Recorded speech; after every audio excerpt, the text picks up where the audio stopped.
Welcome back, everyone, to Trothar with some very exciting news that ironically hit right in the exact moment we needed it to.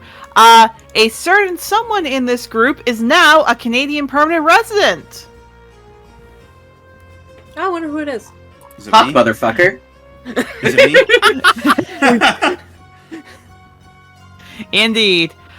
So Churgo II over here is now Canadian resident. I am very happy. We're living together. I'm really, really happy we had this gap just so we got this all set. We could get this all right. Want to say a big, big thank you to everyone who's been patient with this. By now, again, the stuff will be up. We'll be all good. But for now, because I want to make sure we're all good with this, players, how we all doing today? Give us some noise. Hooray! No, I should have not said anything. I was about to say, if none of you said anything, I'd be amazed, but fair enough. Just how we doing today, guys? Just how we doing today, guys? Total silence. Total, complete silence. I mean, there are people here that have soundboards, and the fact that none of you have a cricket sound on it is a crime against God. I have a metal pipe. Let me get it. No. I'm trying to be nice to Frey here because I don't want to be the one to deal with the audio mixing mix-ups with that. So yeah, right. I was about to say I thought soundboards were illegal in this group chat. I can hit the vine boom sound. Do we want a vine boom? No. No. No. But no, it is wonderful to see all of you. Very, very happy. By the time this recording is up, it has been a while, but definitely starting next week, we'll be bringing Trothar videos back. Again, for those of you who haven't... You do have a cricket. For those of you who haven't seen, there's some stuff going on... It'll probably be set up by now, but the Twitch chat that I've got, which again, we're also going to be streaming to YouTube. That's the hope, if we can figure out how to do that. But if not, I hope to see you all there. I hope you all have fun. And for Trothar news, we've got pretty much all the members we'll need for our main cast for Through the Eyes of Trothar. So production's gonna get started there. So all you lore fans, I hope you're ready for some fun in a few months or so. I can't think of anything else. Any of you have something you want to advertise before we get started? Oh, I finally finished paying stuff for school, so I'm going to school finally. Yay! Yes, indeedy! Congratulations, Nix Mix. I'm so proud of you, baby. Oh, please help me pay for colleague. colleague. You'll get a job. Now, for everybody here, that is going to mean that Shadow is going to be an hour late to the recordings. That should be okay. We're just going to have to factor it. So for anyone here who will want to come in and want to see this stuff, normally we would say for a player we'll move it an hour later. However, we have a Brit in the call. So we have to be very careful about when we do this because we have a Brit and a Californian in the call. And that's an interesting set of time zones to try and balance out for both of them. That, and I would not ask that of any of you to move the time. I really wouldn't. Mm-hmm. Who in their right mind is the uncouth British man in the call? I don't know. Who knew? Gee, I He wonder. sounds sexy, though. I've been told I have a Californian accent, so I can't deny anything. Yeah. It's not as pronounced as other time, but yeah, you kind of do. You do. Oh no. Nelly. But after that very brutal, horrible little set of missions and time in Autumn Thicket, who's ready just to have a little bit of relaxing time? Hooray! I'm fully awake now. Sir Check can no longer kick my ass, I hope. My little lizard man is just going to be recovering from burns with his son, You as poor he should. thing. Oh fuck, I realize wrestling. Oh god, my children are going to see their mother burned. Oh yeah, our death count has been 1. Let's see who's the next to die in the campaign. This will be interesting. You're actually proud of that. You're actually very proud of that, aren't you?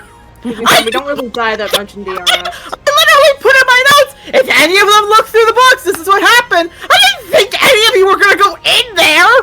That and also, we don't die a lot in DRS, our other D&D game that Erica runs, so I I think this is refuse to hard. let Whoa. suckers die. That We- too. We do, but we're like cockroaches. It's like, it doesn't really matter at that point. Out of DLS, that's been running for, I believe, 8 years at this point. I'm proud of that campaign. I mean, I also literally went into this campaign going, I'm making a necromancer, so nobody in the campaign gets to die. You think you can make a backup character? Nope. Backup you go. No, I made Mabel. No. To be fair, that wasn't actually how I introduced Mabel as a character. I messaged Erica going, hey, so can I do a gray area character? And then we went from there. Lamau. Look, I'm happy with gray area characters. They're always fun to handle. But the point is, I was not expecting our first character to die now.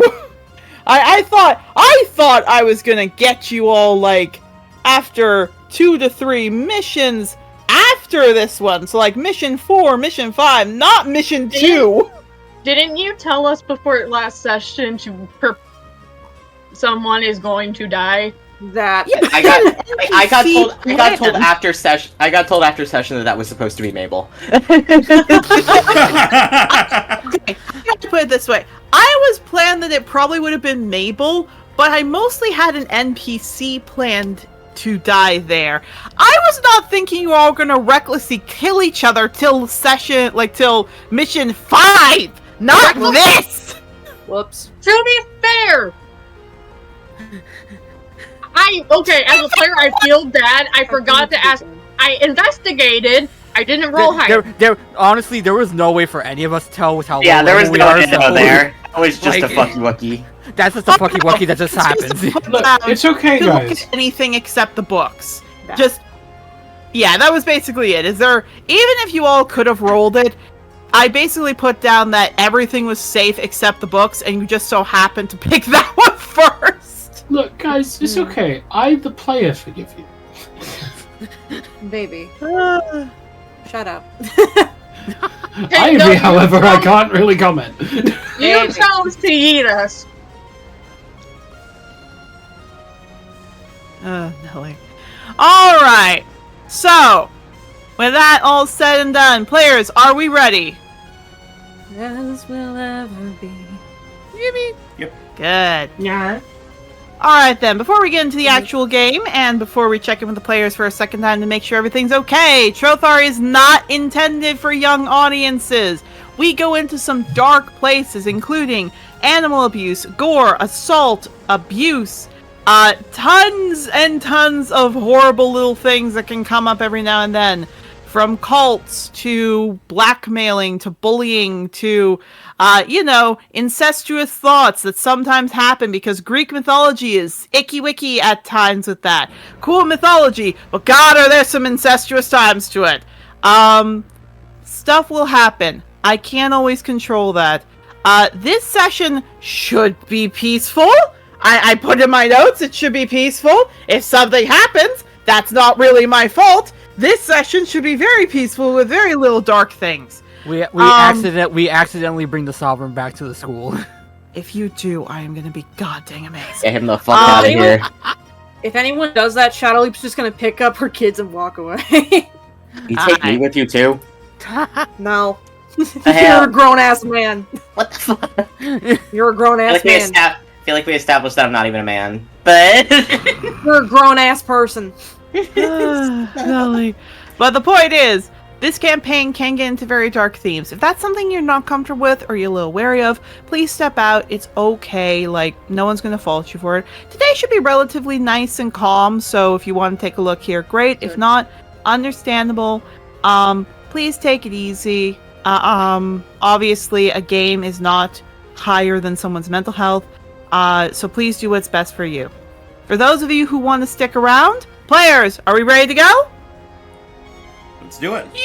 Alright, time to go help my mom get these two together so I can get this goddamn suppressor off me. Let's go.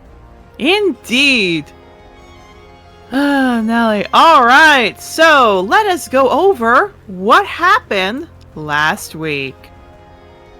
As I change the music.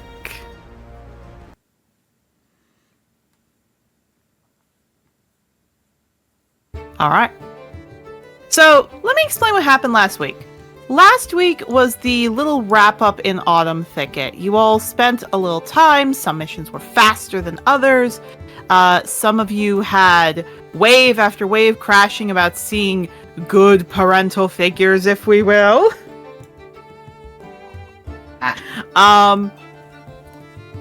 Some of you also kind of took time to recognize a little bit more about yourself. Some of you made up with people you knew. Some of you didn't. Some of you recognized there are some horrible things to come.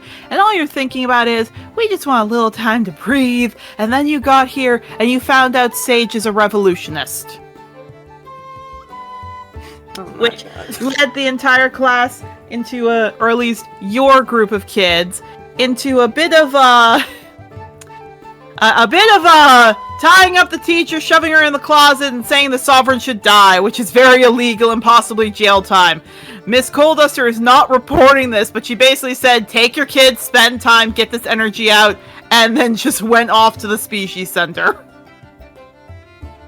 And surprisingly, my children weren't the cause of this time.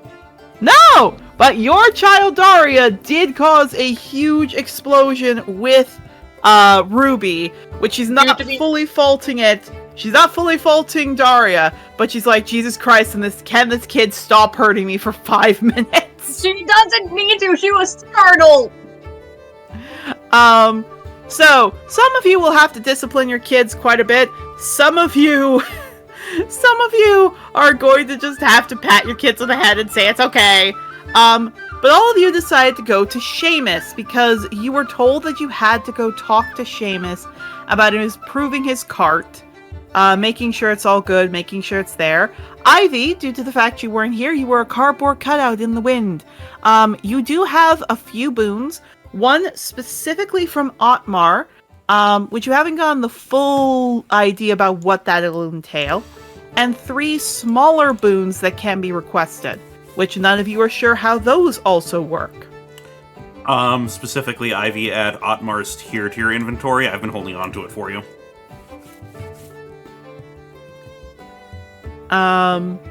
The idea is that with all of this said and done, you all went to Sheamus's place, you all had fun, you all went off to try and figure out everything, and then walking out, you all thought is, God dang it, it's another person who's having sex with Sheamus, until it was realized that this person is not just a person, that's Astrid.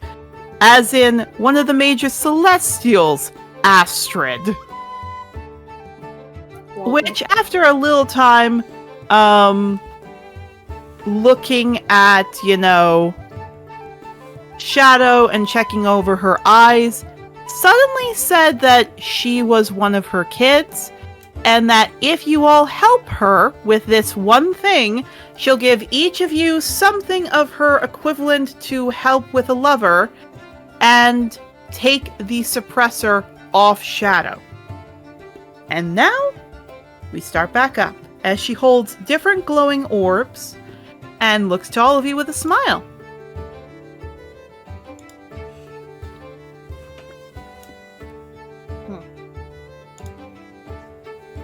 Honey, there's only one way I know that you're my kid, or at least I remember what happened, I think.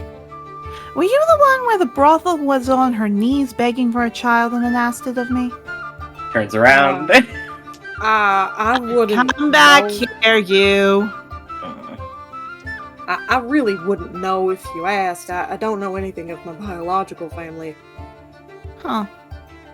You don't look like someone I remember. Well, apparently my adopted parents took me to the Shadowfell. They found Oh me yeah, in the you snow. reek of it, dear. But that's alright. There's nothing wrong with the Shadowfell. You just could kind of smell that on you. Huh. Yeah. They I found me don't in... remember. Oh, sorry? I don't remember giving any children to the Shadowfell, though. I mean, no. that's selling them off to patrons, and I do not do that. No. My mom and pa found me in the snow. Apparently, I was found in a carriage. Don't know where How in particular. ago? slow does time move again? Because I know the Shadowfell acts different from... Oh, from oh, material. very easy, honey. If I remember correctly, 1 month in the Shadowfell is 1 year here. Ah, right. Actually, I think that's in the inverse. Hold on. I need to pull up the document. Whoops. Oh no. Oh, whoops. Hold on.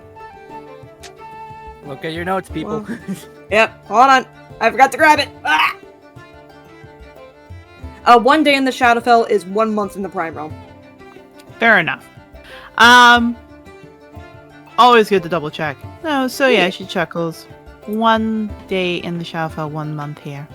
What's up? Well, I was there for 16 years? No, 18. 18 years. 16, 6. Oh, I think I know who you are. A lot And you're not furrier than I remember you. I'm guessing I was born a dragon, because I keep Oh, names. Yeah, you're a dragon blessed. Ha! Right. That came from my very cute little dear Mara. And your mother. Mara. And one of your fathers. But the point is, yeah, she starts looking around you. Oh, yeah, no. Now I see your dad. You share the same dark brown fur. What? Your father. You share the same dark brown fur. Ah. I'm guessing... Plus, your mother was, well, when she changed, she was more the, well, a little bit of the more stripy kind, so that explains the tail. Ah. Alright. I'm guessing by the biology, my dad must be a felon. Afraid I can't tell you. Can't sing my song, I'm guessing. Oh, no. That's a Lorelai specific thing. Very smart girl. Definitely has the right idea. It's more how my domain works that I can't tell you anything. I am love and stories and creativity. And what story would be good if I just told you the ending, huh? Does have a point with that. Yeah, I guess. The more wonderful a story is when it's completed, the more power I get. And to me, I think it's a lot more good if you figure it out on your own. Speaking of Lorelai, you two. Points at you, Octavio, and you, Mabel. Huh? Okay, I get why me. Yeah. You two reek of her. You know, actually, now that I'm thinking about how his powers work, that doesn't entirely... That makes sense, actually. Just kind of like jokingly opens up a journal and like writes it down. It's like, okay, that's another one off the list. Okay. No. I mean, you two reek like the same amount. Well, for some reason, I have 7 gods attached to me, so. Oh, something a bit more than that. But the point is, I assume Lorelai has said some not nice things about me, huh? Mabel pointedly looks away.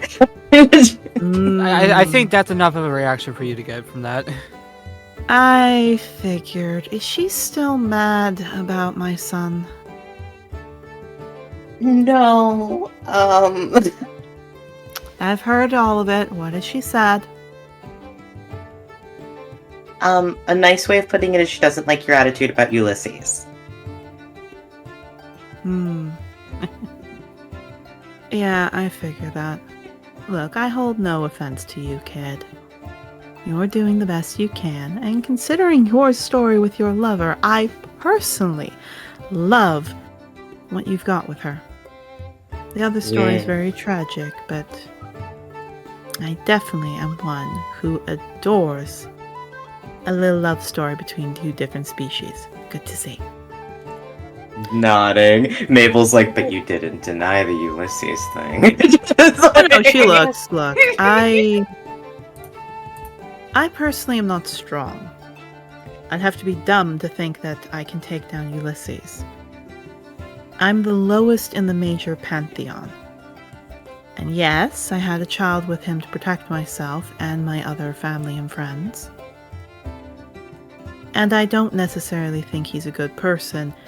I just know not to say it out loud. No, that's... And to be honest, Ulysses gave me Calpet. And I love him so much. I know she's hated the fact that I defend my son. But a mother's love. They can never do wrong. I guess that makes me foolish, but I think Lorelai's starting to realize that with her, I guess, child now. Kind of gestures to you and looks to Octavia. Whatever you are. Whatever the hell you are. Whatever you are.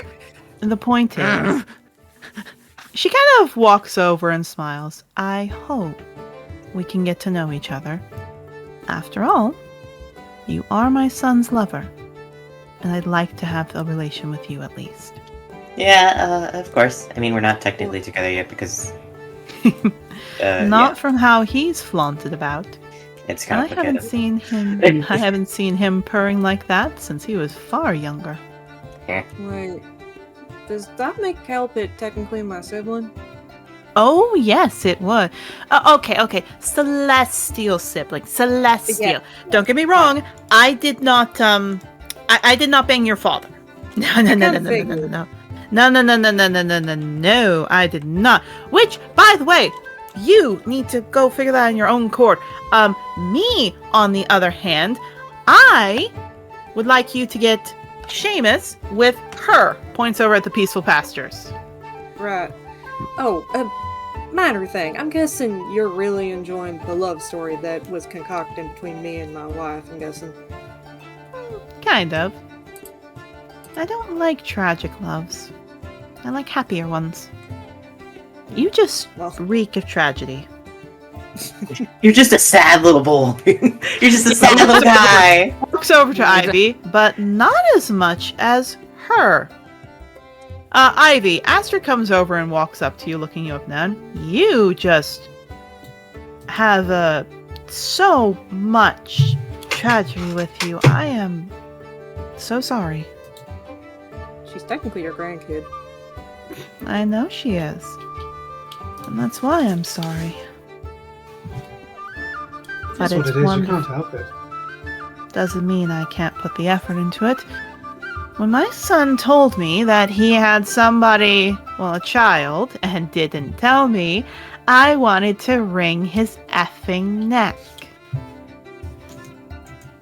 Give him a good thrashing a bit, but anyway, it's very nice to meet you. You go It's by... nice to meet Ivy Constantly. And pronouns? Oh, she, her. Very good. Which, by the way, and she spins a hand in the air as she walks back, you can thank me for gender identity and sexual orientation. I can't tell you how much I've seen in my time.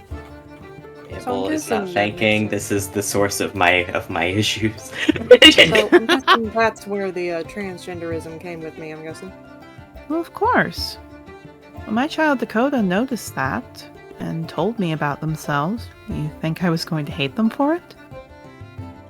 I loved them, every part of them. And as soon as that happened, I made sure it was a part of the Pantheon.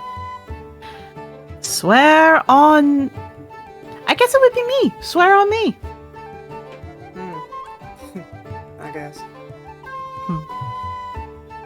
And from what I've gathered with you, you don't have the body you want.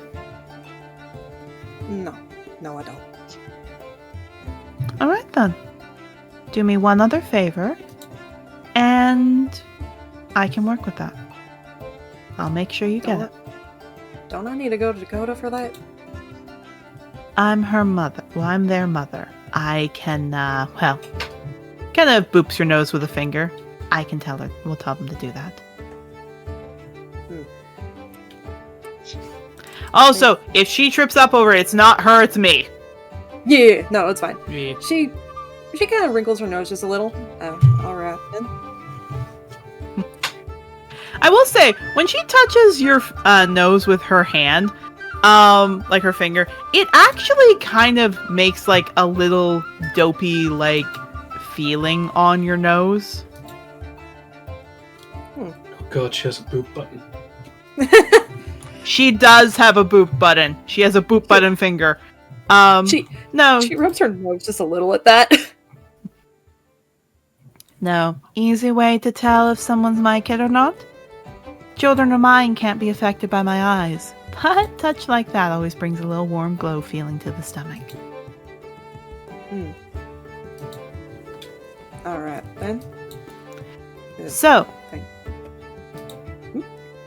who here is ready to get Sheamus and DeBerry together? I'm guessing That it's a long has time been- coming so short. 120 years. Ah, Huh. Well, that I would love definitely a if you slow all burn. could help. Well, it's not a slow burn. It's the problem that both of them are so stuck in their ways. It's been difficult. What does You- that mean exactly? What, What slow it burn? means. What it means is that for 120 years they met each other, finally met each other, got to know each other, fell in love with each other. DeBerry's self-conscious and doesn't think she deserves someone like Sheamus. Sheamus doesn't like being alone, and so he starts trying to see if other people would be interested in him. DeBerry thinks that he's a womanizer and starts getting a little bit more pushy to never see him with that. Sheamus takes that as she doesn't want it, so he tries to go find other people to date. She wants him to go face her and go spend time with her and seek her out, and a lot of other things. So it just becomes a mess of miscommunications. Oh, yes. However, Sheamus has been a very devout follower for over 100 years. And I would like to make sure his dream gets fulfilled. However, I cannot do anything. I can't force those things. Again, story and all that. So, that's where you all come in.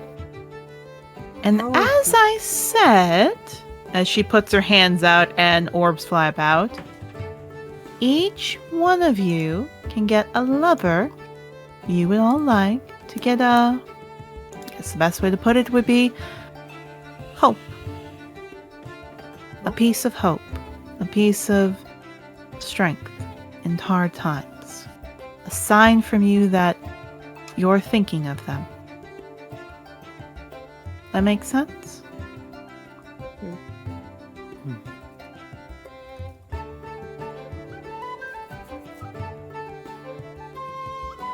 And- Not really, but Can you repeat that?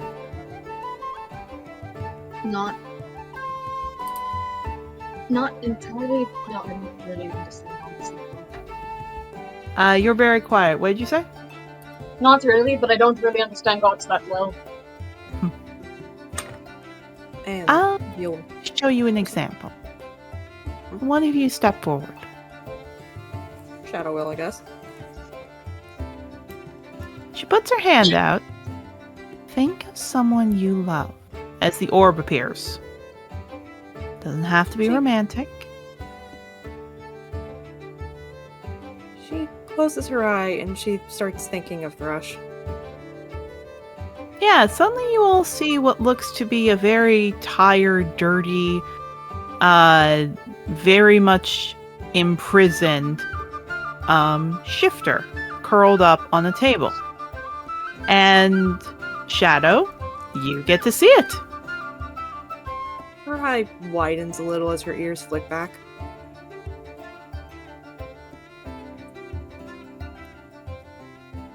I should not have asked him to follow me. Maybe. But you tell me what you need to give to him, or if this is the person you want to send a little hope to, and I'll make it happen. She closes her hand as the orb disappears. That goes for any of you. So, are you all willing to take the task? You promise that the suppressor will also be gone. You're, well, not just a kid. You're a lot different things with me. Of course I would. I don't go back on my promises.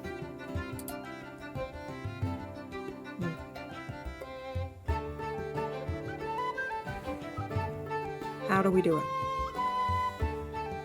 Well, that, and she boops your nose, again the little warm feeling, is up to you. She spins around, a little bit of glitter poofs out, and she's gone. Alright. Okay. Okay.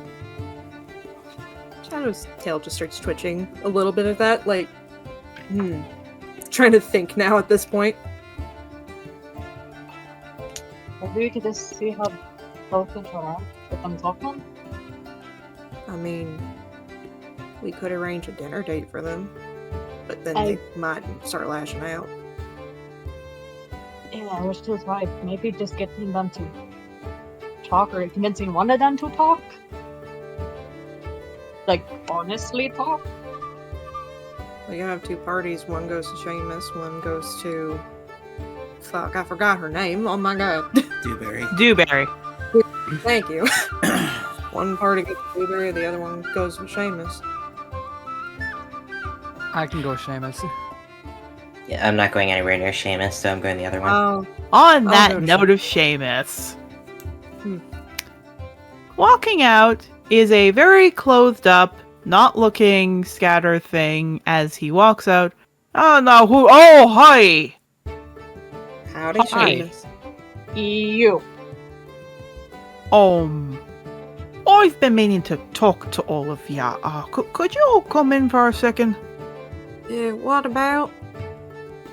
I just wanted to say sorry. Ah, I see. Some people find it funny. Some people didn't. Jocelyn gave me a bit of a talk last Monday, and I just want to make it very clear. I'm sorry. Hmm. Some people are comfortable with it. Some people aren't. I just wanted to say sorry. And I am really sorry again about what happened. And I can just call them cart 1, cart 2, cart 3. I don't want to make anyone uncomfortable. All right? All right. Fair. Then thank you for that. Well, look. Again, my shop usually isn't open to the public until, well, point's over, and the sun's a little past midday. Just to give you all that idea. But if that makes you uncomfortable, I will promise not to. Okay? I just want to make sure you all know that. Does anyone want to come in so I can talk to you about your cart? I think me and Octavia would. Perfect. Certainly, we can handle that. As for the rest of you, well, you all don't have to do it if you don't want to, okay? Mm-hmm. Yeah, he opens the door. I think Mabel and I have some other business to attend to, and he's going to look back to Mabel to be like, okay, here's our out. Yeah, Mabel's nodding. Keeping his mouth shut because he's bad at lying. Nope, that's very fair. Wrestling will go where Ivy does not go. I just won't be where Ivy is going.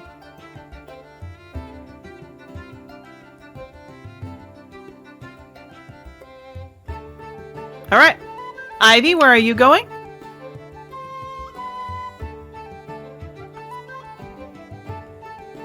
Nathan, you're on mute. Vulcan, Heavy. You might be in the bathroom. Maybe. We'll cover Nathan's off later then. Rustling, why don't you go with Sheamus then? Deal? Yeah. All right.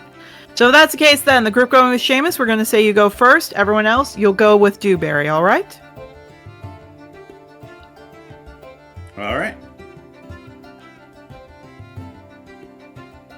No. So you all head out. Sheamus opens the door. He makes sure it's all good. He looks to all of you. Oh, just because Jocelyn mentioned it, are you alright if I lock the door? Not to keep you here, it's just I don't want other people coming into my shop.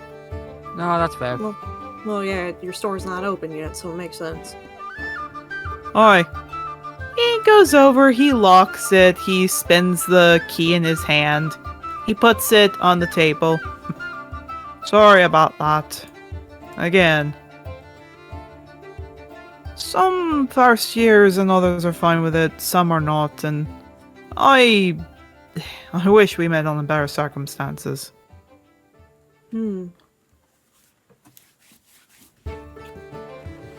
Well, suppose this is skinning off on a better foot. I hope so.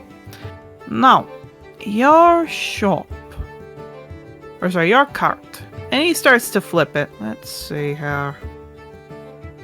Let us see. Yeah, he kind of taps it. There we go.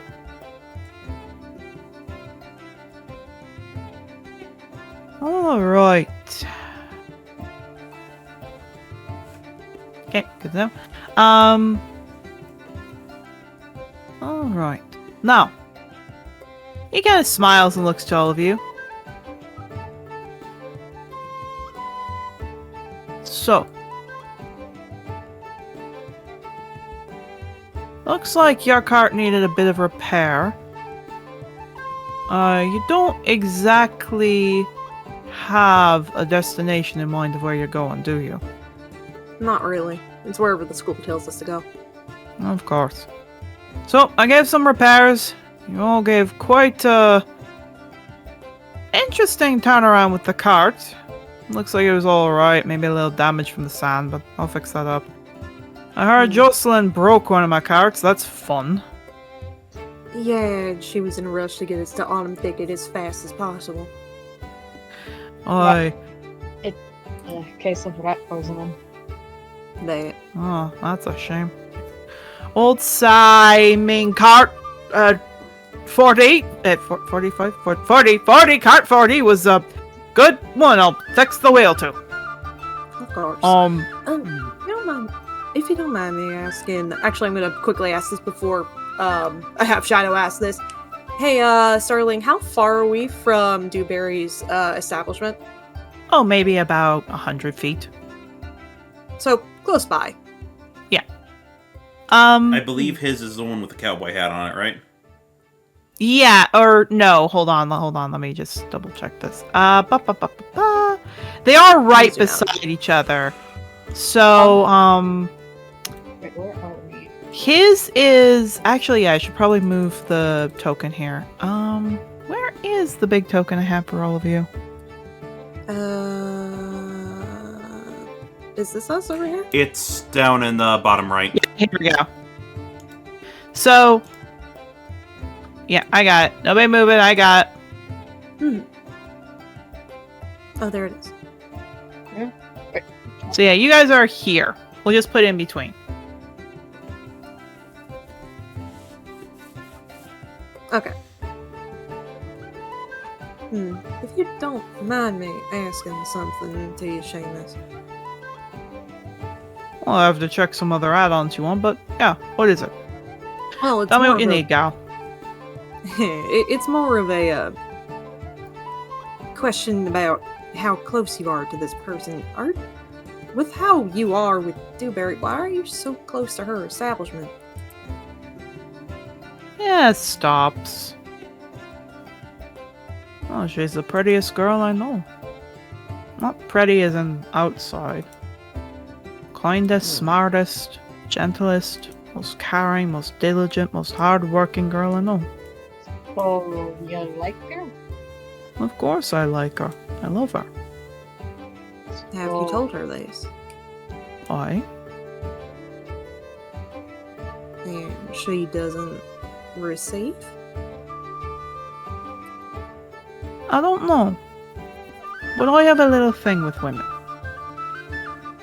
I don't go to them. You know? What if They all come to you. Why? Why would I make a woman come after... Why would I go after a woman when she might not be interested? Could be a lesbian or a bisexual who prefers women, and then I would make them feel uncomfortable.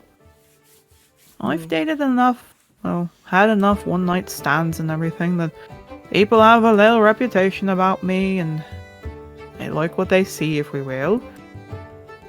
And I don't really like to go after them. They come to me, but the problem comes down that I confessed to her, and she didn't say anything, and she just said later. So I waited and waited, and I never heard from her. Oh. So I now make it very clear that I don't ever have more than one-night stands unless there's something special about the girl, but the only special one in my eyes is DeBerry. That's... Can you? Oh, sorry. I'm sorry. Sorry, you go. Can you tell us about DeBerry as a person? Like, what does she? I've known her for my whole life. In a way, we went to the same schooling together. I just got too shy. And I went off and I was a whore. Then I almost died. That was a fun time. Yeah, we heard. Yeah. Oh yeah. He actually looks.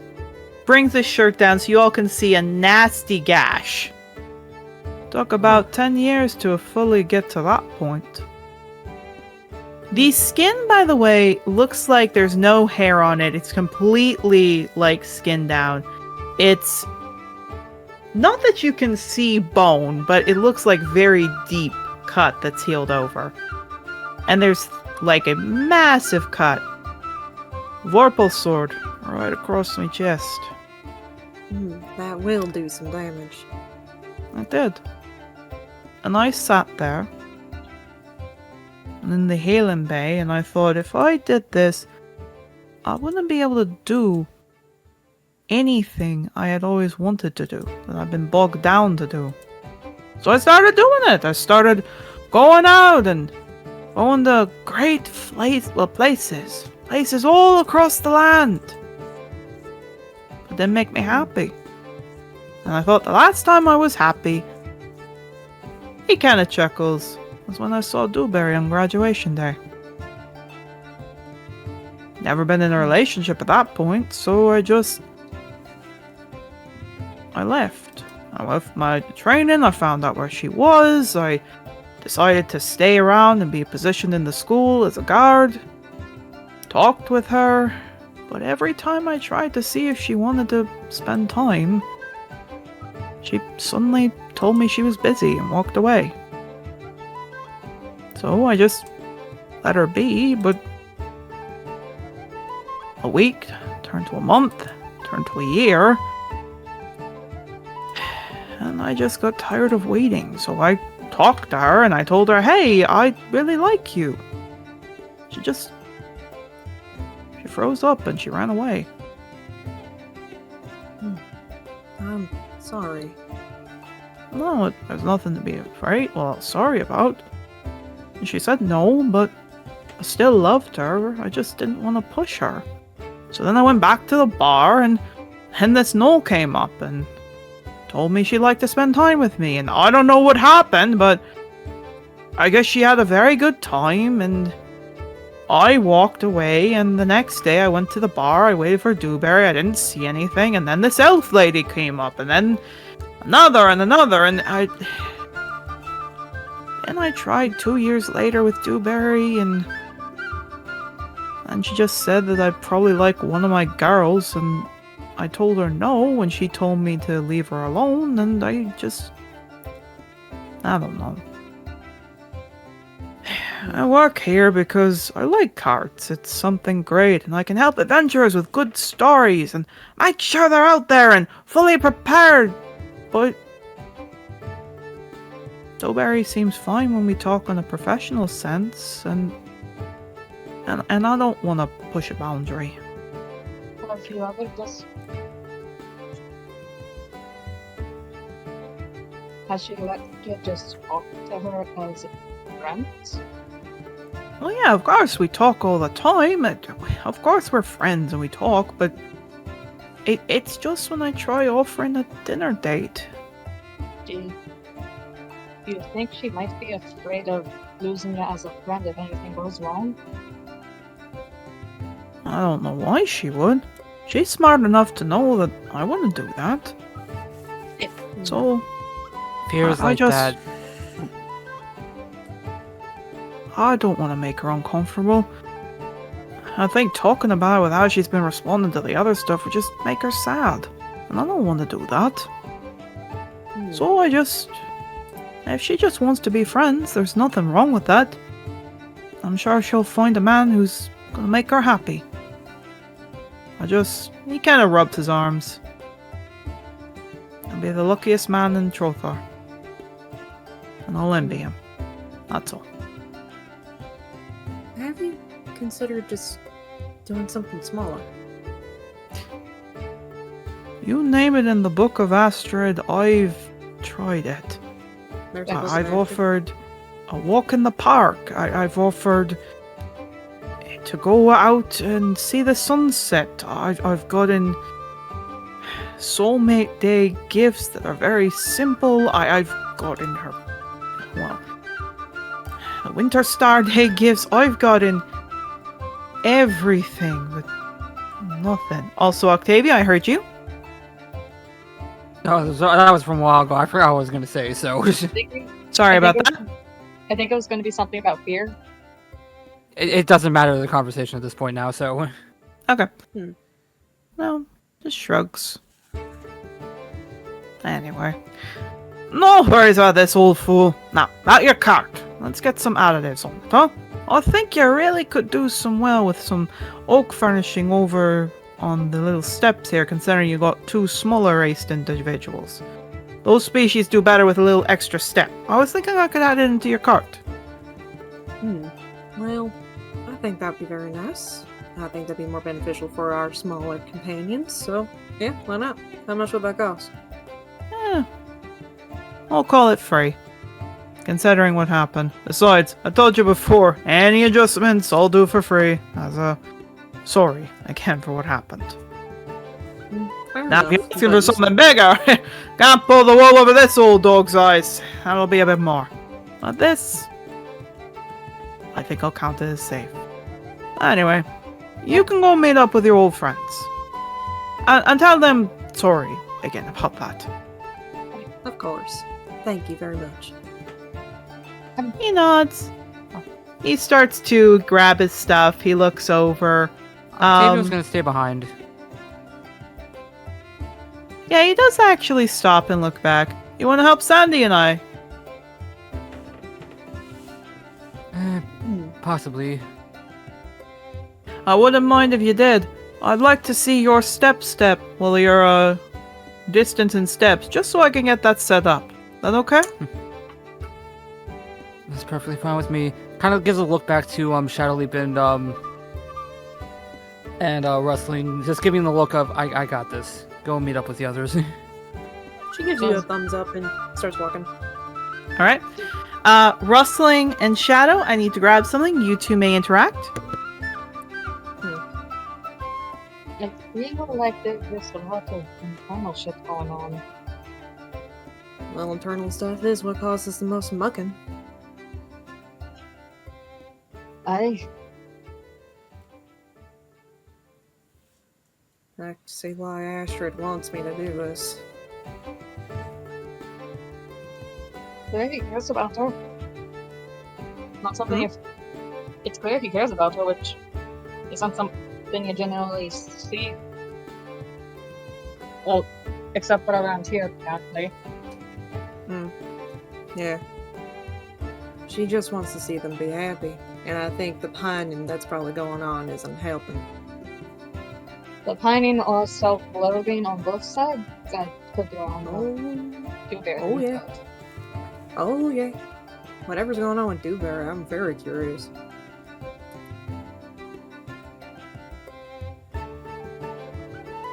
I mean, Side. That's right. oh, sorry. There you go. You go. She kind of sighs, rubs the back of her neck. I hope this goes well. I know I should trust this. It's just hard.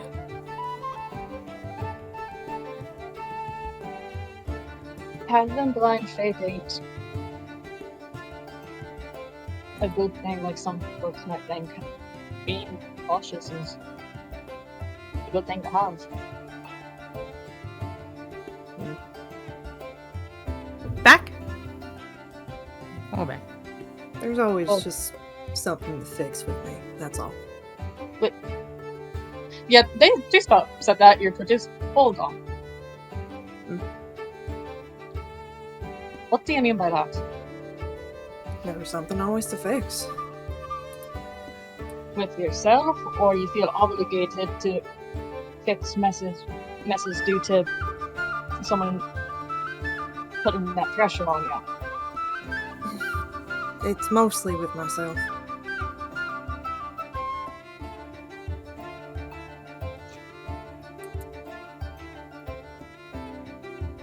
Look, just forget I said anything. It doesn't matter.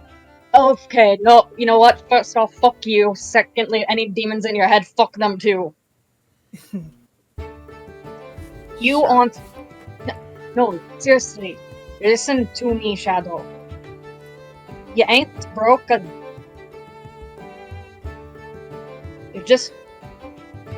You're human like the rest of us. A person, I don't... gestures, you know what I fucking mean.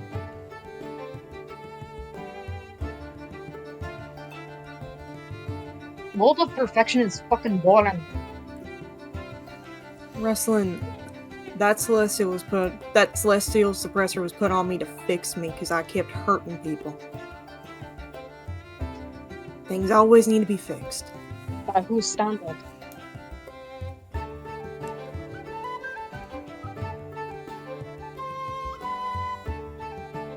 By my family's. Or at least the family that took care of me. I did hurt people. I did. Look, let's just go back to the others, see what's going on with Dewberry, and figure out the next step, okay?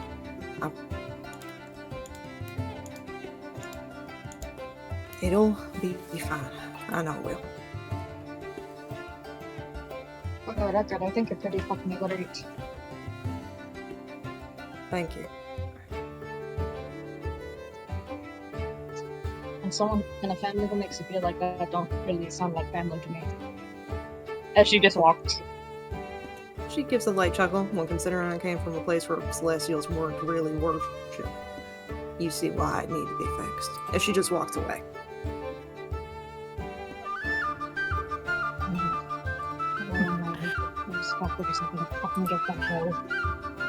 Alright.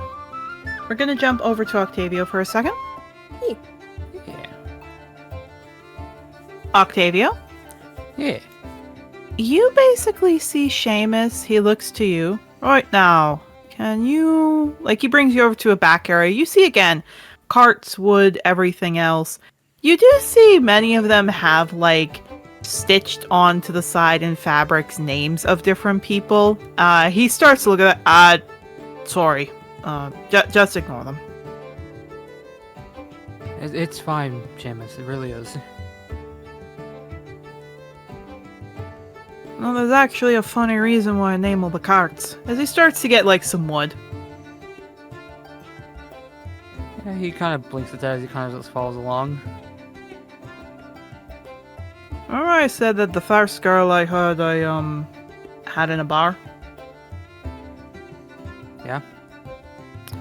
Well, didn't realize she was, you know, someone who flunked out of Dracodale, right? Yeah, he blinks at that. Yeah. She was gonna go back home, and I had a one-night stand with her. And then, as he gets a few more planks, I found out she never made it home.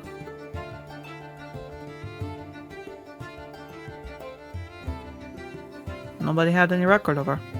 I knew her name. It was Sally. He starts to, like, get the final pieces and some rope. I realized, at first, it started off as just a thing to remember Sally, you know? Then it got a rumor around that I did that, and I mean, DeBerry wasn't really interested in me, so I just went along with it. You know? Yeah, he kind of blinks at that, looks and sighs. We had noble intentions to begin with, but I'm not saying you still don't, it's just... Oh. You can call it weird. Look, I know it's strange. But I also know I've spent my entire life caring about what happens if people judged it or not. I think it's kind of nice, but I know DeBerry finds it weird. I know you all probably don't like it, well, anyway. He picks you up. Right. He picks you up, he puts you in front. Alright, take a step from the ground to one of these planks of wood and tell me which is more comfortable for you, alright? Yeah, he does that. It's like, this one? Yeah, it's number 3. Number 1 is too small, number 2 is a bit, like, still not working, it's still too small. 3 is good, 4 is too high. You're doing the splits at that point. Yeah, so he takes block 3, he goes, alright, I'll keep the steps that high then. He starts to, like, cut the wood, using a saw as he looks over. What'd you say? Yeah, he kind of sighs while he's watching him, like, just cut the wood. It's like, I mean, have you even talked to DeBerry about any of this? Like, the naming, like, just in passing conversation? I have. I'll never get more than 2 sentences in before she changes the conversation. And you don't necessarily are keen on asking why. Guys, I want to know. But you can't push a woman like that. They get bugged and prodded and poked by everyone else and their mothers. Why would I want to do that to her? Yeah, he sighs, like, I understand that. But at the same time... I know what it's like to have boundaries pushed. I don't want to push her boundary. She gets it enough as a new age race that people constantly ask her dumb questions. I just want to give her a break from that.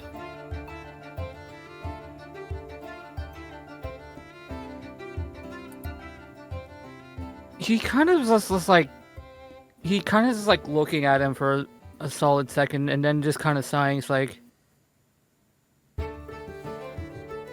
Sometimes questions like that need to be asked, especially if it's someone that you really, really care about. Sure, he thinks I'm some weirdo. If I push too much now, I'll just lose her. But if you I'd don't rather push, be but a... if you don't push hard enough, you're gonna lose her either way. I'd rather just be her friend than lose her. And do you think that would make the both of you happy? It'll make her happy.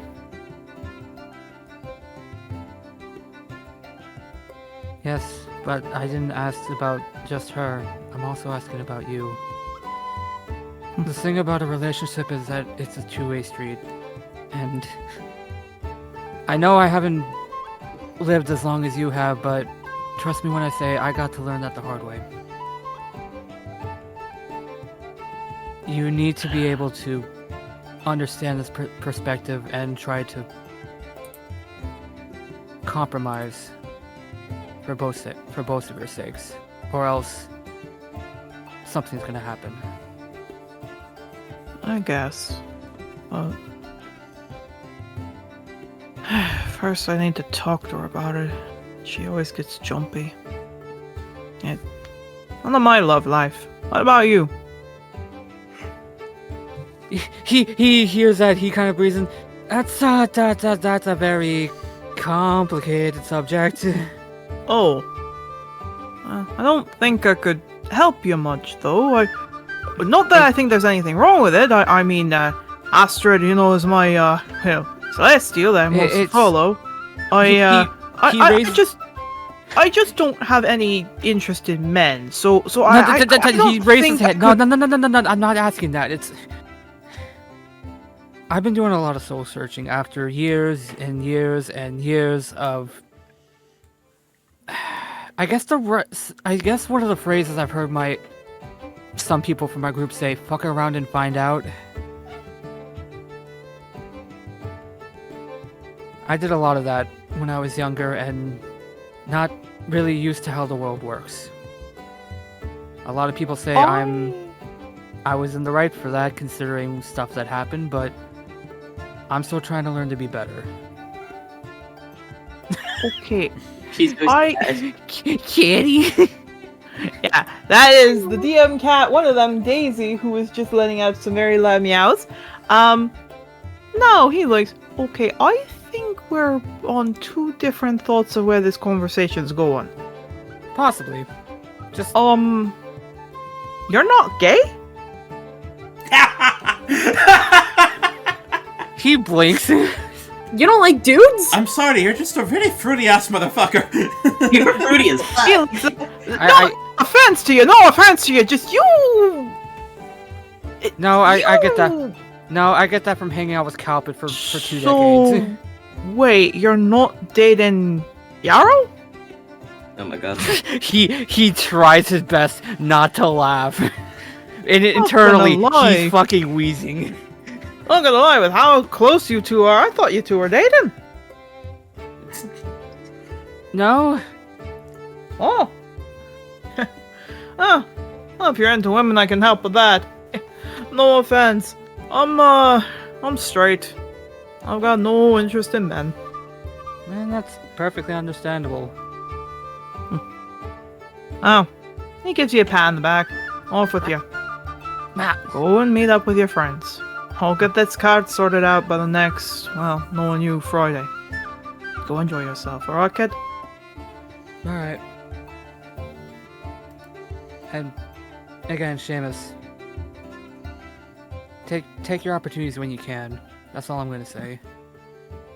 And all I'm gonna say is, I don't dictate who does that. Only her.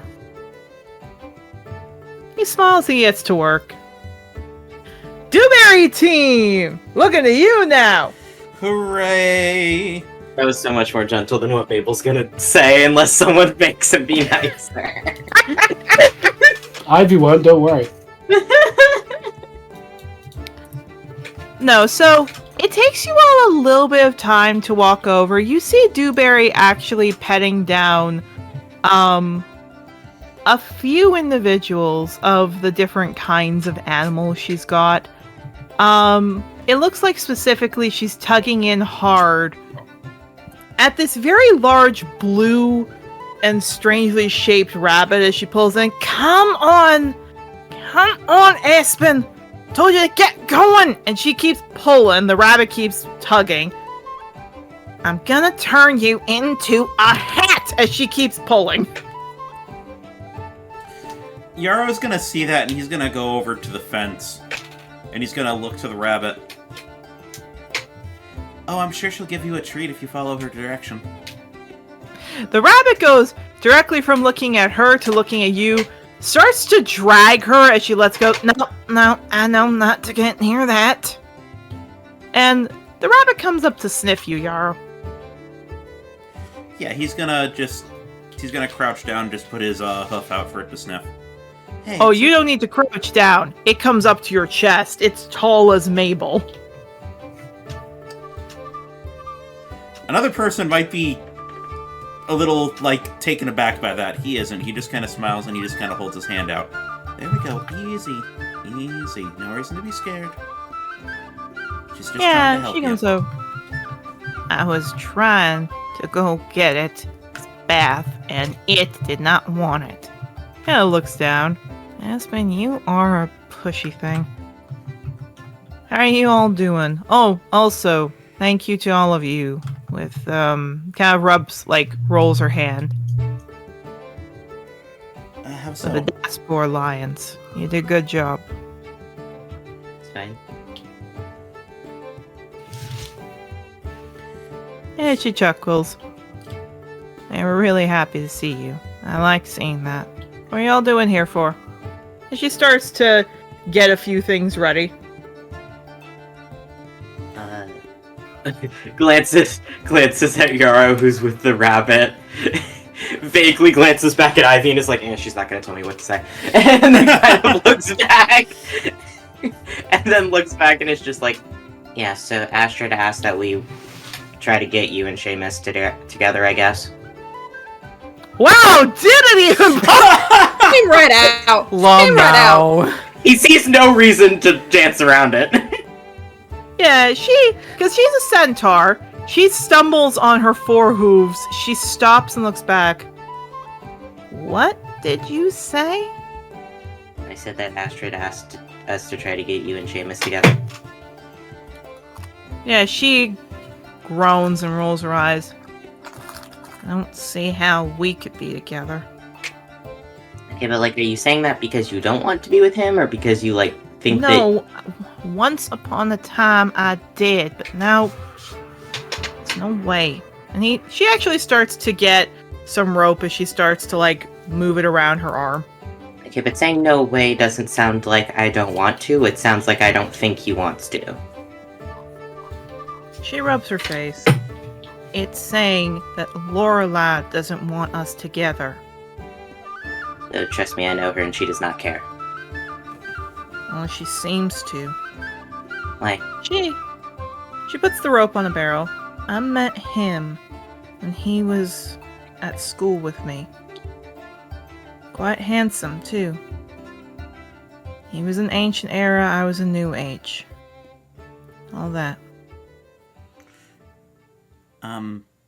And? And at the time, it was very illegal for us to be together. Then time changed and things got better. When I met him, he was older, I was older, and we were fine with it.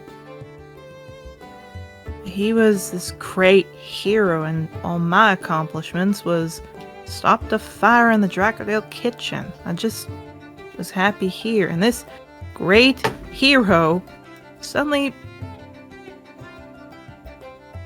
Someone like him doesn't deserve to go with someone like me. And so I didn't say anything for a while, and then he asked me to go on a date, and I froze, and I got scared. So I ran. Next thing I heard, he's with another girl.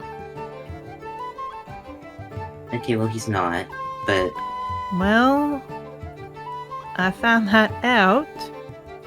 Except there's one tiny problem.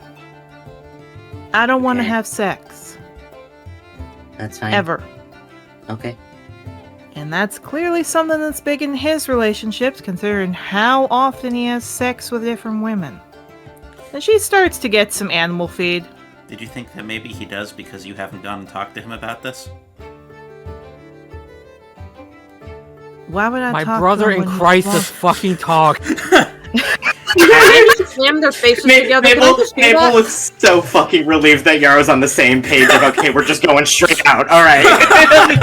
He looks, yeah, except with him, trying to be open about it doesn't seem to work.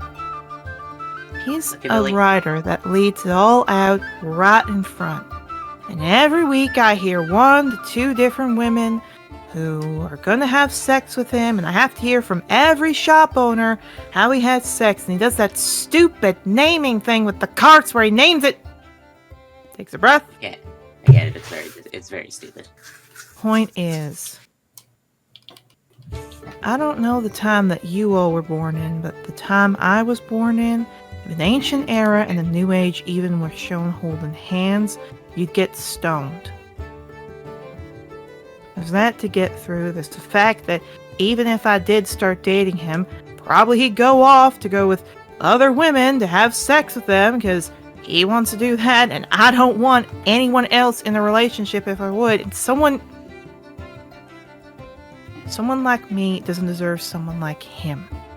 There's a lot to unpack with everything you just said. Oh, for God's sake. Ivy? Okay. She just this whole time she's just been sitting there staring. She's actually been she would fucking do this.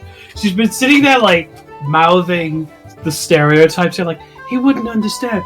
He doesn't he cares about sex, I don't. She's just been sitting there mouthing this in the background and then when she gets this, she's like, oh, for God's sake, how about instead of making assumptions on what you think is going to bloody happen, you actually sit down and have a conversation with him, lock him in a fucking room if needs be, and actually talk out your concerns with him. Because I can appreciate and I can understand it's an awkward set of circumstances. You don't give a shit about sex, and that man fucks like a rabbit. But how about you actually give it a chance to have a conversation about it instead of just putting all of your money in the bad option bet? Okay, but maybe a little bit nicer. I mean, yeah, in the nicest way possible. You've built a false version of him in your head and already had a conversation with it instead of him. Whoops. The problem is that over the years, he had talked to me, and then he suddenly stopped.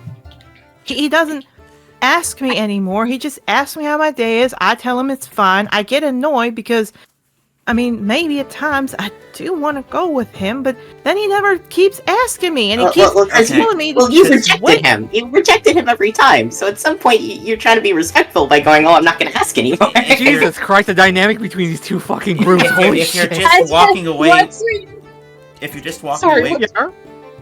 if you're just walking away without saying anything, or you're trying to avoid the subject entirely, of course he's going to stop because he thinks that you're not interested anymore. You've kind of damned yourself with this. Okay, that, but nicer.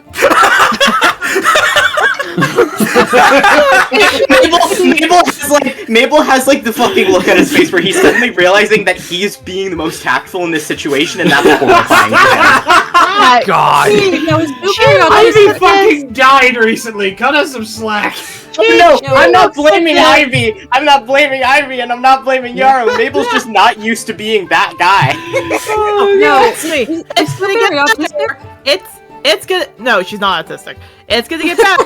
Because what ends up happening is she just rubs her face. Look, you young bloods don't even know it. What would any of you know about New Age and Ancient Era being together? Okay. Not like you have to deal with that. Okay. Alright. So...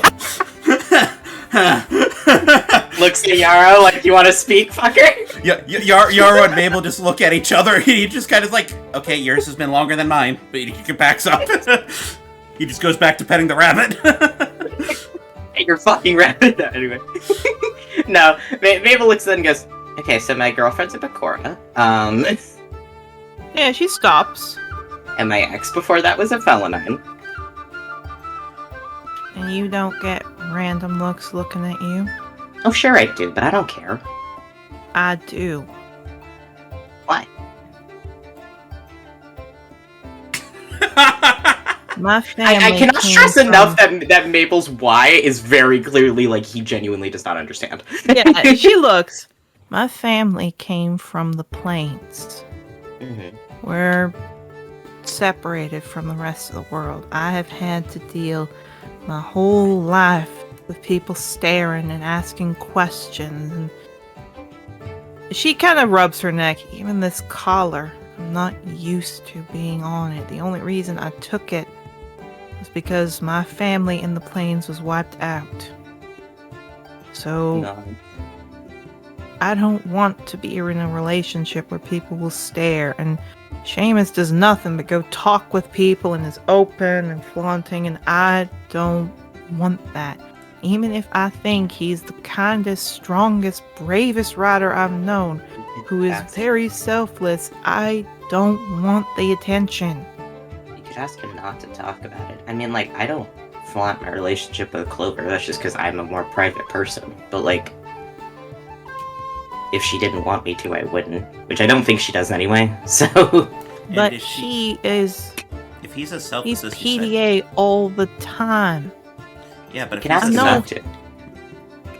Sorry, go on. But if he's as selfless as you say he is, then you don't think he's gonna try to accommodate you?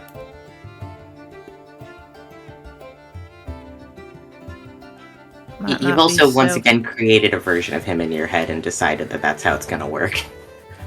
I'd also like to point out every version that you've said about him seems to be a public persona that he does with people in a crowd. Have you actually spoken and thought about how he is behind closed doors? She looks in the direction of his shop. I'll say whoever wants to roll persuasion. I'll give it to Ivy. It's like He's been next to you. Can I add one more thing? Sure. Yeah, Mabel while you're rolling, Mabel looks at her for a second and just goes, also, like, the goddess of love herself is asking for us to, like, interfere, so, like, I feel like there's probably a chance if the goddess of love specifically is trying. Also, the minor 18. celestial of and the minor celestial fate always makes it horrible for us.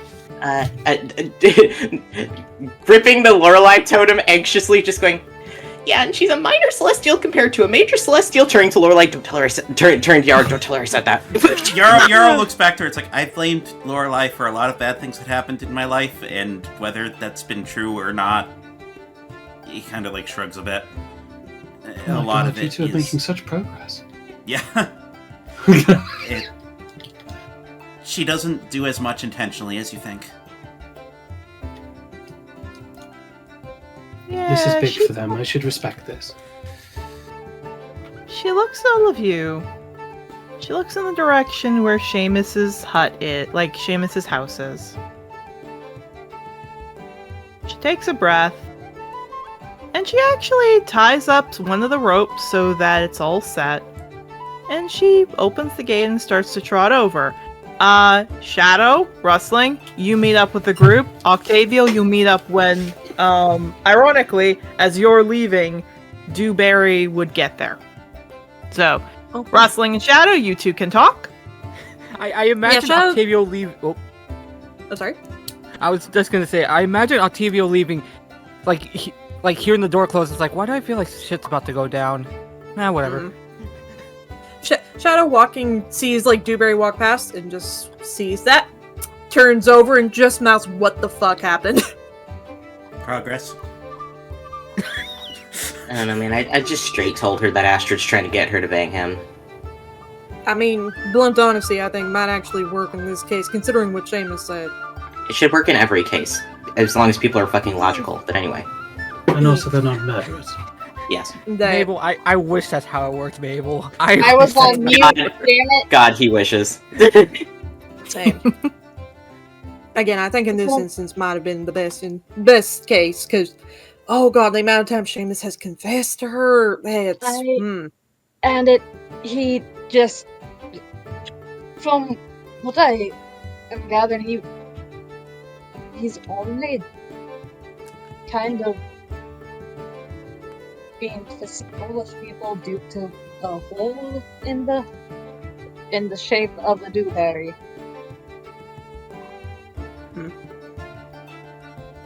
That was my guess. Maybe he They're should both have got medically insecure. checked. Just blinks. True. Okay, I'll give it to you that one. really fucking clever and well timed. Oh, you're talking to me. Yes? You just sort of seem to have been avoiding me ever since, well, you know. It's not my fault you've been a fucking cardboard cutout! Alright. I mean, you chose to go with the other group. You chose to go with the Sheamus group. You didn't even look at me. You just sort make of sure left. it was evenly divided! Are you sure? It feels like you're avoiding me. I'm Alright, not! Oh, sorry. Alright, as much as I enjoy this banter, we should probably ensure that Astrid's wand actually goes through. So should we, like, follow? Probably.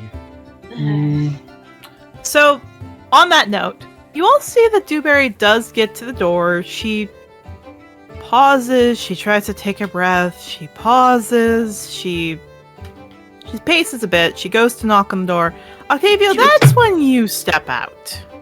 Oh no. He walks out just like, okay, that could have gone bad. Why is there a centaur coming towards me? A plot twist. Here's the thing.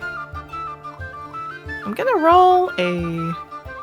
She gets advantage because she knows no about this. I swear to God, if she believes that they just fucked. Here's the thing. No. She looks down. She blinks. You just hear him, well, I know he's not gay. Thank fuck! Thank fuck! Plus, he doesn't Why go is out everyone with assuming I'm students. gay? In the background, you just hear, fucking musician! Chow just turned to her. I'm sorry, you had something in your throat. Want to say that a little better? Oh, sorry, I said fucking musician? Good job, I'm proud of you. I will say, she also looks down at Octavio. Plus, he doesn't go out with students, so... No, I was... That would be bad. No, I just wanted to have a conversation with him afterwards. You are more than free to go in there and talk to him yourself if you want to. Maybe I should just leave him. No. No. Okay, what conversation did we just have? I'll wash Aspen for you if Swear you to do it. fucking God. She starts to turn. It's more... If I've rejected him that many times, there's no way in the non-hells he'd be Astrid able still to... wants you to do Go, it. What do you? At which point, Sheamus is going, Octavio, what's with all the no? No. Even funnier, Sheamus opens the door, smacks Octavio like back towards where the party is. Oh, he Yes, does not that's- smack you back into the party, because when he opens the door fully, he smacks you into her hoof, which makes her stumble Ow. back. Wrestling blinks. You should ask him! Yeah, here's the thing. He's just staring at her. She's stumbling back. He goes, DeBerry! He actually kind of tosses you, Octavio. What? Good. Yeah, he picks up her. Are you okay? I'm fine. Just no. Are you? And they kind of like start muttering and such. They both just look at each other. I would like to say this, Mabel, you know Knoll culture enough that his tail is like swishing back and forth, kind of fast already, just being around her. Dude is in love.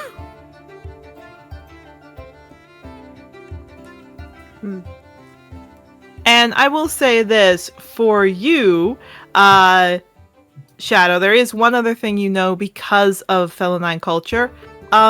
You actually see him kind of vibrating a little bit, which also means he's excited. Yeah, that man is still so smitten. Indeed he is. DeBerry rubs her face. So, you had any, new people coming around? Just to check? I mean, yeah, but... I mean, only if they were. I mean, you see, the thing is, it's for orders, and I mean, they were here. You had it with them? No. I just they start having issues talking. Oh my God. Are we allowed to go over? No, let them be. Yeah, Shishao just gently puts her hand on your shoulder, wrestling like, that'll happen. They'll get through it. If they don't, we're gonna scream at them. This is so painful to watch. And here's the thing. DeBerry looks to all of you, looks to him, goes, I had a question for you. What do you need? I can clean up the stables if that's what you... No, could we talk maybe about us and giving us another try? Sheamus is not moving. He doesn't move. He doesn't move. He doesn't move. DeBerry looks. If you're gonna act like I didn't say anything or do exactly what I did, he pulls out a dagger and stabs his hand. Oh, that's an exaggeration right there. All right. I mean, if you want a dramatic interpretation of marriage, that's a way to go. Dude, what the fuck?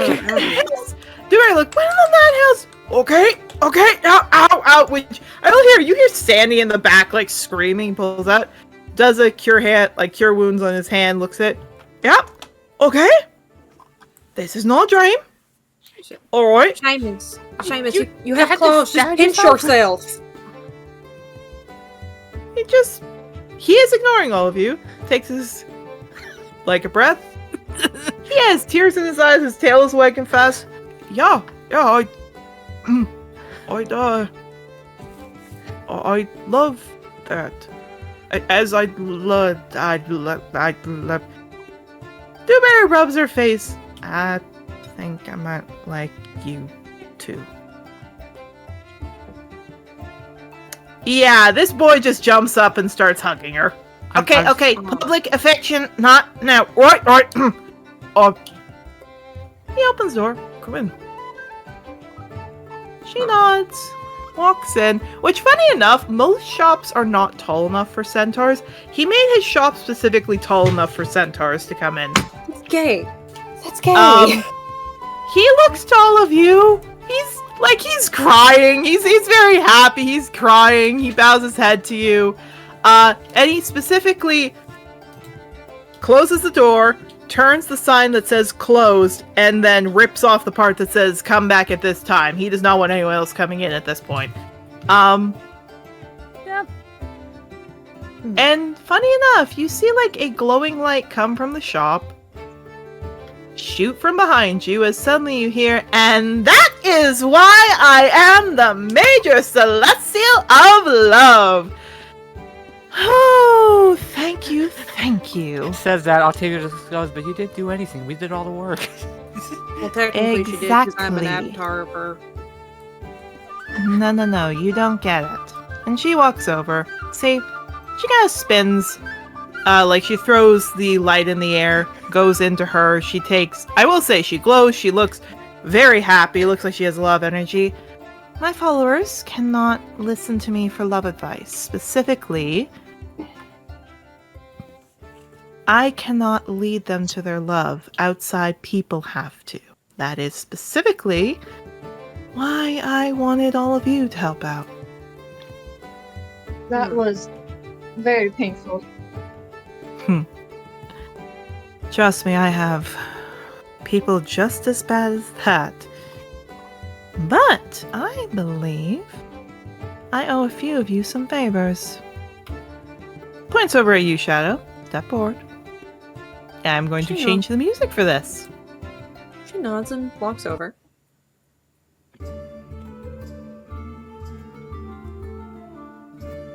Yeah, she puts a hand out, which all of you see wrapped around what looks to be vines or thorns, wrapped around Shadow's heart, because the hand goes out. There is a lot of gold that's there, but there is these thick, deep vines that almost glow around Shadow. Ooh, that is on tight. Okay, that's it's not impossible, but wow, this will be a little difficult. They made sure that the starting phases never came back. I can tell. You sure you want to do this? It's going to be quite painful. I want to have a choice to get to know that side of me before it's gone again. You're definitely one of my descendants. Alright. I need you to roll me d4s. Like, get ready for some d4s. Alright. You see that she holds out, because she was using with her right hand. She uses her left hand, which you all see talons or almost feathers start to illuminate around her. Talons come from her hand as she slowly goes over and one by one nicks the 8 different vines. So please roll me 8d4. We'll go. We're gonna not do it at the same time, but get ready with 8d4, one at a time. So 1d4 and then keep going. Okay. Okay. The first d4 hurts a bit. You know, it hurts. Okay, pause there for a second. Yep, my bad. Sorry. The first 2 hurt a bit, but it's fine. It's like a stinging sensation. It's almost like when someone gives you a punch in the chest. It's sore, but it's not horrible. She then moves a claw to cut the next 2. Roll 2 more.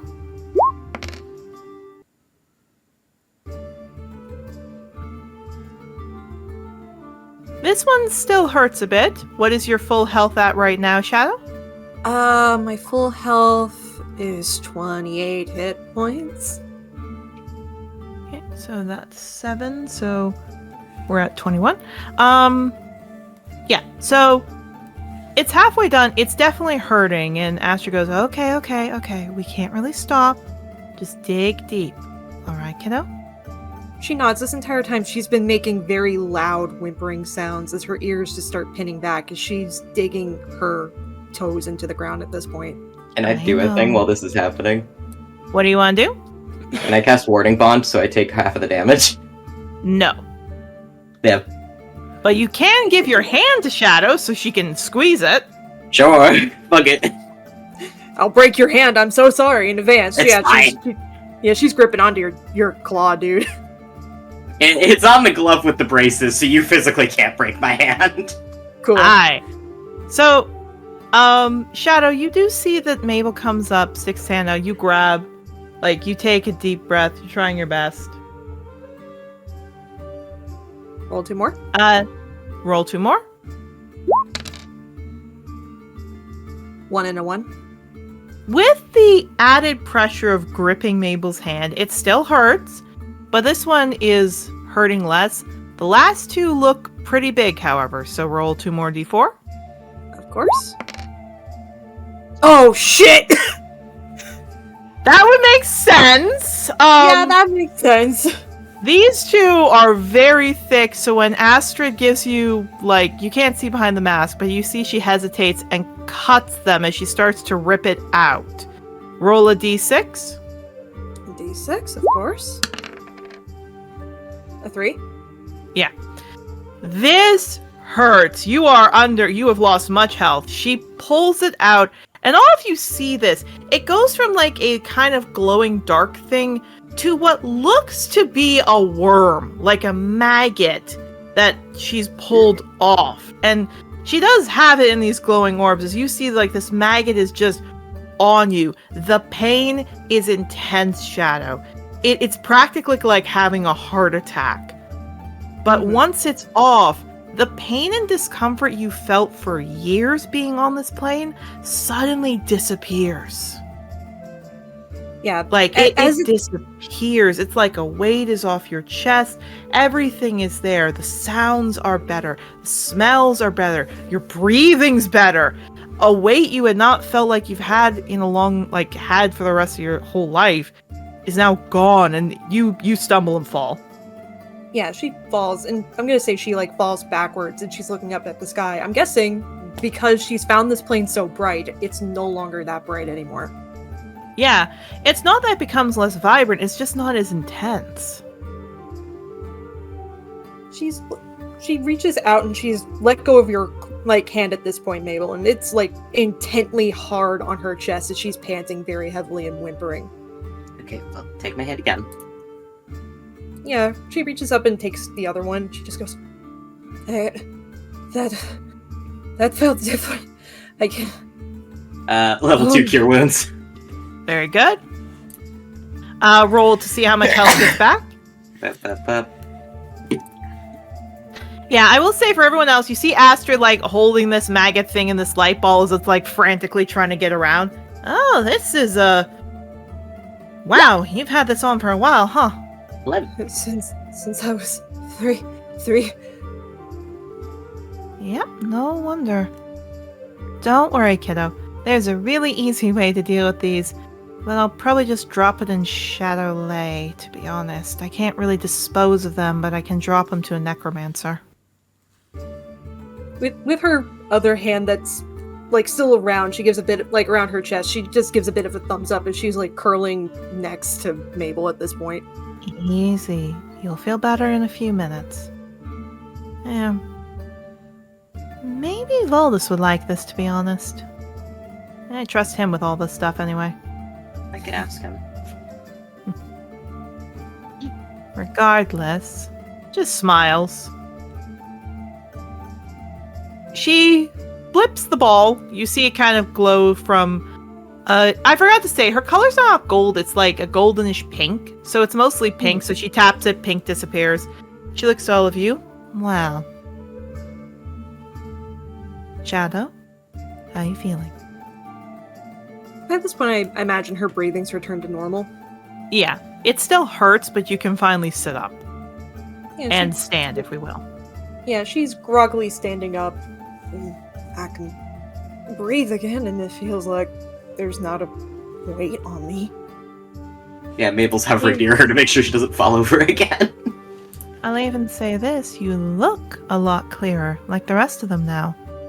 You were very fuzzy before, I'm not going to lie, through celestial sight. I guess that's a good thing. That probably means my other celestial parents can find me. Oh, probably. I'll warn you, they might be coming after you soonish, but to be honest, we major and minor celestials don't like to interact with our Azamar and demigod children. It brings too much attention to them, and then others will come after them in the Pantheon. Again, this is why I had a child with each of the major male celestials.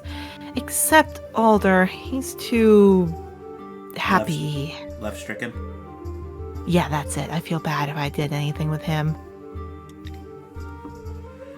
Then you'd have to also deal with Zorola. Yes. She's a good heart. Anyway, she just chuckles, as I was saying.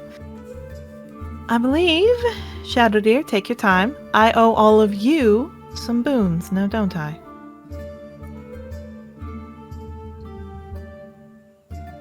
Or more favors. Step forward, one of you. She holds out a pink orb. Just touch it and think of the person who you want to send something to. Shadow's gonna turn to Mabel and like give a nod like, I'm gonna be okay, go ahead. No, I'm not doing that. Why not? I don't want to do that. He's twitching his tail. Don't you want to know if she is alive? He shakes his head a little. It doesn't have to be romantic love. Is there a friend you want help with? A mother or a father you'd like help with to send hope to? Or is there maybe someone you're having relationship issues with right now? Just like stares at her with the most like, bitch, you already know. You already know. That's a borderline read right there. Okay. You're not looking for a lost love. Perhaps are you looking for some help with a love you have now? Whatever, fine. Well, Gotta do Clover because he's too scared about anything relating to the other friends. Yeah, she chuckles. If you're looking for something from Miss Goldenwind... She taps the ball, it swirls around, and what appears to be is something you haven't really seen before, Mabel. They look to be muffins. Though specifically they don't look like they're normal muffins. They're kind of grayish, maybe greenish as she hands it over. Bring these to her. Nuts. Holds another orb out. Who's next? Octavio's gonna step forward. Yeah, she smiles. She bends down. Just think of the person. Yeah, I think you know who Octavio's thinking of first, so... Still say the name. He kind of just takes a breath and is like, I want to know how Ollie's doing. You won't be able to know how she's doing. You do see it's just shadow and mist. But the ball does shoot up in a pink light and shoot off. There it goes. Something must be blocking her. But my little hope balls can go anywhere I need them to. She'll get the sign of hope. Balls. Including the upside of your head. Dodgeball sound. Yes! Wait, what? I didn't realize my character Hope had balls. Oh, hush. I have to. No, Yeah, Octavio just kind of looks up and bows. Thank you. Thank you. Of course. Come on now, that's only two of you. There's 4 more, come on. You went on about DeBerry being afraid of love. Don't be shy now. Less fear, more of decision making. Of course. Ivy steps forward. Yeah, looks over. All right there, granddaughter. Touch the ball, say the name. Touches the ball, says Coil. Yeah. What appears to be a freezing picture shows where it looks like he's in a cell that gets shot with these huge amounts of waves as he's just shivering. The light shoots up and shoots out. There he goes.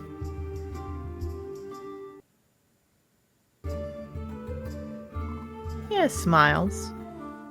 All right, that's 3 of you. Spins her hand. Next up. Right now, it really is like, who do I choose? Because I have 2 in mind. If you want, I can go before you, Danny, if you want.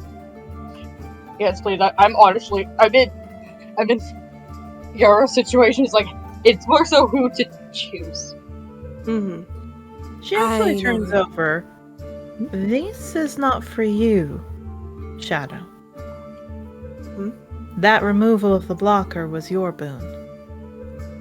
Fair enough. But I at least want to do this. And she hugs you. Yeah, she tenses just a little before kind of slowly going to hug her back. It's great to have you. Thank you. Of course. Yeah, she smiles, looks to you, Yarrow, you, rustling. Next up.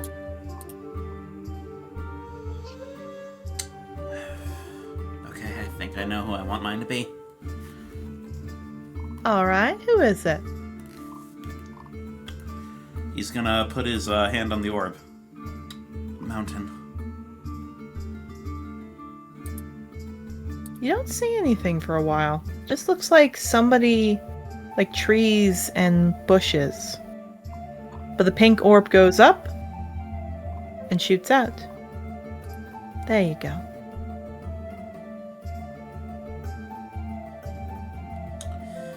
And yep, finding out yet another lie. Thank you.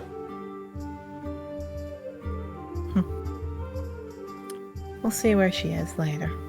She looks over. That means you. Sure. Can I just roll a d4 and evens be the first choice and odds Sure, be the up second? to you. You choose the way you want to choose.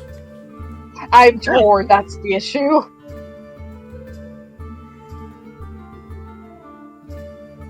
I guess evens it is, which is first option, I think I said. Whichever one you want. So no, she puts her hand out, bends down, touch the orb.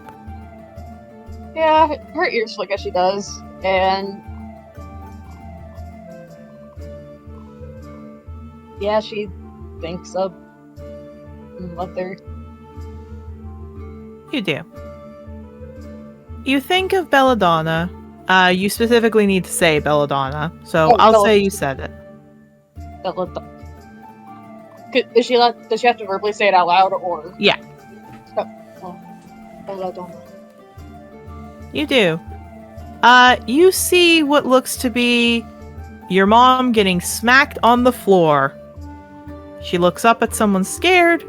The orb closes and the pink light shoots up into the sky. Yeah, she has to take steady breath with that.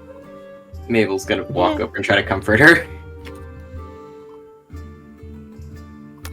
I will say, Astrid looks to both of you. Looks at you. Looks at you. Looks at you. Looks at you. She has a knowing smile on her face. Mabel gives her the hardest "don't say shit" look. Starling turns and looks over at Astrid and just mouths, "I know, right?" Lamau. She blinks. Oh, you know then. I know. How did they find out, though? At least I think Mabel knows. Oh, she Mabel actually growls comes a up. little bit at Shadow. Yeah, she comes up to you, Mabel. Oh, that's wonderful. I didn't think Adelaide would tell you. What?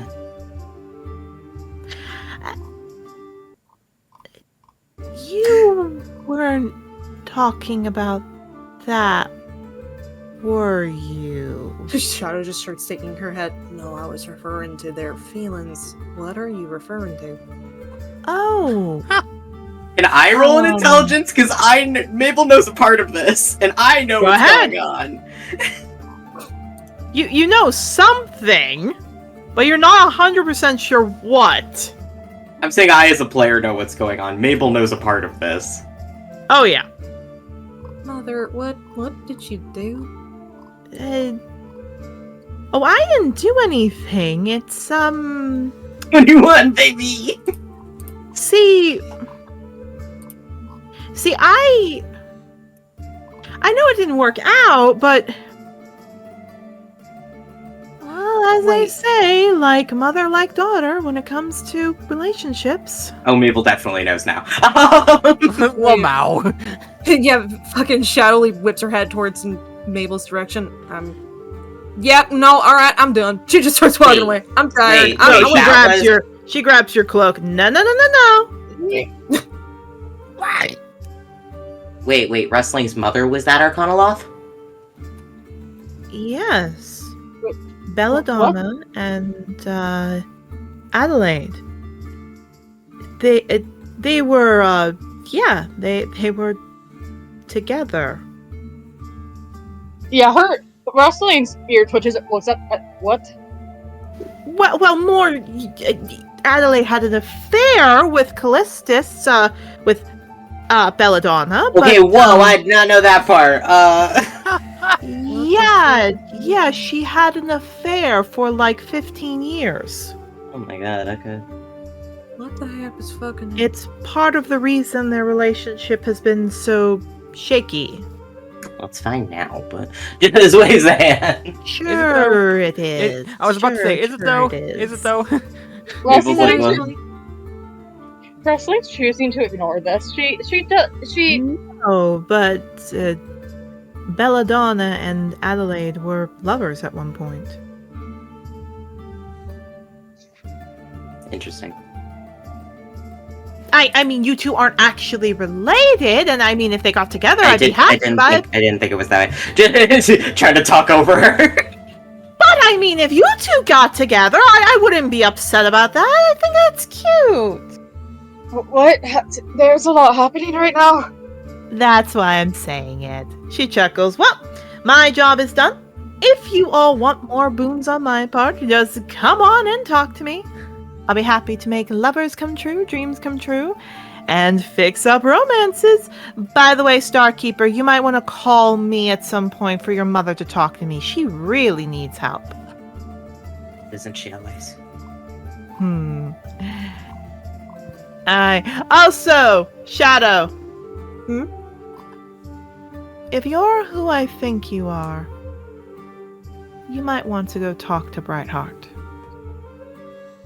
I need to talk to him anyways. She raises up her hand and the feathers are coming out. I mean, you really need to talk to Brightheart. She blinks. I'm gonna. Okay, Shadow, you beautiful little dumbass. I am going to roll to see if you are smart enough to pick on what the fuck is being said. Take a bardic to add to your intelligence, please. Dankeschön. You know what? What's your bardic? D6? Yeah, D6. Dankeschön. Woo! 15, baby! We take those. You don't know what she's talking about, but maybe something will happen if it helps. Alright, I'm guessing something good will happen. Have a good day. She disappears in a puff of pink glitter. And now my work is done, but you didn't do anything. Goodbye. Well, she took the fucking thing off me and my chest still hurts. Wrestling's just blinking. Oh, sorry. No, you go. You go. Wrestling is just blinking. So, what gender is that god? Female? Why? Female. Huh. My mom liked women. That's new. You know, that was exactly the reaction I had when my mom told me. Your mom. Yeah. She told me she was bisexual when she was yelling at me for being bisexual. It was a weird conversation. Sounds like internalized homophobia. My brain completely missed the fact that it was Mabel's mom. Yeah. It just, as a player, it didn't set in. I thought this bitch was another god for a hot second. Adelaide, no. Nope. I'm bad with names in real You're life. good. That is my canonical lore. That's God alright. nerfed you at birth. No. So, huh. That's the thing I know now about my mother. Once again, exactly the reaction I had as well. Alright. Hey, Octavio. Hmm? We do need to go talk to Brightheart about the werewolf stuff. Yeah, we do. Alright. Would everyone like to go to Brightheart? Yes. Sure. Do we all have to go, or can we split off? Oh no, you can split off. I'm just asking who wants to go to Brightheart, who wants to go to other places. Oh, I absolutely want to go to other places. Yeah. Okay. Yeah. So I'm going to write this down. So we have... I need people to tell me where they want to go. So 1 second. Shadow and Octavio are going to Brightheart. Yeah. Alright. Yara? Mabel, just to check, I know Ashford gave you the muffins to give, because Clover specifically said she wanted some separation from you right now. Do you? Oh, I'll give you those. I'll give you those. Okay. I will say she did specifically say you should give her these. Okay, I'll keep it for when Clover's not mad at me. And she said she was going to be fine to talk to you at dinner. You know what? I'll go still check on her because I need to have a conversation with her anyway. Okay, so you're going to the Species Center? Who's going to the Species Center? I'm trying to remember what all we needed to. Oh, everyone told you to go to the Species Center. That was kind of like, okay, you guys didn't get it this week. You need to go to the Species Center. Dude, you want to just get the Species Center knocked off? Sure. Can I do that but stay away from Yarrow? Because I want to give Clover space. Oh yeah, Well, no, you're because going we to be have put separate in rooms. Okay, yeah. They're separated by species. Yeah, I'll go hang out with my friends. Ivy, do you want to go to the Species Center? Do you want to go somewhere else? What do you want to do? Oh, well, I'll go where Ruslin's going. Fair enough. I wasn't sure if you wanted to visit Holly or not. Ooh, that's fair. I mean, we do have to knock off the Species Center, and Holly has a nice Yes. copy. So, it could allow you to go see Hollyhock.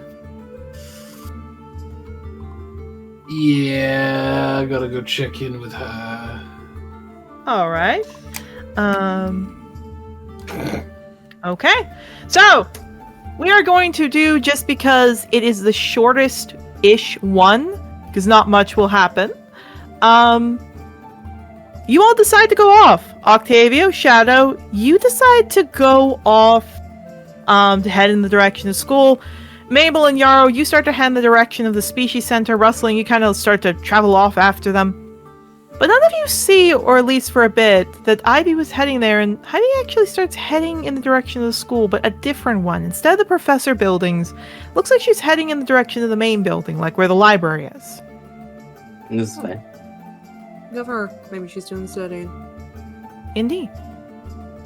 So, all of you go, and we're going to start with Brightheart.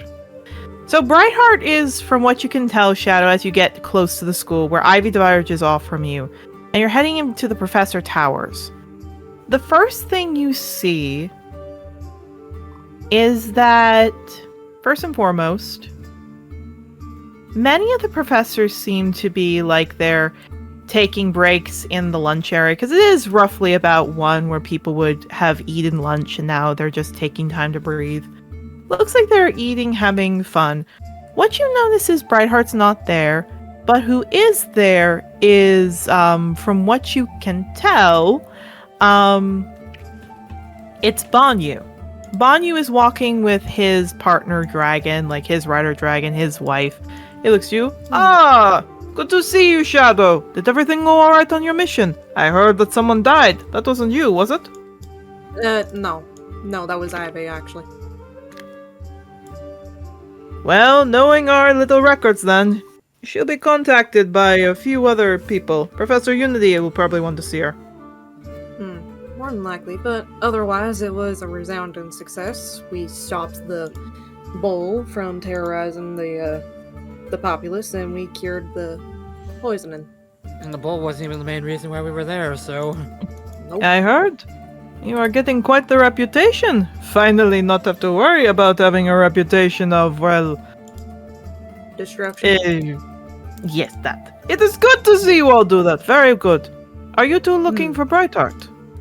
Yeah, we've been told we need to talk to him for some lycanthropy stuff, and I've been told I need to speak to him specifically. A god? Oh, that's very fair. There's actually 2 people who are looking for you. Shepard and Morven, all of you. They want to talk to you for a bit, but don't worry. They will probably see you later. Brightheart usually eats alone in his study. Ah, thank you very much. Of course. I will say, he gives a kiss to his dragon's cheek and they walk off.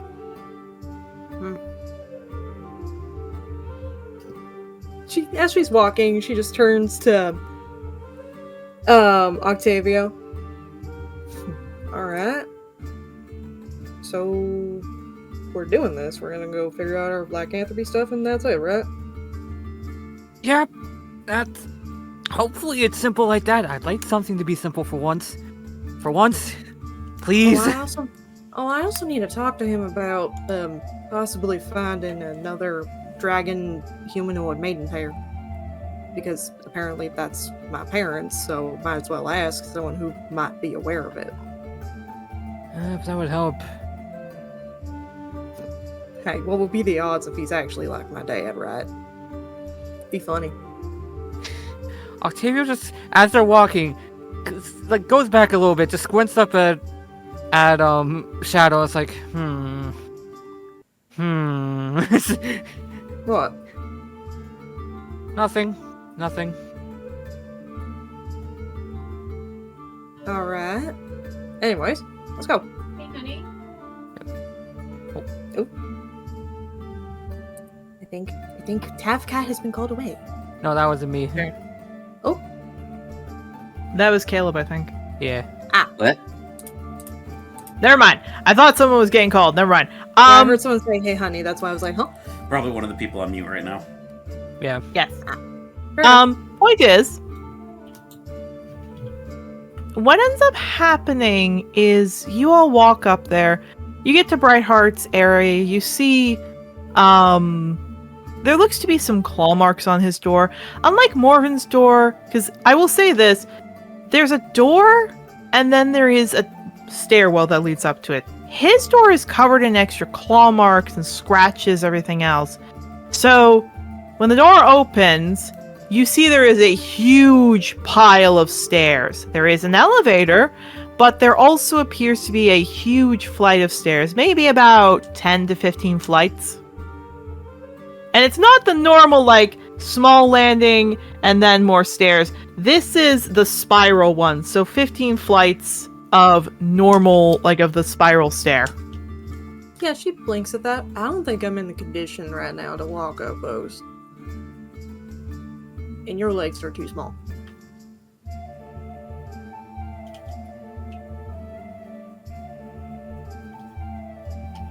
So, elevator? Yep, elevator sounds good with me. Alright. So once again, you guys get in the lift. You knock the... because it looks like these are very, very well worn. Nobody takes the stairs up. You kick the handle, if we will, from inside the box. And it drops. Like, it drops the weight and you guys go shooting up. Shadow's just like instinctually grabbing onto the wall. Again, it's pretty quick up there. There's dust because it's a stone area. When you get up, you kind of like get jostled a bit. There's another door. The door is specifically, again, got more claw marks. There's fur all over it. But on there, looks like, I will say this. Could you roll me a wisdom, Octavio? Me wisdom? Wisdom, yeah. Oh boy. Da da da da da da da da. Scooby-Doo-Wabba-Dabba. 18. 18. You're fine. You know he's not here. You know he can't hurt you, but you do know this was Dalmil's room. Yeah, You've been here before. He kind of, as soon as he gets there and he sees it, he takes the sudden realization. All he does is take like a big breath in and just exhales.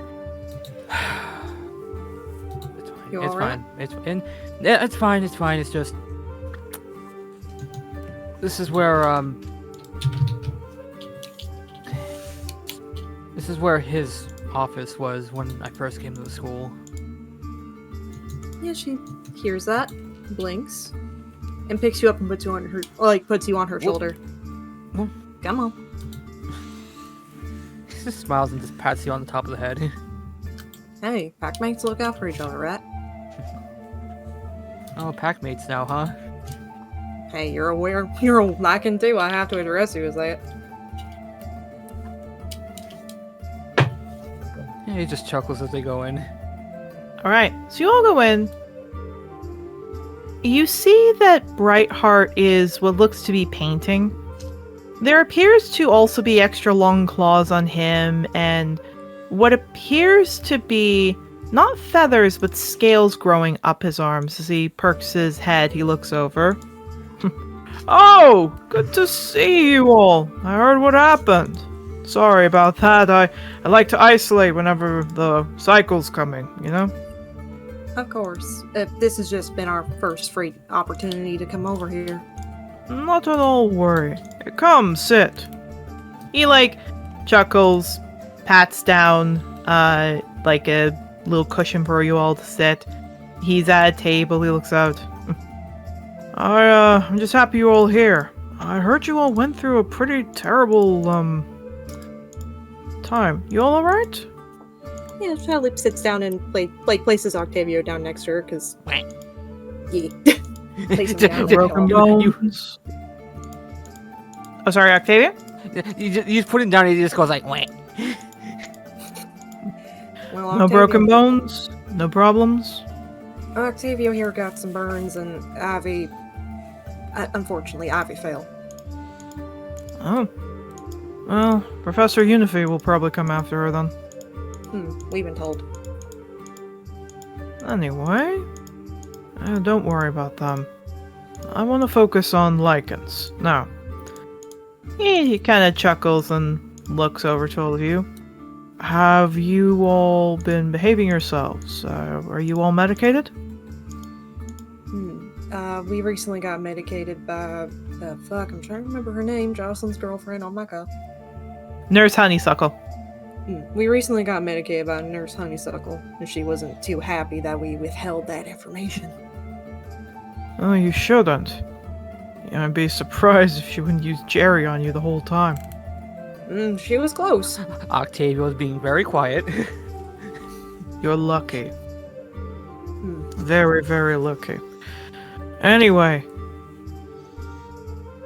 I'll make sure a few of your other packmates then are alerted too.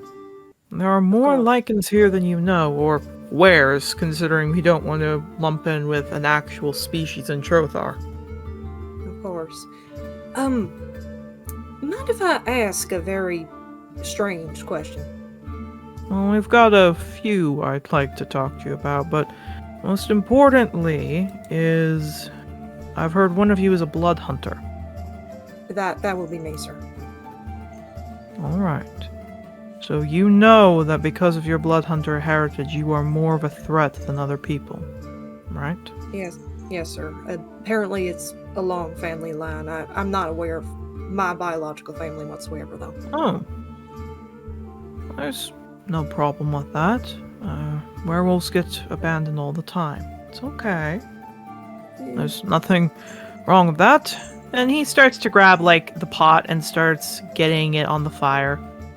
Everyone has their own problems. She rubs the back of her neck. Apparently, according to one of my celestial parents, I wasn't born a wolf, apparently. Yeah, Boars. Oh, Fey Touch? No. Dragons, actually. Oh, kind of like Porous Tea. Like gets the water again, is heating it up. Oh, Dragon Blessed. Well, good for you. I like colder stuff, so he pulls it out. But tea does help it go down. I'll just cool mine a bit. He smiles. It's good to hear. It's not often we meet you, Dragon Blessed, but good to see. Apparently when my adopted parents found me, it was in a cold time of the year, or I was in a colder climate. Makes sense. Nothing wrong being a little bit born in the winter. Perfectly fine. And he takes the cup, but it's all right. You've got a pack now. We'll look after you. I know.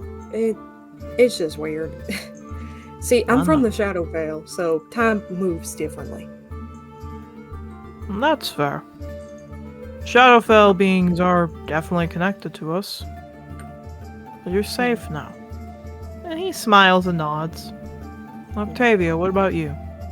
Do you know your family? He kind of blinks at that. Kind of like plays with his hands a little bit as he just kind of says, not really. It's complicated. Well, it's alright to be complicated. Do you by chance know... Well, being a blood hunter is going to make it difficult to try and figure out what you're going to be on the days of the full moon, but have you thought of and I guess just checked over with you about what your form is? Do you know that? He kind of like tries to remember, like, I assume he doesn't like fully remember what he becomes during that, does he? You kind of do. It's a bird thing. I definitely know it's a bird. Do I still have like the feathers like on the arms? Yeah, he plucks one off. Oh, were-raven. Good solid form. It's what people would call the basic form, but I think it's good. Good job. And what about you? Do you know what form you normally... do you normally change into? That's a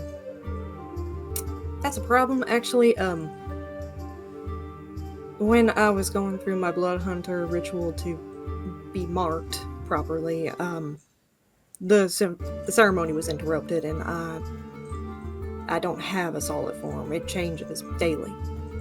Yeah, he smiles and puts a hand on yours. It's okay. It happens. It's not ideal, but we'll work with you, alright? Don't you worry about it. Thank you. Now, he, looks over. Obviously, I'd like to make sure you guys are... You might need to be put down in the holding areas just to make sure it doesn't get too bad, but I'd like to advocate for you not to, but you've both been unmedicated, and that could be very dangerous for the rest of the students.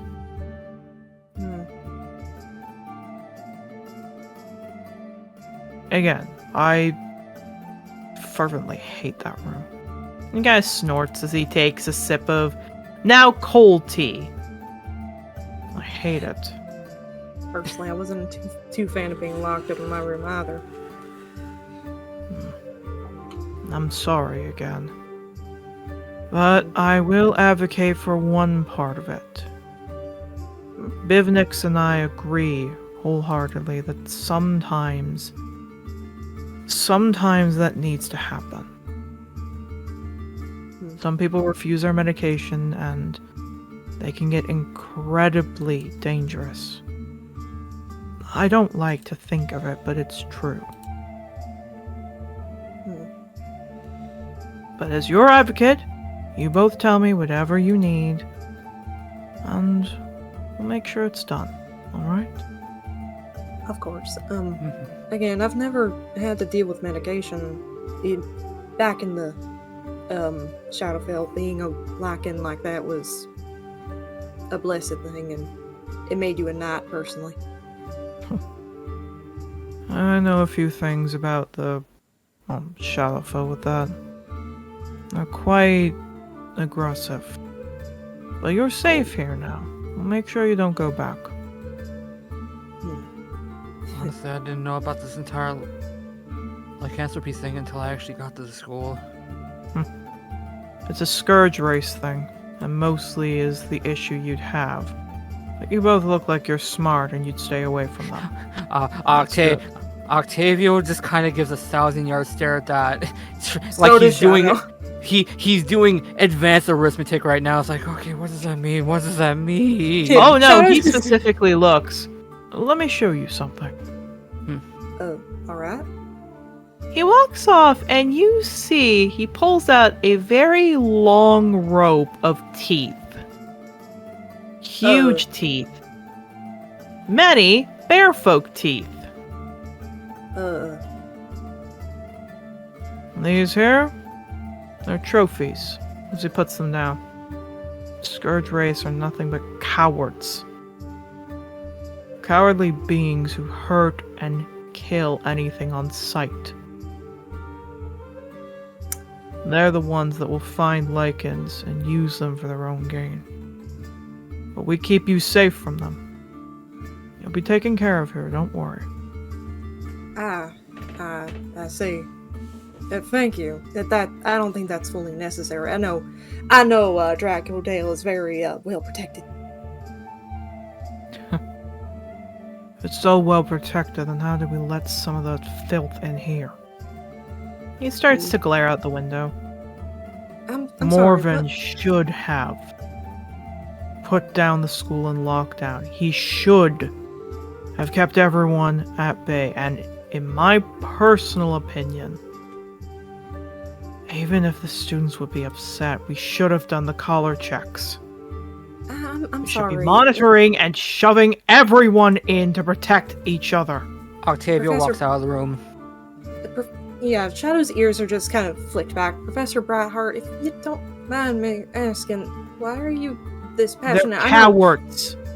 They'll kill little children if they get the chance.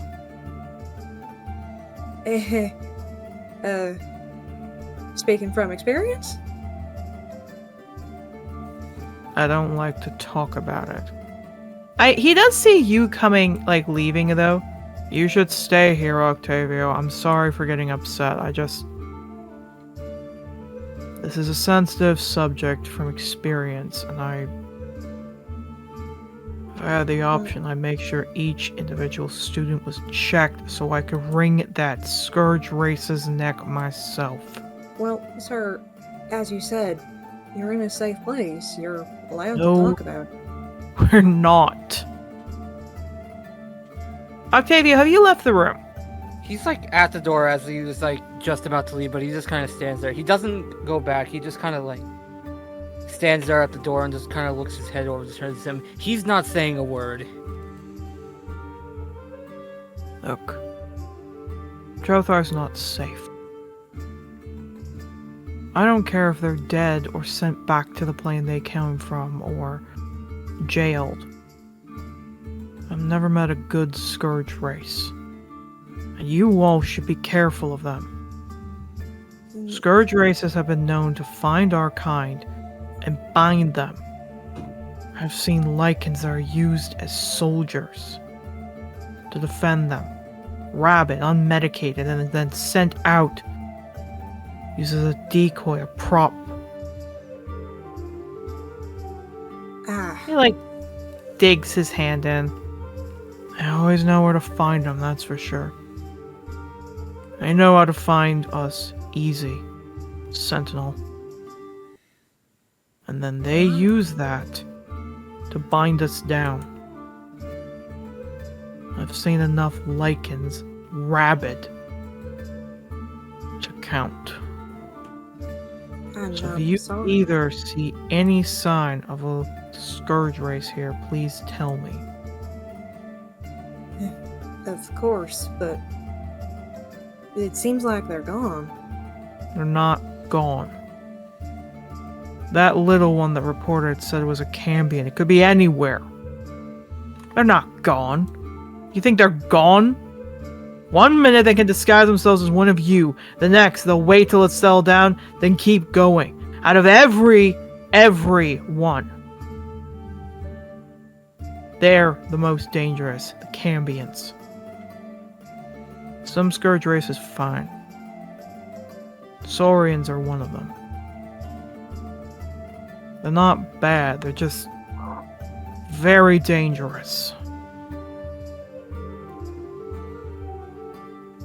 How are they dangerous? He holds out a large tooth. See this?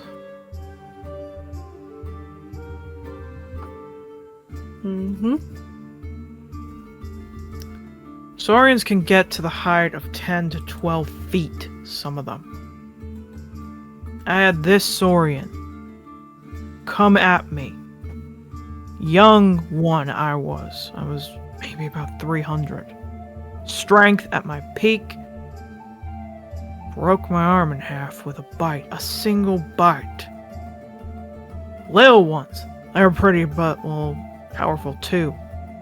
They've got claws like this one. And he holds out one that can stab into your gut. But personally, I don't want to kill them all. I just want them gone. Why do you want What to I get kill upset them? about, and what I get mad about, and what I want them gone for, however, there's no way to send them back. If they didn't burn and kill and pillage and kidnap, I wouldn't do this. I've seen them kidnap children, murder innocents. Saurians are fine, they're at least noble enough to fight you in here. Cambions? They will go after children. That little Daria kid, what was her name? Daria? Daria. They could have gone after adults. And they went after a child. Takes a breath. I'm sorry. I'm sorry.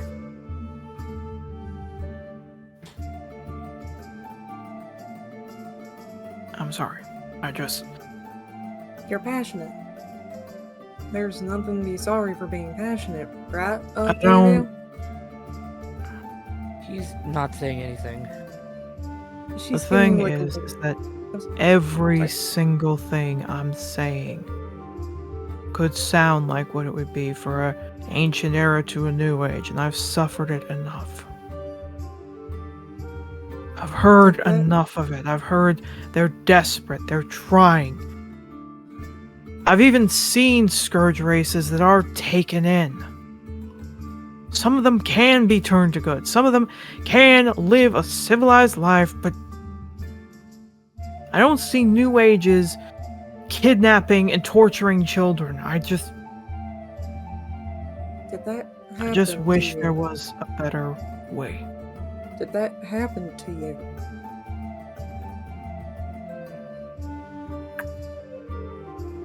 When I was younger, I had a cub. Single cub. Only one that lived. Riders were not allowed to take our children into the battlefield, so we have to leave them in a place. I was sending my cub out. And it got eaten alive.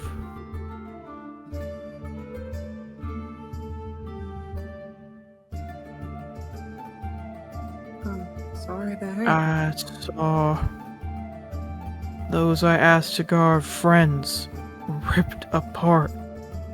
There was nothing of my cub left but scales and blood. Did nothing wrong. We didn't pass through their territory. We didn't do anything. And then all of a sudden a raiding band came in, and that was many years ago. But I still want to make them pay for what they did. Passionate's not the word. I'm just experienced enough to know to be careful. And I'm sorry that happened to you. Gives a nod. Looks to you, Octavio. I don't want you to see me as a bad person, but I know you might, considering all this. People don't like to hear about wiping other creatures off the world, and I don't want to do that either. I just want them out of this plane. And there wouldn't be kids getting kidnapped. If He gives us look like he wants to say something, but then he stops as he just goes, I understand. No need to go any further. He takes a breath. Bivnik, he's a bit more volatile than me, where is that scaly little idiot? Flying out, you actually see Bivnik land on, because this room I forgot to mention, it's a nice cozy room, there's tons of art pieces there, but there is also at the far back a landing strip that looks like Bivnik can come in. So Bivnik lands, looks, hey, thought you were flying out for a bit. Bivnik bows his head. I sensed you were still angry. What's going on? He gestures. We have company here. Yeah, Bivnik, walks in. He's gonna roll something private. Yeah. He looks at all of you. He looks over at Brightheart. You were talking about that again. So what if I was? You have far more aggression than I do. Oh, this the one talking about freezing them alive. I fight with the anger you give me. Let's not get into this debate again. I still think relocation is viable for them. You can't blame the species that doesn't have anything to do. We dragons don't have that hate. Oh, you do not get to bring this! And he actually gets up and starts walking. Talking about metallics not interacting with chromatics and primal. You all don't even do different species kinds of things. Silvers don't mix with golds, reds, or any of them. And you think that's better, and they start having an argument. Shadow kind of looks over to one of the paintings. Mr. Brightheart. 1 second, he keeps fighting for a bit. Octavio! Shadow, you two may interact for a bit. Well, let's try to divert the topic away from Scourge races. Yep, trying. Are you okay? You kind of see him his breathing start to elevate a little bit. Hey, Like his hey, breathing hey. start to quicken. Yeah, she goes over to you and quickly gets down at your level and cups your hands. Hey, it's okay. It's okay. It's okay. Yeah, Briar says that. Bivnik. I thought you were going to finally figure it out. Bivnik starts like chewing on the nice piece. Briar comes over. Hey, I'm sorry. I'm sorry. No, it has nothing to do with you or at all. hey. It's just personal matters. What's going on? I can't help either of you if you don't tell me what's going on. Eh.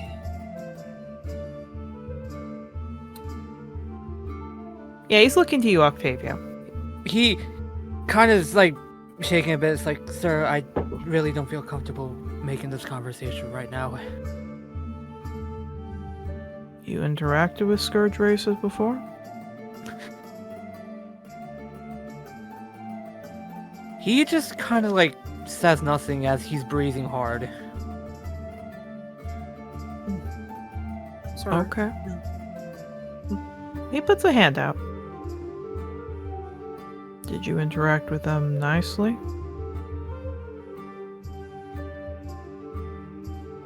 He literally doesn't say anything. Because from what he's learned, if he tries to say anything, his world's over, essentially, is what he's been told. Yeah, he looks at that. Takes a breath. I'm happy you met a nice one. I wish there were more of them. Met a nice one as well. I wish there were more of them. I wish we could find a way to live in peace. But he shakes his head. No. Not until this gets sorted. Anyway, you talked about a painting. Yeah, I was gonna ask, are you blessed by Cowpit? Because that's really good work. Blessed! Bivnik rolls his eyes. Oh, not this again. Blessed. No. He's our grandfather. He's your what? Well, no. Technically, no. Father. Yeah, father. He's technically my dad. I used to be a girl, you know. Before I got my senses in my head. I'm gonna have Shadow roll a thing. I'm gonna have her roll an intelligence on that. Fair enough. Because she knows that probably Cowpit is in her to some degree. Yeah, he keeps Shadow. going. That Yeah. sounds so bad out of context, by the way. Oh no. Yeah, it He does. chuckles. No, I'm a muse's son. So, creativity, all that. He kind of chuckles and points up. Well, 4 of the muses technically made me, but my main one was, how much do you know about the muses, so I know? Not a lot. Apparently, she reaches into her bag and pulls out the poem she was writing. Apparently, I may descend from some. Oh, that's wonderful. No, my mom was pastel, and my father was lyric. Oh. Descendants of them, all that. We know that kind of stuff. Yes, smiles and looks up. Anyway. They're good people, they are. But one day I wandered about, I wanted to figure out my own way in life, I realized I wasn't a girl, and I transitioned. Uh-huh. She's slowly tilting her head and just looking at him very closely now. Hey, looks... What?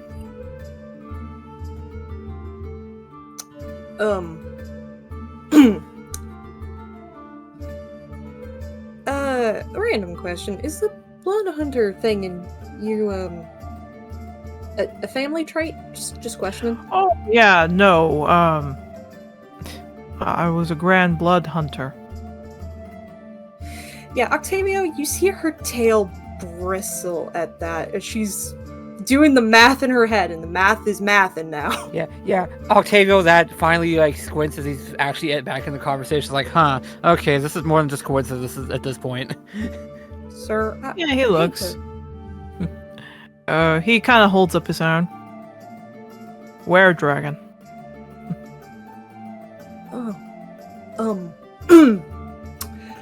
Sir, this is Yeah? gonna be a very rude question to ask, and feel free to not answer it whatsoever. How long ago did you lose that cup? I lost my son centuries ago. Son. Little guy. Cute as a button. Little silver cub with a little bit of black fluff on his head. Octavio's doing time conversion math in his head right now. Yeah, so Shadow, He so Shadow. chuckles. To be honest, he wasn't really a dragon. It was a Draconol. A Draconol. I'm guessing Yeah, but he would have counted as a Scourge race, so we asked for some help to make him look more draconic as a cub. I see. Slowly turns over to a fucking Shadow. This one, I have to do the mental math in my head. This one has to be like 600 years ago, would it? Looks over. Yeah. Why? This is going to sound very, very weird. Because I have discovered that I'm dragon touched. I have just a random question. Was your partner a silver dragon or a gray dragon in particular? Yes, a princess of the Silvers. Yeah, her eye kind of slowly widens. That's where the dragon blessed came in. Why do you... Are you doing a paper or something? No, Professor, Brightheart, I'm from the Shadowfell, and that would, Uh-huh. when I was taken, that was over 600 years ago. I'll help you find your family. No, sir, I think I have. She's staring directly at him. Uh-huh. I think you're my dad. I can be a father figure to you, No. of course, and he pats your No. shoulder. Sir, no, It's a little bit of a himbo. yeah, he's a little bit of a himbo. Shadow gets Nope, it. something else! Sir, I was born biologically male. I was told that I looked more draconic You're a when I was girl. a child. No, I'm trans, sir. I'm biologically male. Okay, that's what you had to say! Look, he's not a himbo! He's just like, oh, this is a girl! This isn't a boy! This isn't a boy! No! She's like, no, sir, I was have born no with a certainly penis. male. You can't be my son. You're a girl. Dakota hits him with the fucking steel chair. Dakota just goes, boom! No! He's like, I had a son, so my son died! I mean, technically, the son is dead. Still. Yeah, the son is dead, ha! You just gained a daughter. Okay, Yeah. so I need to describe this, which we will be going on break after this. Yeah. He looks at you, and he just blinks, and he looks, and then suddenly he gets like at your eye, and he looks at it, and it's then when he kind of just looks, and he tears up. Yeah, he's just hugging you so tight. Yeah, she kind of gives a bit of a squeak, but quickly goes He's to hug him sobbing. back. Yeah, she quickly goes to hug him back, and she's just rubbing his back. It's okay. It's okay. Yeah. He's hugging you, sobbing. He, like, Bivnik's coming over, and he's looking at you, and he's sniffing you, and he curls around you, and he's crying, and you just hear Brightheart go, I've got a beautiful daughter, and he's just hugging you. Oh my god, I'm gonna fucking cry, Erica, stop. This is the most precious shit that we needed after the hell we dealt with. Oh. Alright, we're going on break, everybody! We're going on break! Yippee! Shadowly's just like, wait, I'm not that dumb. Alright! And then we're going to the Species Center! Alright! See y'all after break! Yay! And Han, you Mother. gotta do the call out. And now now time for for the the ads. Oh. Good. Dateline Malachi Temple. As the recess continues, Team Wildstar has come back from a long, long weekend to find a sovereignless school and can finally begin the process of unwinding along with tying up any loose ends they had left. More coming soon after a word from our sponsors. Attention students, if you're having problems keeping up in your classes, fret not. We want to see you succeed, and to that end, we have student advisors available in the library after classes each day. These students were handpicked to help tutor specific classes due to their outstanding achievements in those fields. Students are permitted 10 lessons a week for free, then only 1 copper per lesson beyond that. As well, priority will be going to students with learning or physical disabilities, those that show more maturity with their temperament and actually want to learn, and students struggling to juggle schoolwork and taking care of children. Contact Mittens in the library if you wish to sign up, and remember, through dragons we protect. Attention students with darling little angels. Are you having trouble raising your family and training to be a dragon rider? Well, we at the Agnes Temple and the Drake Merchant Fields want everyone to be able to succeed, and no child to be neglected. Our finest childcare representatives are standing by to help take care of your children when you're busy, and help you be the best parent you can for your precious little gifts. And don't you worry, everyone we have available has passed strict background checks, with their files available before you hire. Please see Miss Coalduster for more information, and remember, through dragons we protect. Attention students, any of you that have a green thumb and are looking for somewhere to grow any sort of herbs or veggies, please speak to Professor Shepard for information on reserving a plot in the school's greenhouse. We allow all manner of plants to be grown by students, whether you need flowers for gifts, herbs for medicines and potions, or maybe just some extra snacks to munch on throughout the day. Staff must be informed and approve of any grown plants, and any restricted substances must be approved to be grown in your plot. Happy growing, and remember, through dragons we protect. Dateline Malachi Temple. We return you to the adventures of Team Wildstar, because there is jack happening here at the temple /courthouse /McCormick's cart-through. Tune in next week, hopefully, for more Tales of the Hawks. Actually, we'll change this up. Hello, everybody! Oh man, it was Welcome perfectly back. timed, though. Oh, I'm still keeping it in. Hello everybody, welcome back from break. We got to finally see one of you gets to see their parent! Dad! I'm gonna punch Mabel because he's gonna gloat about being right! You bet your fucking ass I am. This is why I love you, hon. Look, no, listen. He's not Lorelai's kid if he's not gonna gloat about being right, okay? Fucking Shadowly hears that and just goes right into his face. It's like, come on! Yeah, it is an interesting little time.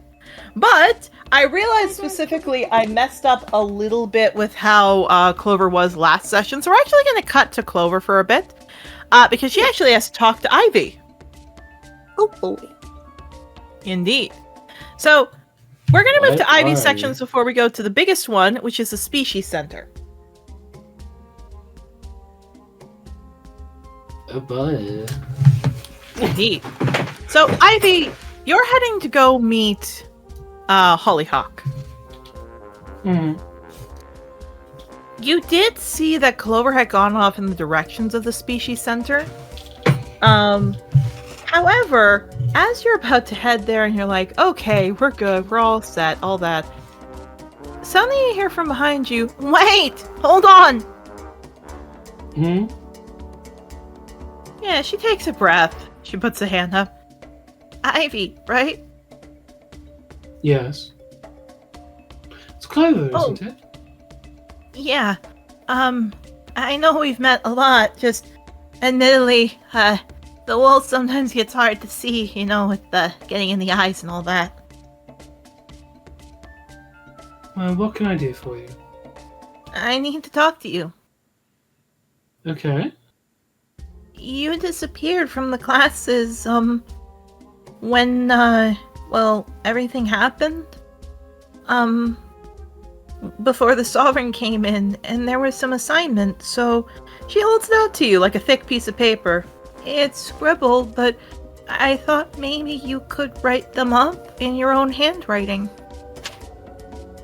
I just wrote up some assignments for you, so you didn't have to worry about it.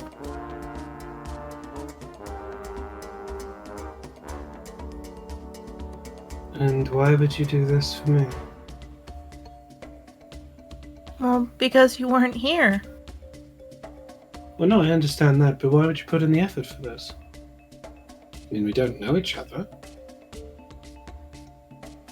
You just needed help. Well, there is one other reason. Okay, there we go. The Sovereign makes me really uncomfortable, and I know how it can feel living near him, if not working near him. And you look like you've had a really bad time. So, I wanted to make sure you didn't fall behind in work. And if you need to do that again, you just tell me, okay? I'll consider it. Of course. She hands it over. There are extra notes in there I made from classes for assignments coming out this week, okay? I'll look them over. Thank you. Of course. Oh, and don't worry about Joyful. Mabel does a really good job taking care of her. I'm sure he does. You did a really good job at letting her go.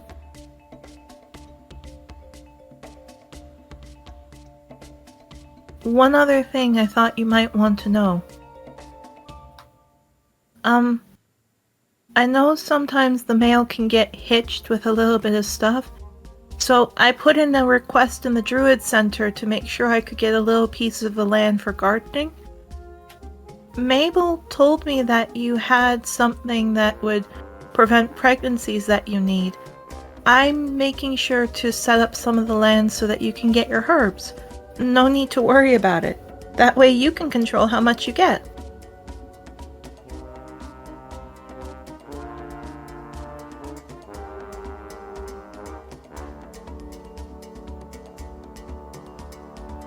I see. Yeah, she smiles and waves. Anyway, I just wanted to let you know. And sorry about Mabel again. I know sometimes, especially now, he can get on your nerves, but despite how dumb and stupid he can sometimes be, he is trying. But I am really sorry for anything he does. Okay? Well, he brought me back to life, so it's not all that bad. Yeah, Blinks. Huh.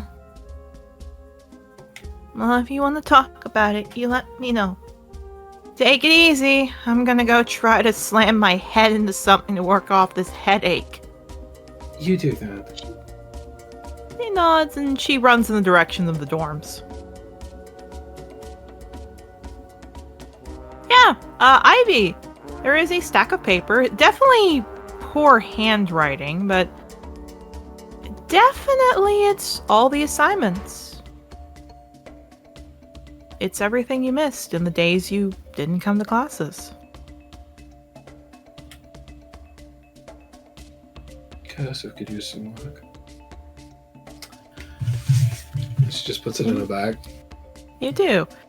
It takes you a bit, and then eventually, just outside the library, you see her leaning against the wall as Holly chuckles.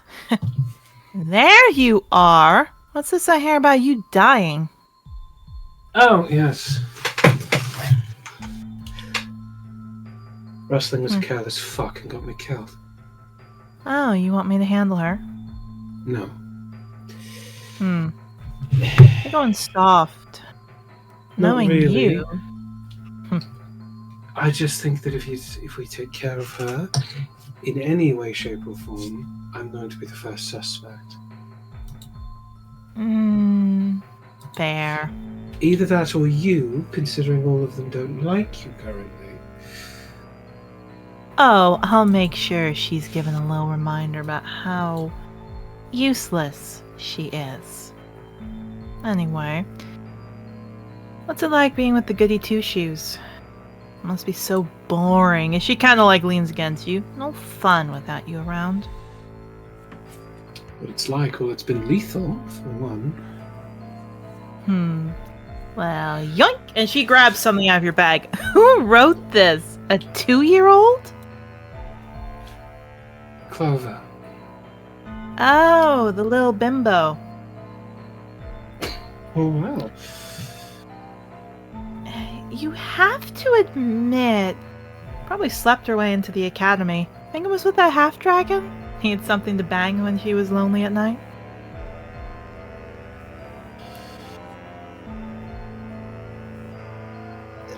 I think it's worth. I think they're generally in love.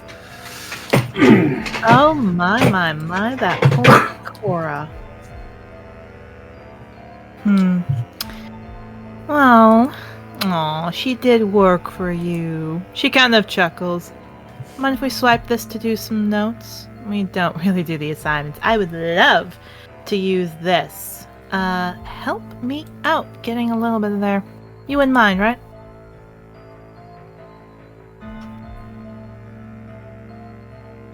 I mean, it's going to be pretty obvious if all four of you repeat the same and copy the same exact thing, isn't it? She turns around. Are you getting attached? Oh, for God, no. I'm thinking ahead. You better not be. Anyway, anything I should know about the 5 little idiots? Anything big? Anything they're looking into right now?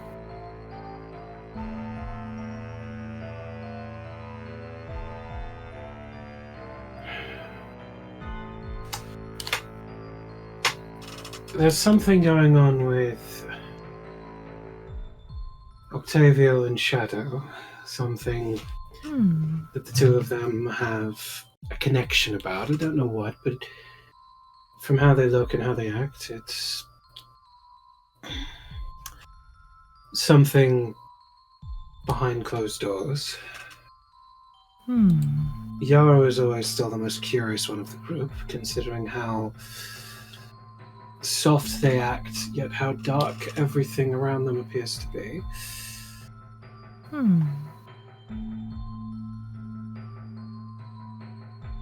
Speaking of Mabel's that, Mabel. Speaking of that, I wanted to just check something. Who's that Spitfire one? The young girl. One with the little tentacles. What's her name again? Oh, the child. I don't know. I don't remember their names. She hands the papers back. Make sure that Shadow Leap is distracted 2 days from now. Why? That's all I'm saying. See you later, bud! Oh! She whistles. Oleander, Holly? let's go! Holly Oh, what? wraps the chain around her neck. Okay. You doubt my integrity again. We're gonna have more than verbal barbs. Okay, darling? Relax. I'm not going to do anything. Horrid. Also, while I appreciate you think I'm going soft, she dispels the chain. There's no point in us doing this smartly if you're going to act like a bunch of murder-happy morons and aren't going to think about how you're presented. The entire point of hiding is to hide. Relax. I'm not doing anything bad this time. Look, I just can want to make monitor sure one. we have an exit plan this time. Okay, it was one little mistake. How did I know the little mute kid could talk? All I know is you need to get the little bullhead distracted. All right. What is your obsession with the children? What's the best way to make some little horrid individuals listen is to go after the kids. So does our code mean No. fucking nothing to you?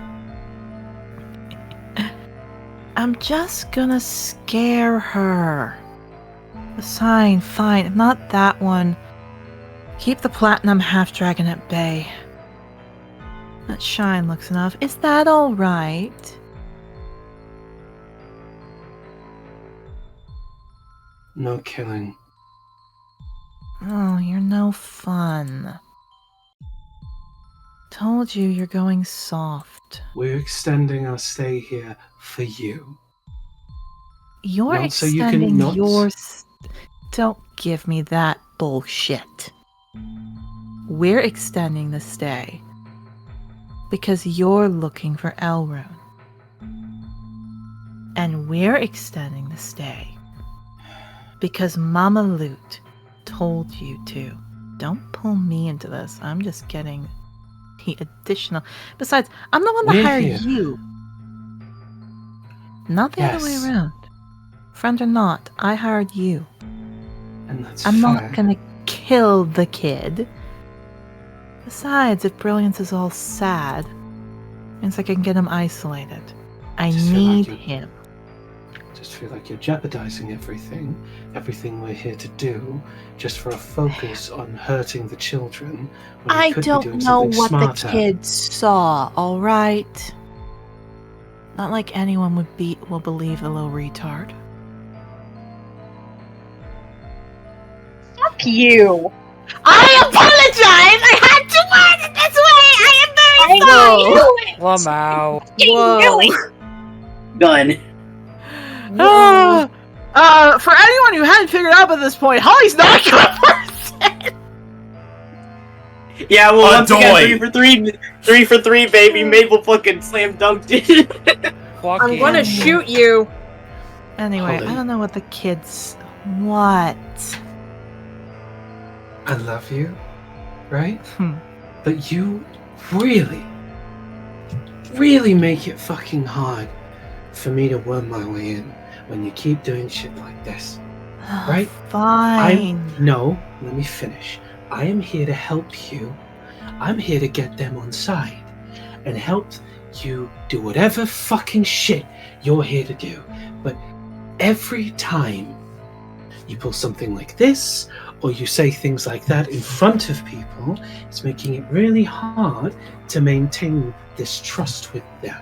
Because they keep asking me the same question, which is, why do I stay friends with you? Fine. And that's getting harder to answer. What, did you tell them the story we went over? You can tell them the actual truth. Mama Lud and I go way back. You too. Anyway. Okay. I promise I won't go after them for a month. We'll sneak around with the others. You won't even know I'm here. Fine. And seriously, she holds up a hand with a piece of paper in it. I got something on Elrune you want. What are friends for? She tosses it over to you in an envelope. Catches it. He's coming back here in 3 weeks. Her green eye Yeah. flares. You know, if you need someone to set up a little stabby stab, I know what room he'll be in. This one's on mine. Of course. Alright, let's see here. I have to pretend. Oh, goody goody gumdrops, Ivy. We're gonna be so kumbaya friends. Ugh. Remind me to take the back road back to Grove. At least they're easy to go. I promise I won't go after any of the people here for a month, alright? I'm You just just saying keep for your playing own part as their safety. friend. What? I'm saying it for your own safety, Holly. You keep kicking the hornet's nest and laughing when the bees fly out. And we both know how bad it can get when you don't rein yourself in. Don't remind me how bad it can get. I know how bad it can get. Just keep the little idiots at bay. I will do my job. Just don't make it harder for me. Like I said, I'll be nice. Now, if you don't mind, I'm going out to the forest. Alright? Fine. Good to see you. Love you, bud. Oh, Leander, let's go. Yeah, they start running off. So, Species Center, everybody! Let's switch over to you! For the record, out of character, I knew it.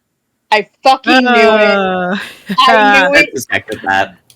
Yeah. Ain't that a fun thing? So they were the fuckers that went after my girl.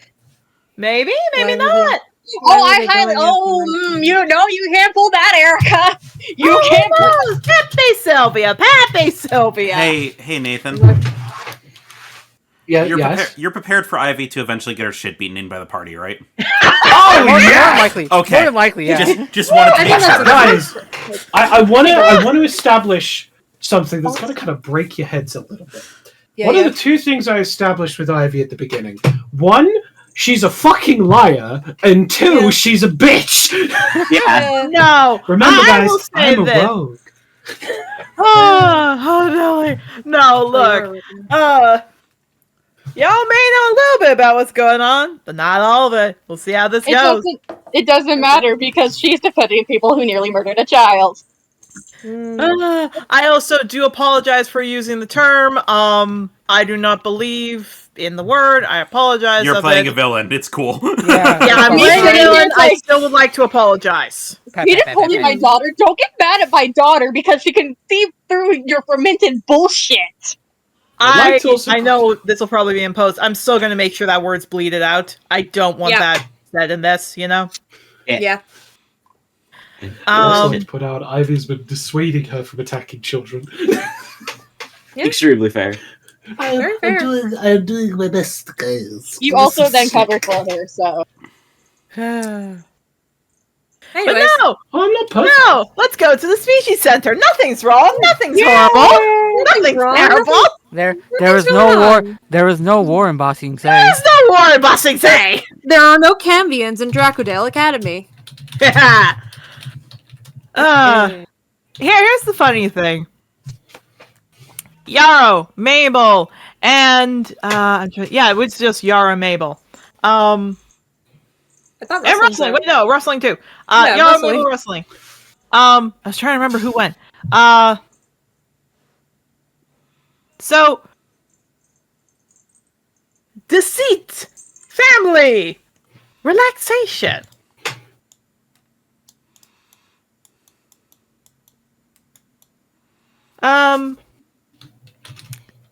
As you three get there, you're like, to explain where you all have to go, because the Species Center you guys haven't been to before, so you're trying to figure out where to go. You're trying to figure out, like, the building, everything else. You guys don't know where to go for a while. But eventually it kicks in, which I am looking at my own notes of the building shape again. Yes,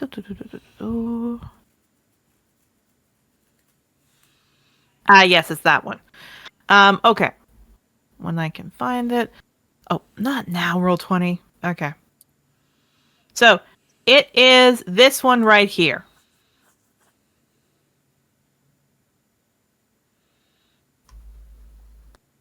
So basically up by the pottery one, by the market stalls. Savvy?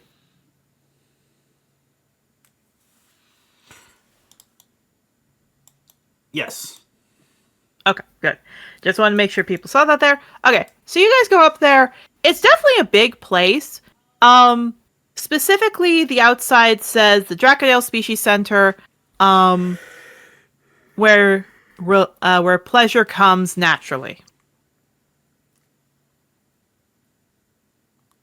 Huh. Then that is crossed out, and it specifically says where you can tame your inner beast. Then that is crossed out. Then it specifically says just come in and have fun. Slogan pending. Slogan pending. Ad coming soon to a break time near you. Indeed. Mabel, Rustling, Yarrow, you three may interact for a bit. Well, that sure is something to have on the front of the building. I have a feeling that a few people came in and were complaining about it after they put them up. Probably. Or they could have been misled. Yeah.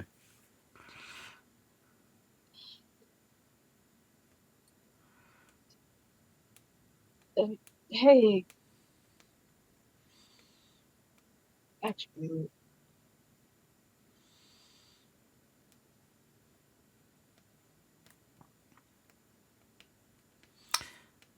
So. I tried No, go ahead.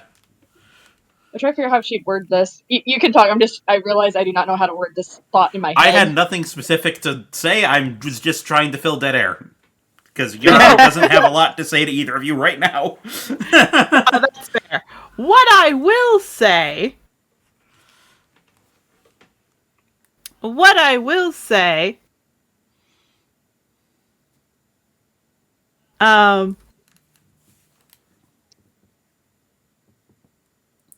is funny enough.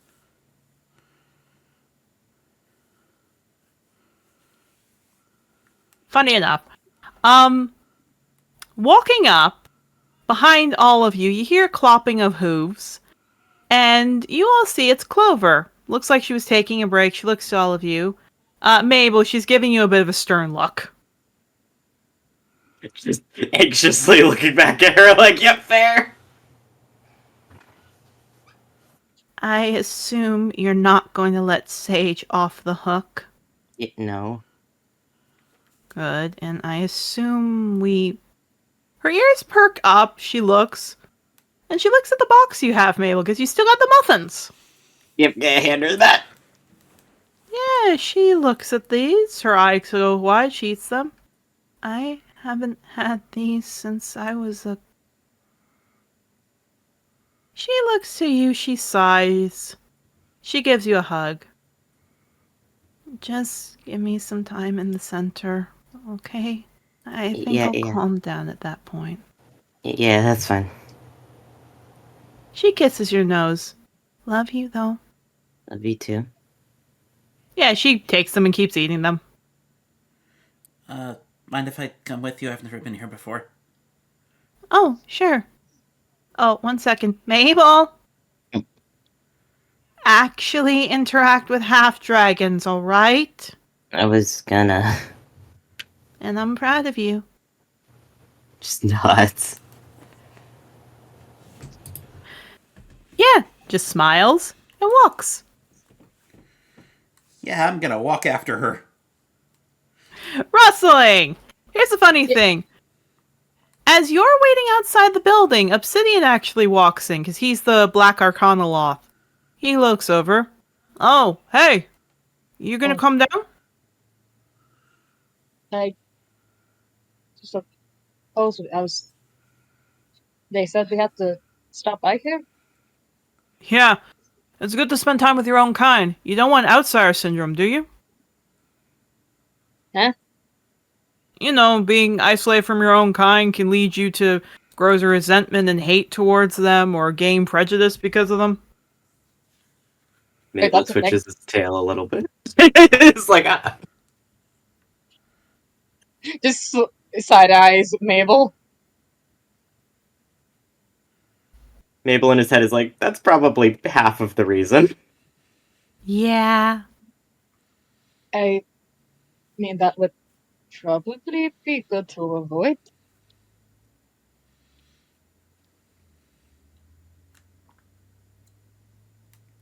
Yeah, I guess that it would be a good thing to avoid. Right, Yes, Mabel? Miles. I was gonna. Just kinda That's gives- not entirely why I mean, it's probably part of it. But it just shakes his head a little. I know, you just look like you were zoning out a bit. No. Are you gonna be good? Yeah, I'll be fine. Okay. Yeah. He smiles, he nods, he walks off. Do you think I can talk to you about something later, Mabel? That's been bugging me. Yeah, sure. Okay. Maybe after we have unwind time. Just nods. Heading in, I guess, following the what's his name? Obsidian. Obsidian. Sorry, I had to take an inhaler, so my brain is getting. Nope, that's okay. So here's what happens. You enter, like all of you enter in. Yarrow, you see Clover specifically goes up to the front. I'll change the music. We'll go with Yarrow's theme, actually. So, Yarrow, you see Clover comes in, taps her hoof on the counter. Pecora door, please. Yeah, stepping there is ironically appears to be a changeling. She smiles down to her. Clover, good to see you. Oh, and who's your friend? Oh, this is Yarrow.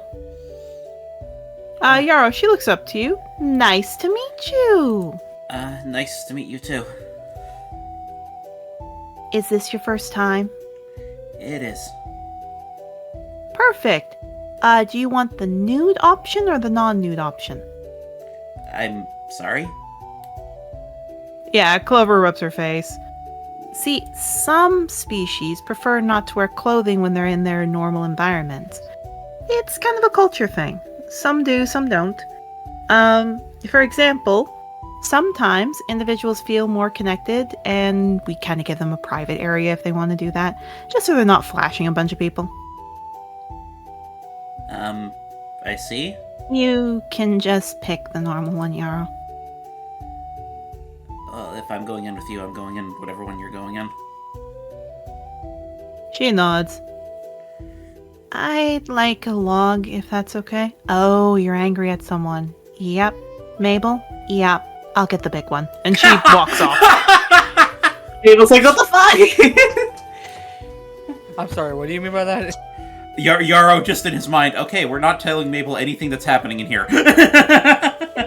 Oh no. This is her private time. Oh no! I will say, because I forgot to mention, this changeling looks to be feminine. Maybe not, you don't know. But has like a rainbow dress, nice pair of glasses on, brings this over, hands the key over to her. There you go. And you just follow her. By the way, my name's Rose. Go by they, them. Anything you need, I can help you with, okay? Thank you very much. And if you're into landscaping, I've got lots of needs for people like you. We need new tunnels built, if that's all right. I can't say that I'm the greatest at that. See, if we were to have all of these species in here, we would never have the room. So we have massive tunnels that have these kind of synthetic areas for them. It really helps out. So you go with, since it's your first time, you're in the Pecora Arcanoloth section. Alright. And are all your kids Pecora? Yes, they are. One of them, however, is a Fadir Pecora, so she's a little different. Oh, no. See, sometimes we have species come in that think they're one thing. We have this with, like, changelings who were not really allowed to shift or any of that kind of stuff. So basically it's just to make sure you're like a pure Pecora. Because if there's a mixture or a hybrid, we also give you access to other rooms. As far as I know, I'm purely Pecora. I have Fae in me, but other than that, I don't think that's Oh, changed my trust race. me, you'll like it. Yeah, Clover nods as she walks. Let's go. She starts eating the muffin and she looks happy but also a bit sad. Yeah, Yara's gonna give a bow. Again, thank you, and he's gonna follow after Clover a little closely. You do. Mabel, Rustling. You two come up. Rustling, you're first. Yeah, she looks down to you. My name's Rose. Welcome to the Species Center. How can I help you? Obsidian, you're going after them. Yeah, can I? Yeah, you can just go, buddy. He walks off. She looks. You're new. What's up? Hey, wrestling. Rustling? I was told it's best if we come down here, or we're supposed to either last week or this week. Yeah, we don't want you to get outsider syndrome, honey. What's your species? Arcana? From what I know, though, she kind of blinks. One of my kids is a selkie. Oh, I adopted guess or? biological? Oh, But oh, there's no wrong about that. I just don't I know will what that say, means. Oh, sorry? I will say, as she says that, Obsidian actually perks up and looks back at you up and down. But he does keep following after Clover. You must be in the Silky Otterfolk section, huh? I wouldn't know. It was a surprise when my what's it called? What are the fox deers called? Not fox deers. Fucking brain, please. Winged fox. What are those called? Enfield. Enfields. They're Enfields. Sorry, my apologies, audience. I had to take my inhaler, and medicine is making me spacey. No, it's fair. I know what you're saying, and she chuckles. It doesn't matter if your children are hybrids, but if they're like a really different kind of hybrid than you, that means something else. Do you have a connection to water? Yes? Do you like the water? I? Can you hold your breath underwater for a very long period of time? I don't need to come up for air. That makes sense. I will say, I didn't mention this before to Yarrow because Clover took the key. Rustling, she hands you a key, and it looks like the handle is, again, it's a long, thin key, but the base at the back has what appears to be a thick piece of metal, big circle with two different symbols on it. One is the symbol of what looks to be an otterfolk head. The other is the symbol of a silky head. Take this, go to the right, and down the stairs, 3 rooms down. Okay. She's going, she guesses. She's very confused about what the fuck she is now, because, like, oh, okay, I go here, I guess. Indeed. Mabel, you're the last to come in. Yeah, he's just like, oh god. Yeah, looks you up and down. Well, I'm assuming you're a half-dragon, huh? I'm a diamond half dragon, yeah. Ooh, very nice. Now, this is just me asking. You're not one of the people reserved in one of the mating rooms, right? What? No? Well, see, it's draconic mating season right now, so some individuals prefer to, like, have sex in our private areas to connect them more to their homelands. No, I'm okay. Okay, perfect. She writes that down. Did you want anything extra? We've got live animals you could hunt, elemental stones. What do you want? No, I'm okay. All right. My name's Rose, and she hands you one that has, this time, looks to be 3. This one is kind of like a little triangle. There's 3 symbols, one of a half-dragon, a dragonborn, and a kobold. Welcome to the Species Center. You want to go, points at the first level, right over there, 1 level down, first room on your left. Okay, thank you. You seem scared. You okay? Yeah, I don't, It's just in here. I don't talk to a lot of half dragons. It's fine. Oh, you might be suffering from outsider syndrome then. Okay. As I've heard, apparently. Well, do you have a prejudice against your own kind? For good reason, I would think. But Then that's outsider syndrome. Okay, hurry up then. okay. Just sighs going off. Half of him's like, but it's not outsider syndrome if I have a good fucking reason. She doesn't know. You know, All right, you know, Probably still is. It probably still is outsider syndrome to a degree. you're a doctor. You know that multiple things can happen at once. Hey. No, I cannot stress half of Mabel is the pride part of Mabel that's like, I don't have that, I have a good damn reason. And the other half of him is the logical doctor part who's going, okay, but you have both, bitch. Yeah. Both can exist. It's not an either or, it's an and, fucker. Yes, That's Jamie's that kind the of reason, logic but... loop. Yes, Jamie might be the good reason, but he also started it. Yeah. Yeah. But no, what I will say, because I think this is fun, what I will say, Mabel, is you get your key and you head down. None of the rooms are on the main level. They're all below. They're all in these little, tunnel corridors. And for everybody here, there's, dirt and rocks and everything else, padded stone beneath you to lead you there. But sure enough, each room has a symbol on it. So there's a big door, and then again, the symbol that matches the key is the one that's on the door. So for example, for Pecora, there is a large deer Pecora head painted on it, as well as a fox. For the Selkie, there's an otterfolk and a Selkie head on it. And for the half-dragon dragonborn, kobold, as I said. So we're going to roll a d4 in the order in which you registered at the front desk. All right? Mhm.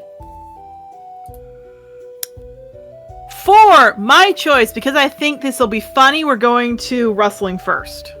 Oh, So rustling. you just sitting here. Is there a type of outsider syndrome that's just utter confusion as to what the fuck is going on with you? Maybe. So rustling. When you enter in there are tons of otter otterfolks and silkies. And funny enough, you see many of them in their pelts. But here's the funny thing with the room. There's barely any land. There is not a single drop of land pretty much. There's tiny bit of land, but a massive deep thing of water. I need to get in the sea. I need to go in the sea. I need to get in there. Indeed. Let me explain how it looks.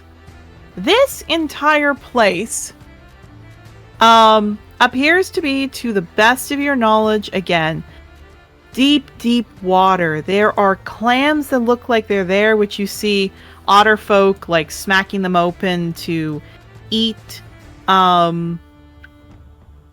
You see there's coral patches and tide pools.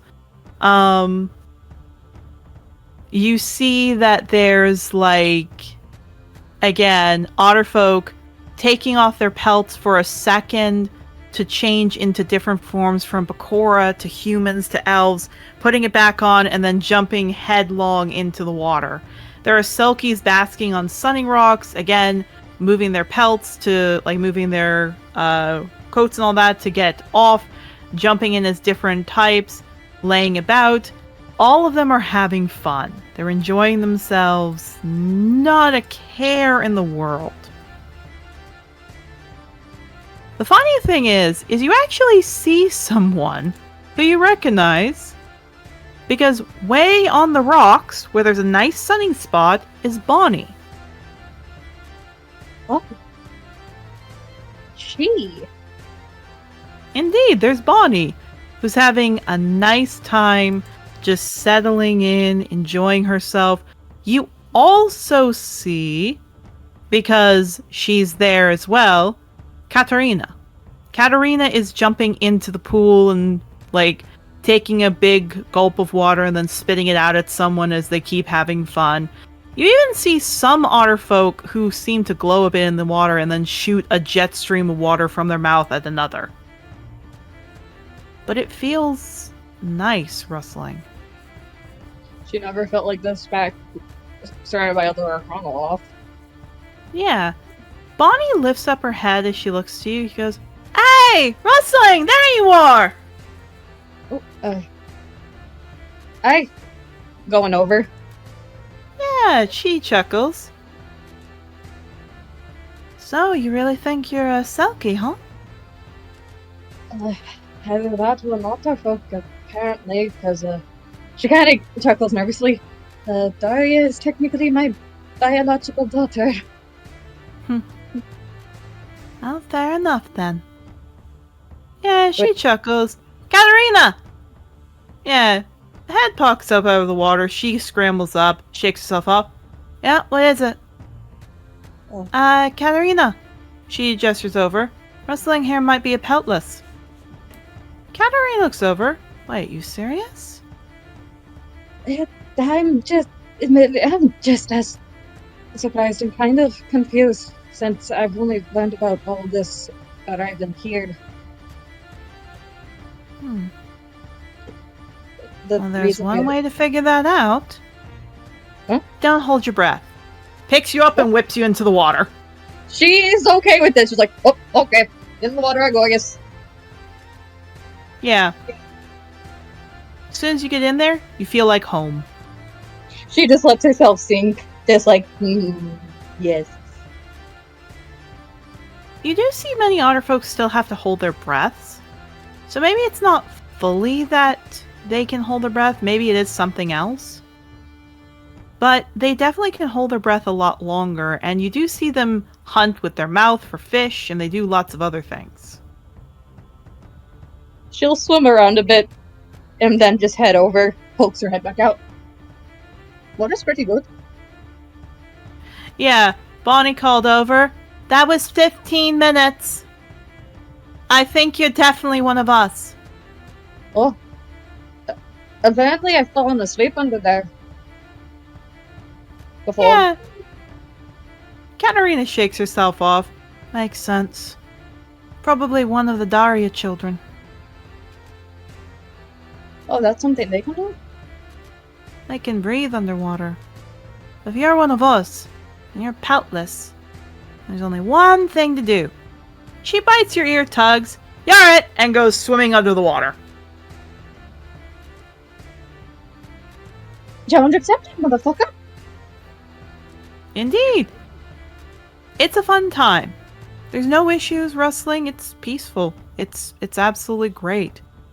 You get to hang around people who enjoy swimming and eating raw shellfish and fish. It's really good. And with how long you're allowed to stay in the water, you even feel more energized and healthy.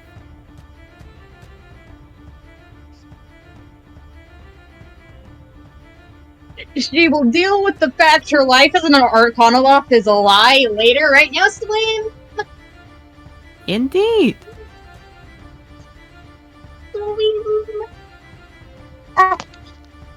As I accidentally close my laptop. Aye, fair enough. Alright. Odds and evens. Mabel, odds or evens?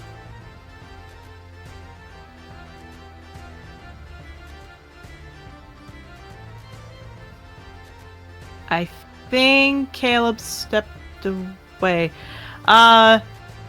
No, I'm here. I forgot I was on mute. I said even. Even? Odds it is. That means Bakura first. Hooray! Oh man. It's actually very funny that lined up that way. Dear. Changing to Yaro's theme.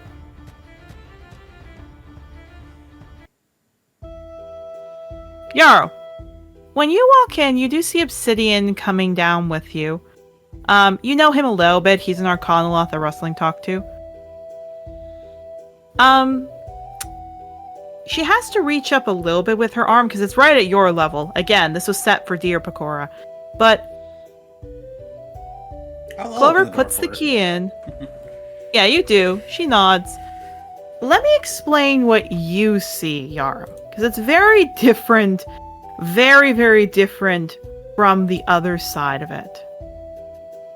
What you see all around you is a deep, ancient wood. Tall trees with light stones, like radiant stones above to help it out. It's a mossy old growth with trees from different areas. Almost what your mother said the Beastlands was like. There are fae flowers everywhere. There's holes for Arcanoloths to dig in. You see that there are places where deer can scrape their antlers up, like the deer folk and all that kind of stuff. Pakora can scrape their antlers up to get the shed off, like the velvet. You see there are, basically, to the best of your knowledge, everything appears to be from your home is here. Large rocks, a pool that you can drink of that's probably filtered from. It's like home. It's perfect. There's even a large field section that you see a lot of sheep Pakora like to just roll around in.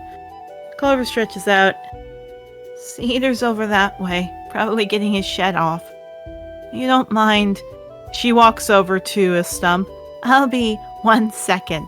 Yarrow, she starts smacking into it to leave some, chips of wood off. She's speaking in a form of Pakora that's a little fast for you, but you specifically hear her just saying, I can't believe he was dumb enough to get hurt. He promised me not to. What the heck? I know he hyperfixates on undying stuff, but what in the actual nine hells? And she just goes off on the stump.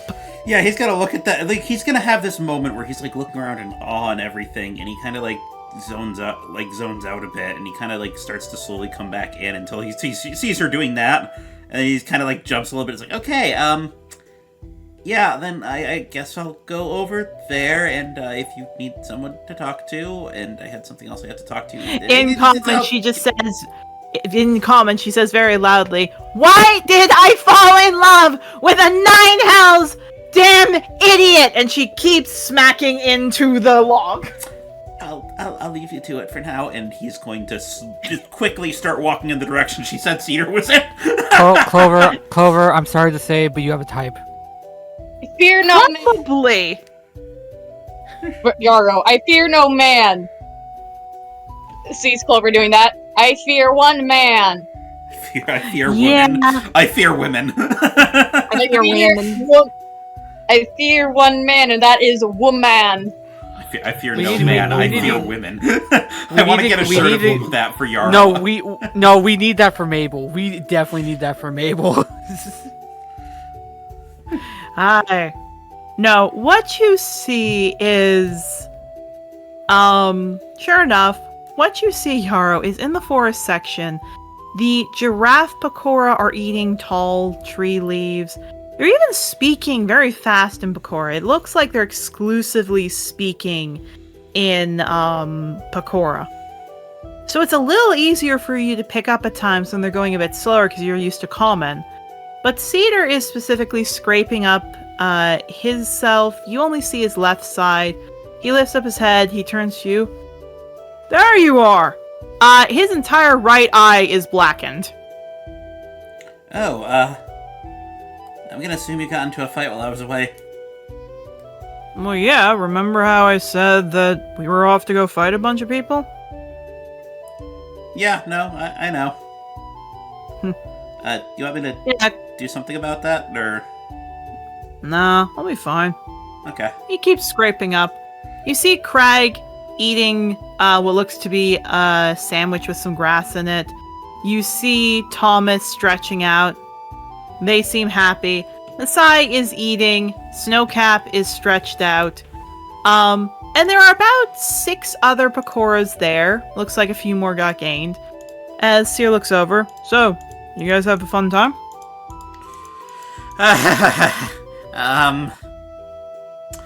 Yeah, so there was a plague going on when we got there. Yeah, he perks up. Wow. Yeah. We fixed it. This field's got something in them, and we were able to help everyone. A lot of other things happened, but it's been a long couple days. Yeah, he chuckles. That's good. Oh, we didn't have anything that interesting. I envy you, then. Kind of. Don't envy me.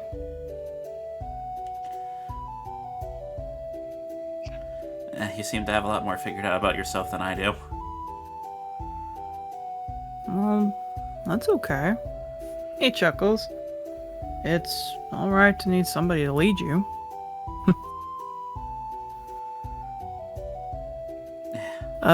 So... Alright. Have you... At which point, from behind Cedar, on the opposite direction goes, "Just kiss them, you gay idiot!" You see him glaring back as you see Pothos. Pothos is beside his group. Remember, Pothos is the Sambodir Pakora who've been bugging you. May, Apple, Buckthorn, his whole group is there. Pothos looks like he's separated a little bit from him. Pigweed is just watching him as is Sumac and Chokeberry. Yeah, Cedar glares. "Leave us alone, Pothos." "What?" "Clearly you're monitoring him around like he's a doe." Yeah, Pothos glares. Just ignore him, okay? Right. He kind of, looks that way, and then he just kind of shakes his head for a moment and looks back.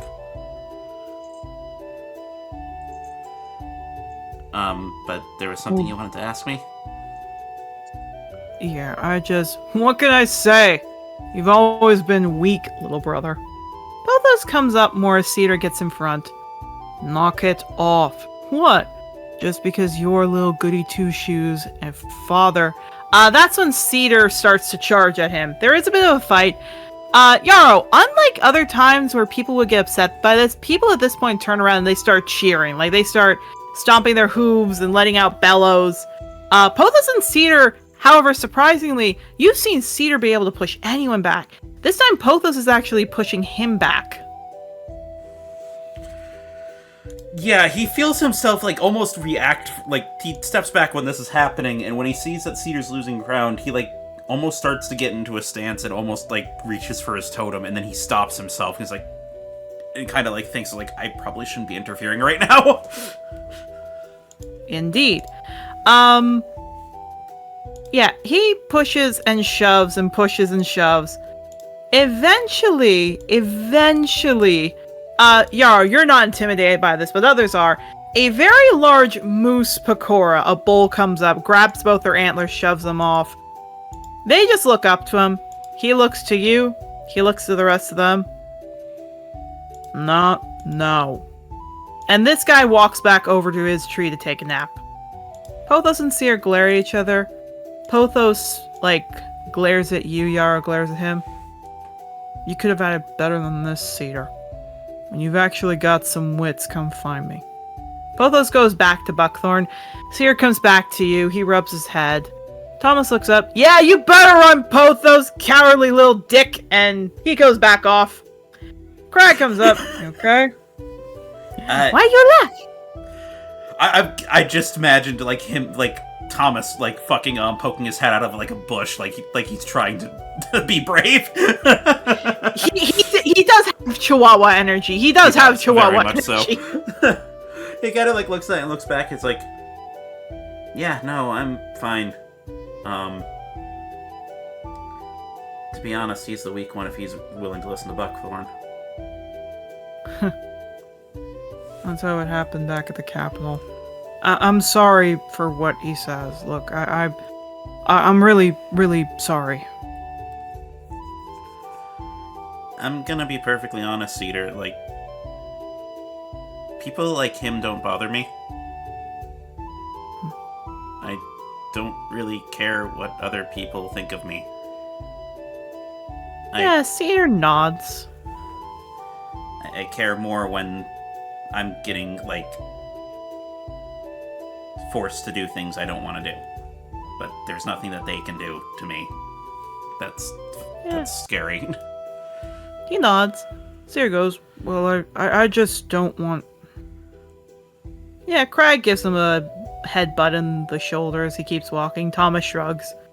Look, I don't want him to assume that you're gay or feminine when clearly you're not, and I didn't want to step over a boundary with that. I just want him to stop making those jokes.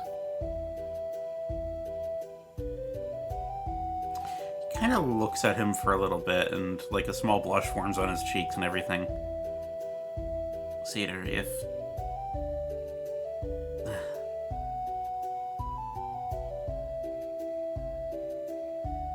I had a boyfriend before I came to the school, if that makes... like... if that's what you were asking. Wait, you're I'm bi. not... You're not straight? No? Did you think They I was? blink. They blink. And blink. And blink. Cedar hands 5 silver to Thomas. Thomas hands that with 5 additional silver to Craig. Hands it over to Masai. And all of them hand the money over to Snowcap.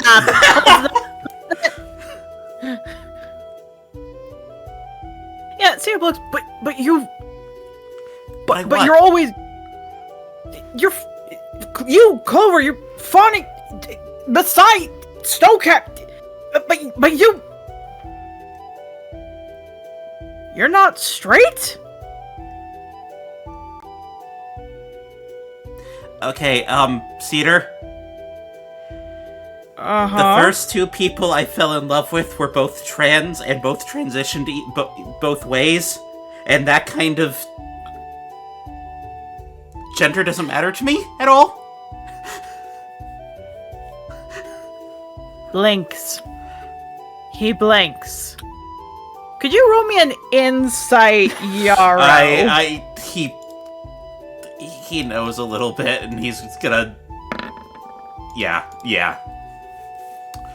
He kind of, like, rubs his face for him. I'm assuming 20 is good enough for... Oh, we'll see. Okay, Cedar, how good is your... Oh, right, you do not have a high deception. Okay. Oh, no! Okay, you just think he's, like, confused. You think he's confused. You think he's confused. So he just blinks? No! No, that's good. Be you. I'm gonna go for a bit. Just gonna go take a bath.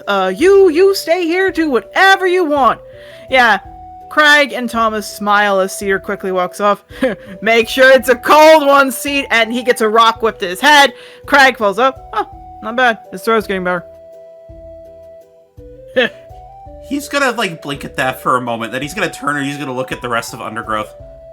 This is the, same thing as, and then he kind of, like, points over to Messiah and Snowdrop. Yeah, Messiah and Snowdrop perk up. Huh? Yeah, Messiah turns over while she's eating some leaves. You know, you guys aren't particularly subtle about, like, teasing each other about liking me. They look to each other, look at you. We're just doing that because we think you're nice as a friend. I mean, if you want to go after more, we wouldn't mind. After all, you look very attractive, and, well, you're very nice. Snowcap nods. I mean, yeah. Besides, it's not our decision if you join the group or not. It's Cedar's. Right. Just kind of, like, looking at that, and then just kind of, like, flashing back to when, like, both of them were, like, cuddling up against him. Right. And she chuckles. Wait, do you not know we're already... They all stop. Snowcap takes the 5 silver out, hands it to Masai, who hands it to Craig, picks some out of the bag that left over, tosses Thomas, points them. Ha! Told you he was stupid! I'm sorry, what are you He, like, stops for a second. He, like, covers his face. Oh, that's why Cedar was waiting to... Okay. So you all are. Dude, we've been in the poly group since we were 15. Okay. Started with her. Does like a thumb jab over at Snowcap. No, it started with Messiah. No, don't bring me into this. It was Cedar. No, it was Thomas. No, it was Cedar. They all kind of like argue a bit. So wait, then what about Clover? Yeah, they look over. You do realize Pecora, as Crag sits up and sits down, Pecoras usually have about 6 to 10 partners sometimes. Herds, right?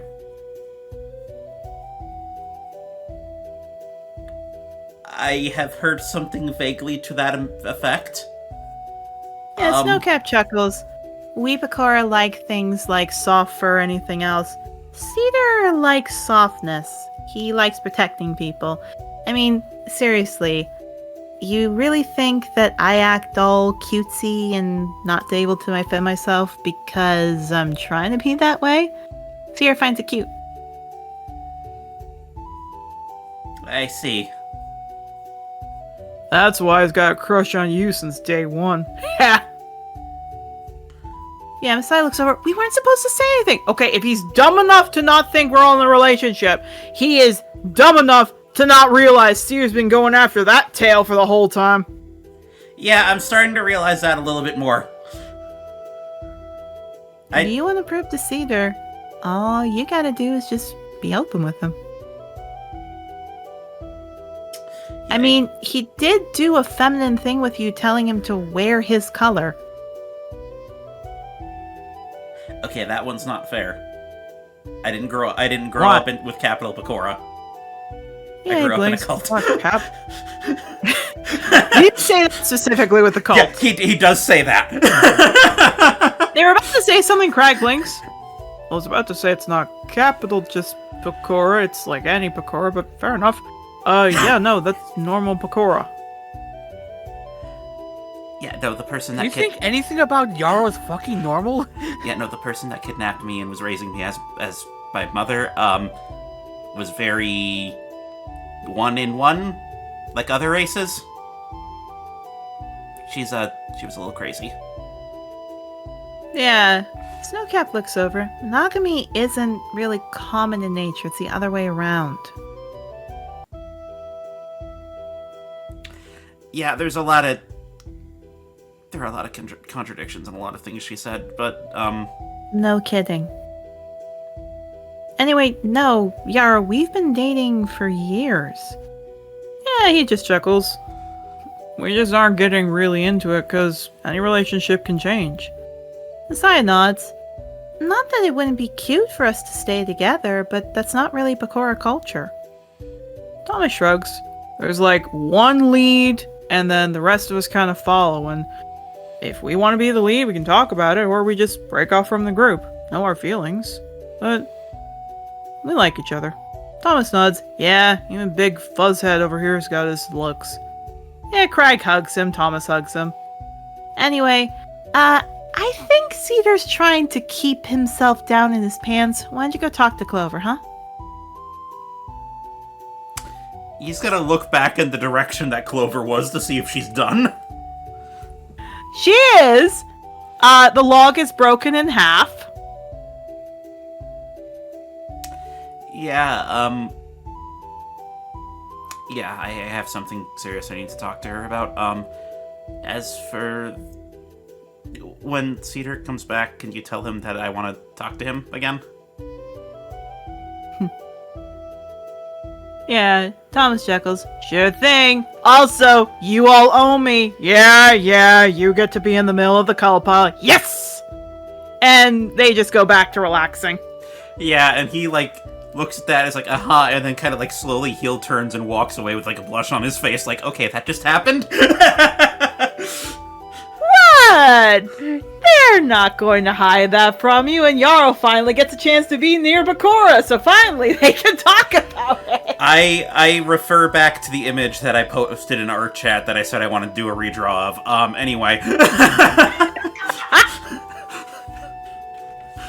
He's gonna walk over to Clover. You feeling better? Yeah, I just rubs her face. I'm calmer, but Mabel was trying. I know he wouldn't actively do it. I'll be fine. She chews on the last muffin as she takes a breath. Do you want me to tell you what happened so you at least have some context, or do you want to wait for him to say it? I want to wait for him to say it. I'm fine. You All right. don't have to defend him, but what's up? Less of defend... Clover, I'm gonna be perfectly honest. I understand the parts of him that you see, but, Wow.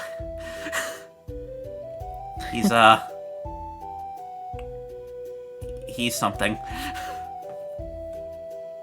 Honestly, he's the best guy I've ever met.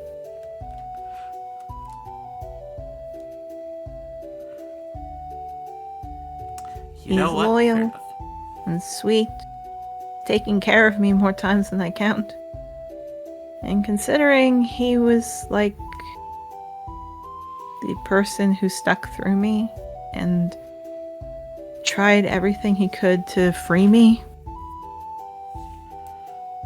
I think he's amazing. I just wish he wasn't so bullheaded.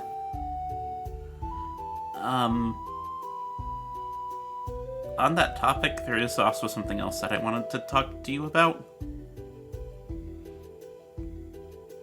Actually. She looks. Is she sitting down right now, or...? Yeah, she's sitting. Okay, he's gonna move over and he's gonna find a place to sit near her.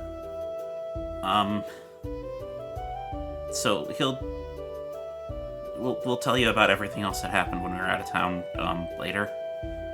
But there's a specific part I feel like I should say sooner than later.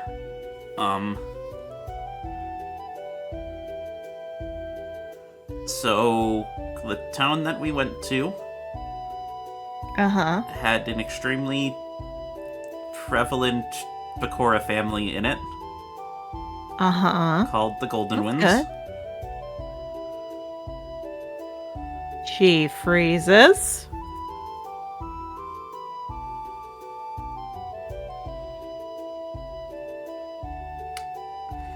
Okay, I was not expecting a reaction this soon into it. She's just watching you. So we had... I will say, you are not alone. There are people looking to you at that. Not too many, but just out of the corner of your eye, you see them looking. Continue. Yeah, he looks at that a little bit, and he's gonna... Can I try to read her to see if she's trying to keep that hidden? Go ahead. Okay. 18? You have no Oh, nope, you do. There is a look of sheer panic and sheer rage on her face. He's gonna kind of like swallow a little bit at that and kind of like look around and kind of look back. And we were talking to them and needed their help with other things. And while we were having a discussion with it, Mabel brought up that he was close to somebody from their family. Another Pecora I'm not sure of. He's kind of like looking left to right. Thank you. I was so ready to correct you on how Mabel looked at that. I was so ready to correct you. I would love to say, you say that, however, she is smart enough to read between the lines. Could you roll me an insight on Clover? 14? Y'all know that meme of I just want to talk to him? You cut to Mabel. You cut to Mabel, and he's staring at a wall, going, I feel like my wife's more mad at me now. She's hands up. I'm gonna talk to Mabel for a second. She walks out, and she starts heading speed running in the direction of Mabel. He kind of like Yeah, don't you want to follow? He's gonna kind of look around at the crowd that was amassing and just kind of like slowly back up and then just kind of sprint after her. We'll say this. You do hear a few of them mutter. And Yarrow, you were not subtle about this because some of them goes, there's a golden wind here? Cut to Mabel! This shit.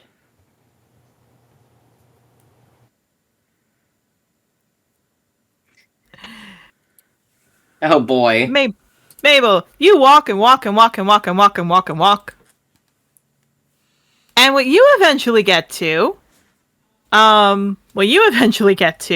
is a door that again has the half-dragon symbol on it. Yeah, just fucking going over there. Do you open the door? Yeah. You do.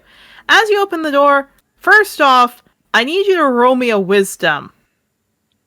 Oh lord.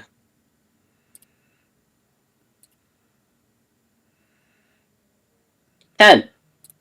Okay. 10. You're fine. It's just a little overwhelming. Like, the stimulation is high in this room, if we will. Pulling fucking scarf a little bit up. There are so many elements and so many people and so many things everywhere.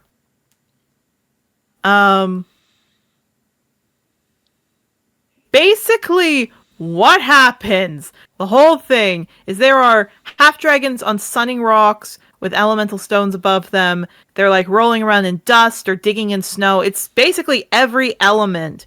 There is a section in there for them to enjoy themselves in, for them to have fun, just for them to be themselves. The main group because there is so many half-dragons and dragonborns that come to the school. The one you see Ray and Brilliance. You see Wolfsberry, all of them. You see all of them just very happy. Immediately going over there because at least I know these people. Yeah, you go over. You see Bell Click. You see Bell Click. You see Wolfsberry. You see Clam, Voltage. All of them just up there taking it easy. Ray, looking up to you, because she's the one that looks like perks up her head the most, looks over, perks up, Mabel! And just whips over and hugs you. Okay. And Julie's, right. No touch. Right. Sorry. Fine. Yeah, she looks, you're here! You're finally here! You can stop being weird! Thank you. Came out back. Brilliance grabs her. Come on, give him a break. It's winks. I didn't take it in a bad way, but I get how that can be seen as bad. Yeah. Brilliance sighs. Sorry. She's been really excited for you to come here. William walks over again, a little bit more formal than the others, bows his head. Good to see you, Starkeeper. You don't need to call me that. I know. A little joke between the families. So, finally ready to get rid of your outsider syndrome? I don't think it's entirely outsider syndrome, but just shakes his head, and either way, whatever, sure. Great. William looks over. Why don't you come with me and Brilliance? Fine. Yeah. You see, they get you to a large rock. You see William takes off his shirt, stretches out, puts his, basically lays back, his wings spread. Brilliance does the same thing. He opens up an eye to you. You can take your shirt off or not, but it's really good to just extend your wings out. I'm not gonna do that. Just kind of sits, not taking off any clothes. Not doing that. Not in the room with other half-dragons. Here's the funny thing, Mabel. You are used to people getting upset. They just shrug. They go back to laying down. relaxes a little bit, but just sitting there. Yeah, you see Clacker, who's the blue kobold in your class, actually having fun jumping around with the other kobolds. Sparkwing has her wings out where you are, under like some actual flame that spits down at her. You see Ray again under the radiant stone, as is Brilliance. Clam looks like he's eating pearls. And you look around and you're like, okay, there's William, there's Wolfberry, where's... At which point, kicking down the door at the back, which you see a girl come in and kind of like kisses his cheek and walking out fully clothed. Voltage Claw flies up and goes, ha! There we go, that's fun. Breeding season is awesome. I was told that was a thing. Just ignoring that a little bit. Yeah, he spins over. Oh, hey, Mabel's here! Finally stopped being the recluse. Nice. I don't think I've stopped being so, but I'm a little bit less so. Yeah, he smiles. He, like, slaps a tail a little bit on Brilliance's shoulder. Hey, man, how many gems you got? None. Well, how many did you get yesterday? Same answer as now. How about the day before? Same answer as now, Voltage Claw. Not really into that, you know that. Oh, come on! This old Demi thing can't be real, right? Voltage Claw, I always wonder how you managed to get into this school. I am also Demi, so yeah, unless I also made it up, then no. Yeah, Brilliance blinks. Huh. That still seems weird. That's weird, right? Don't talk to me, Voltage Claw. Ray just stretches out her foot. Don't talk to me. Yeah. Voltage Claw blinks. Oh, come on. William, how many you got? 5. 5? I only have 3! Yeah, try to get on my level, Voltage. What are we talking about? Yeah, Ray goes, maybe we should shut up in front of Mabel. Come on, this is his first time here. Sparkwing looks over. It is just about our culture, and if we don't want him to be an outsider syndrome, wouldn't it be good for him to embrace it? But he's Mabel! And? Yeah, a lot of people say that sentence about me in a lot of different contexts. I guess fine, but with how you get about sex and stuff, I don't think you'd like to hear about that. He's got to know. William lifts his head up. Okay. You know what sex is, right? I have 7 children. Right, but you don't know about half-dragon sex, right? I have had sex with another half-dragon before. Consensually? No. But... Just he tries to move past that very quickly. I will say, Ray and the others blink up. Bruns goes, William, what in the 9 hells? I'm just saying, consensually, normally you'd know this. Alright. Bruns gives him a shove. Before he can speak, Wolfberry sits up. It is usually during the time of this where, to show how well we are optimum for mates and people to be interested in us, we give each other tiny, shiny little stones that we call gems. It is something of a machismo thing that people who are big-headed care about, and oftentimes who have the little manhood want to prove themselves.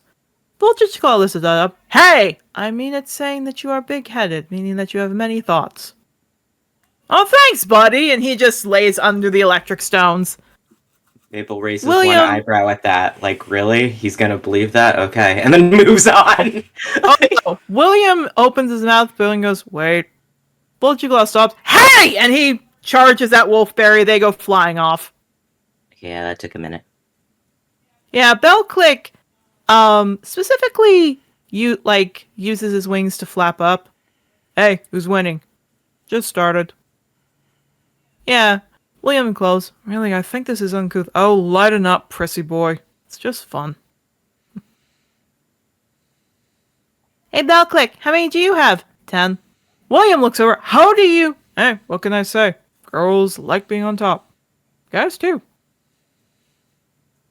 William does a thumbs up like, good for you, man. Good for you. I get so many fucking chicks by being a bottom. Oh, Nelly. No, he, again, like, he starts to do some physio on his legs to make sure they're okay. Ray comes over to help him a bit. She looks over to you. Sorry if that makes you uncomfortable. Again, we really don't want to make you uncomfortable. No, it You're didn't so... make me uncomfortable. Yeah, nods. Um, Brilliance chuckles. Don't worry, I get a little uncomfortable with it too. Just with how you act, we didn't really want to scare you off. I mean, I can make multiple guesses as to how I act means. Yeah, William looks over. You don't really like to be near any of us. I'm not used to being around people in general, but I mean, other than that, no offense, my only interactions with other half-dragons were, bad. Yeah, William nods. That's Sovereign Keep for you. It took a while for me to get used to it too. Yeah, you didn't even know proper draconic interaction. Well, now I do. Yeah, he looks to you, Mabel. He puts a hand under your chin for a second. Okay, look at my nose. Just mimic Okay. this, alright? Yeah, he puffs Sure. up a little, which you didn't realize was real. He puffs up a little bit of a radiant flare from his nose. I don't think I know how to do that. Okay. Take your element and almost do a hiccup. Like a snort, alright? He's gonna try, but Mabel barely ever uses his breath weapon. Roll me, I don't know, roll me a, I don't know. Nature. Roll me a nature.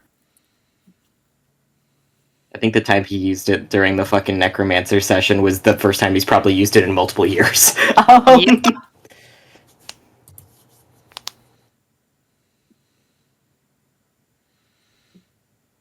Well, Yeah, it's clunky, but it does come out.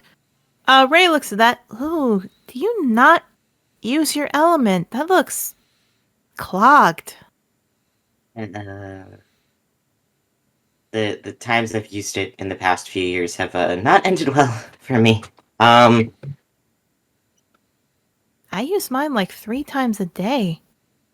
Sparkwing flaps her wings. Really, you'd think your element was stunted at that rate. Ray opens her mouth, turns to her. You know what? No, I'll give you that. That's actually right. Yeah, no, she's right. Is it stunted or something? That must be painful. I mean, who knows? Just shrugs. Most things about me are stunted. I didn't really go anywhere as a kid, so... William, like, Wolfberry looks up. That makes sense. You're short. Yeah, that's what being terminally ill since you were born does to you, as I've been told. William flaps his wings. It's actually Sovereign's Keep. That actually makes sense. Well, you've got your own flight now. Yeah, Sparkwing, like, flaps her wings. A new member of the flight! So wonderful! Ray chuckles. Ha! That'll be fun. You got a whole group of us now. just nods. Yeah, at which point, Wolfberry comes back. Or I realized he was flying off. William would have said that. Wolfberry comes back, flies down. Vulture flies, takes a breath. Yeah, you better fly away, Wolfberry. Wolfberry lays back. That is how you don't have too many women. Mabel's snorting at that. Yeah, he chuckles. Wolfberry looks up. By the way, just to ask Mabel, when do you... The door kicks open. Mabel, there's Clover there. And she just screams, Mabel! Get your butt over here! What did I do? Oh no. Actually, no. She'd do, Mabel! Miracle Starkeeper, get your butt over here! Oh god, the middle name just gets up. The middle name. Funny enough, as you get up, you actually hear Ray go, Hey, this is a half-dragon only. Get out. Another one calls out, It's also Dragonborn. I know. It's also Cobalt. I know. And there's like this big fight that goes on. Okay, I'll be right back. It's going. You do. Clover is looking very angry. The door closes. Yara, you get there. Clover looks, You told someone about my last name? I told your family about your last name. I felt Told like my... Why? I don't want them to know about me. they're nice people. I don't deserve to be in contact with them, Mabel. Okay, whoa, wait. Okay, whoa. I killed my father. Who But he was a in dick! Trothar would want that? Who would want a father murderer? I'm Mabel, dating you. Clearly I do. Yeah, Cheekless, I told you one rule. One rule. Do not tell anyone. And you broke it. Well, I felt like that was a pretty, fair instance to break that rule. Yo, do you want to say anything? Yeah, she tears up. I don't want to know them. I don't want them to know me. Every time someone finds out I'm a golden wind, it goes horribly wrong. But they can protect you. I don't deserve to be protected. They want to sponsor yours and Mabel's marriage. How? I'm not free. Well, but, at least we have help. I mean, no offense. I mean, full offense. My parents aren't gonna do shit. Exactly. At least your family will help. They won't. When they find out I'm a murderer, they won't. Well, they didn't like your dad either. Yeah, but serious, that doesn't matter. I told you not to tell anyone, Mabel. I'm sorry. It felt like a pretty relevant group of people to tell. They also wanted to know where your mother went. Well, they can know she's dead because I messed it up. Okay. She tears up. I but messed it's not up your fault. everything. It is my fault. And at which point, from behind you, Yarrow and Clover and you, Mabel. I'm sorry. Did she say she's a golden wind? Who was that? Looks to be a white-tailed deer pecora. The one that was listening, Yarrow. Oh no.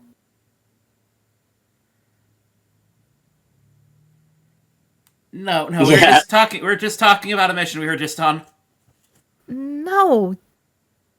Wait, if you're a golden wind, any way you could maybe convince them, at which point Clover bleats very angrily. Mabel, the little swear words you know in Pecora, that's a bad one, as she goes stomping off.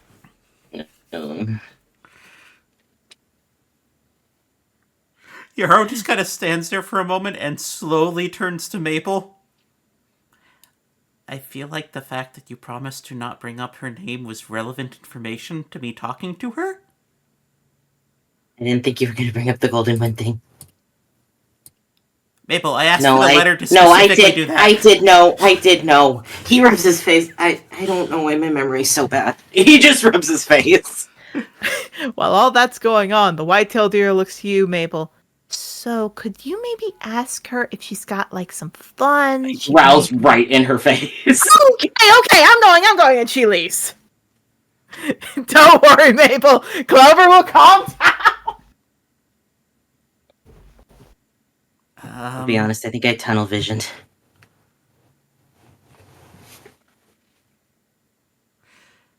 I'm gonna be perfectly honest, I was expecting her to get that mad at me when I told her about the arranged marriage thing.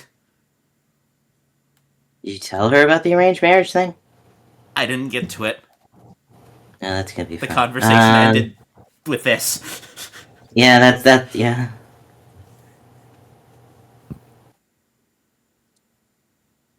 Do you both want to go find her? I don't think I should.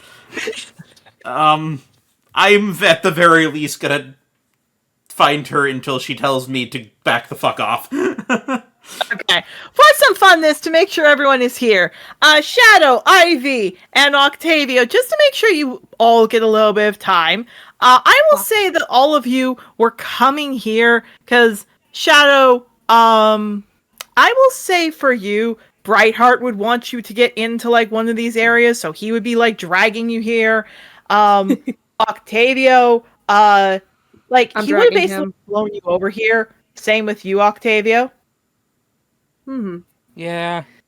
Like, he's I'm still dragging very Octavio. happy. Pardon? I'm dragging Octavio.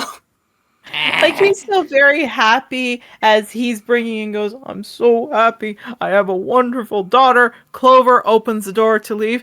Hello, Miss Scratches. Shut up! And just keeps going. Oh, Clover's Yeah. mad. Octavio perks up at that, hearing that. Clover's like, okay, shit just happened, okay. Yeah, I feel like we should follow that, but I have a hunch that a certain sparkly asshole's gonna walk by in a second. 3, 2, 1. He's not there. Oh, something's really fucking wrong. we like Octavio and Shadow look at each other and just give it an oh no look. Here's the funny thing.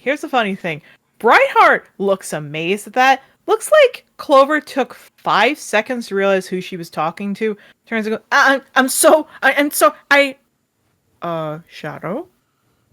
I want to, I'd want to stay with you, but why don't you go figure out what's wrong, and I'm going to talk to Miss Scratch, alright? Yeah, we'll catch up here in a second. Puts you down. Ivy, you saw that Clover just screamed at a professor. Do you want to stay with Clover, or do you want to go with Octavio and Shadow? Oh, she's drinking the tea now. She's going with fucking Clover. She's very curious to see what caused this sudden turn. All right. So we'll get to your section in a bit. I will say rustling just because I saw the message you said here, just to give you some more time. We'll let you be. You can come in if you want, but take your time. Shadow and Octavio, you both go in to see Mabel having 1,000-yard stare.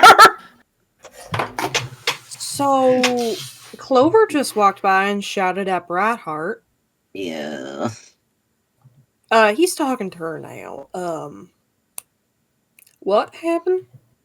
I said I wouldn't tell people about her last name. I'm guessing that being Golden Wind. Yeah.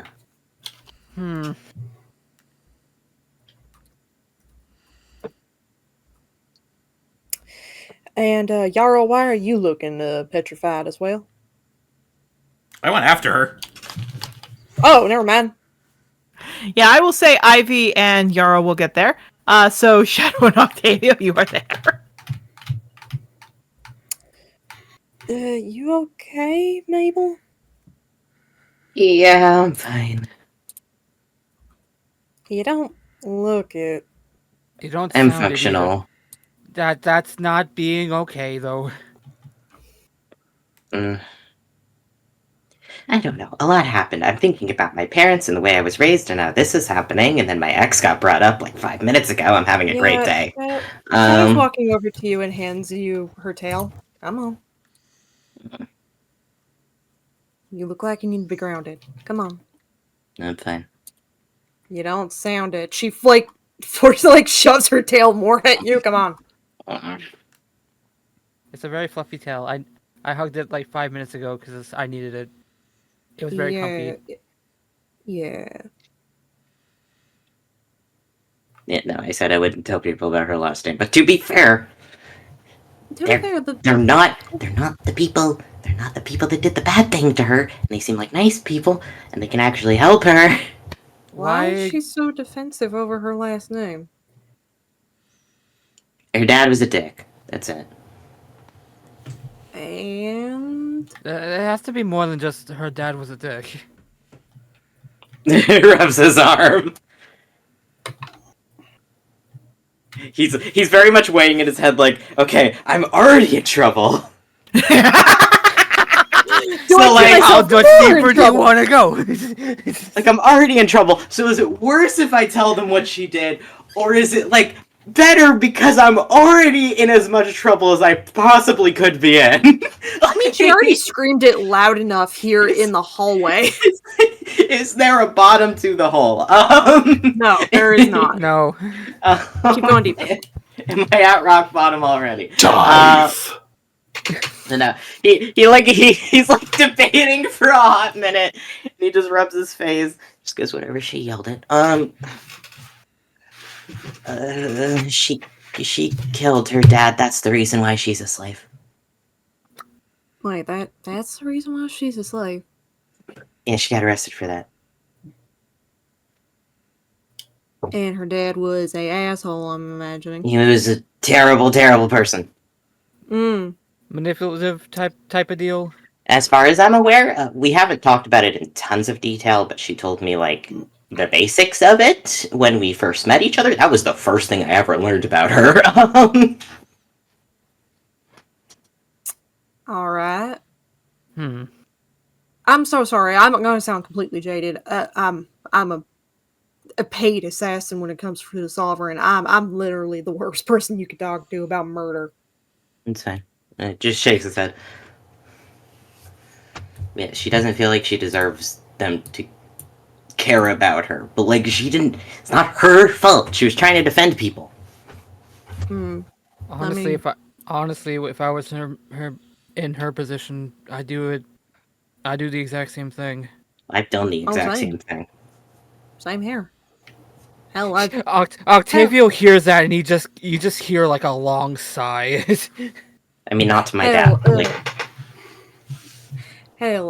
Octavia, with what just happened, I still don't think I deserve that, but we're here now with that. Which, how much do I owe you? I feel like I betted you that was going to be the case. Yeah, anyway, I forgot that Yara was going to talk about the Golden Wind thing. I don't know why the fuck my memory is so bad. Just shrugs.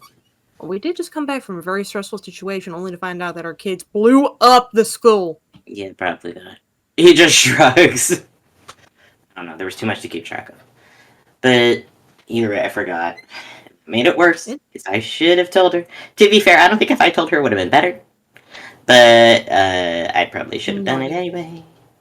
I think you probably should have been there with Yarrow talking about the Golden Wind thing. I just assumed she didn't want me to be there. But you know, now I'm thinking about the situation with my parents growing up. There's layers to that. He just twitches in here.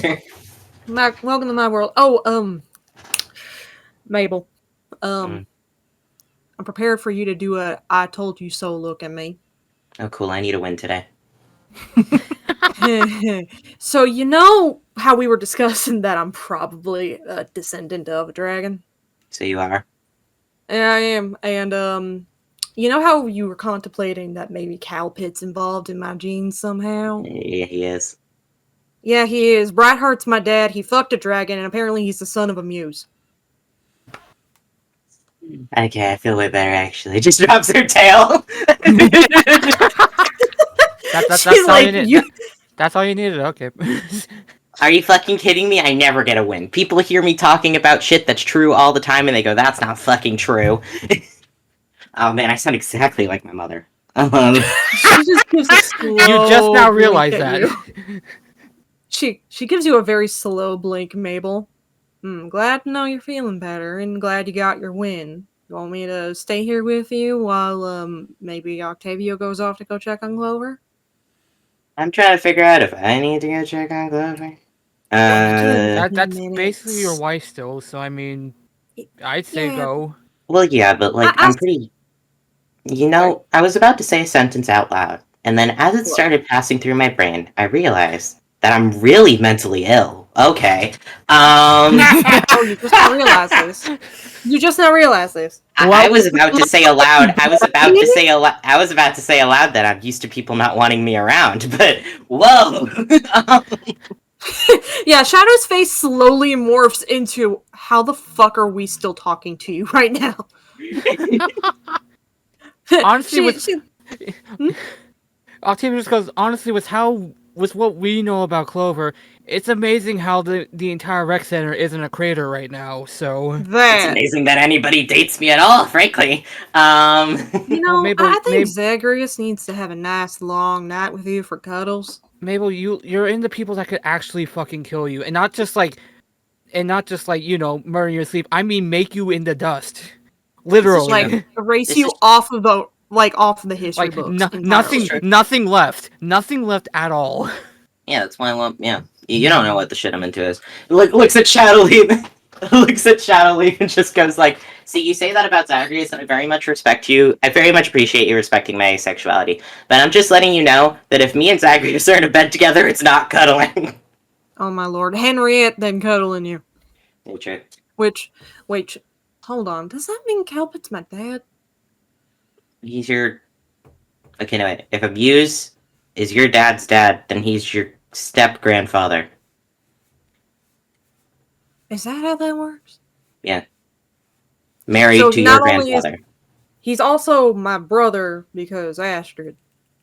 Yes. Dude, I'm dating my uncle. I don't. Dude, I don't understand Celestial still. Switching back to Clover and Ivy. I still don't understand Celestials, Mabel. Well, everyone thinks about Greek family trees. It's the image of Shadowleaf. don't. It's the image of Shadowleaf being like, Mabel, I don't understand the Celestials. Can you help me? Mabel, an active cleric who has been around them 24/7 for his entire life. Do you think I understand? You learn to accept it and move on. These gods be Yeah, that's how you're gonna have to be when you come to the patrons too, you motherfucker. Mabel already is versed at that. He'll be fine. God, yeah. Alright. So, Ivy and Yarrow, you see, first off, Yarrow, you get out there as it looks like, oh, something happened. Ivy, you just saw everything. Clover is shaking. And what ends up happening is just, he looks to her, did something happen? Yeah, she put Sirius down. Not that I don't think it's good you're speaking up for yourself. I just haven't seen you ever do this. Is everything... Oh, yeah, she starts crying. He looks hurt. Ivy, I don't think it's good for a professor to hug their student. Would you mind doing that? She just has this like brief moment of like, oh fuck's sake, before she goes over and gives and like hugs her, I guess. Like, Roll me a strength save. okay, give me 1 second.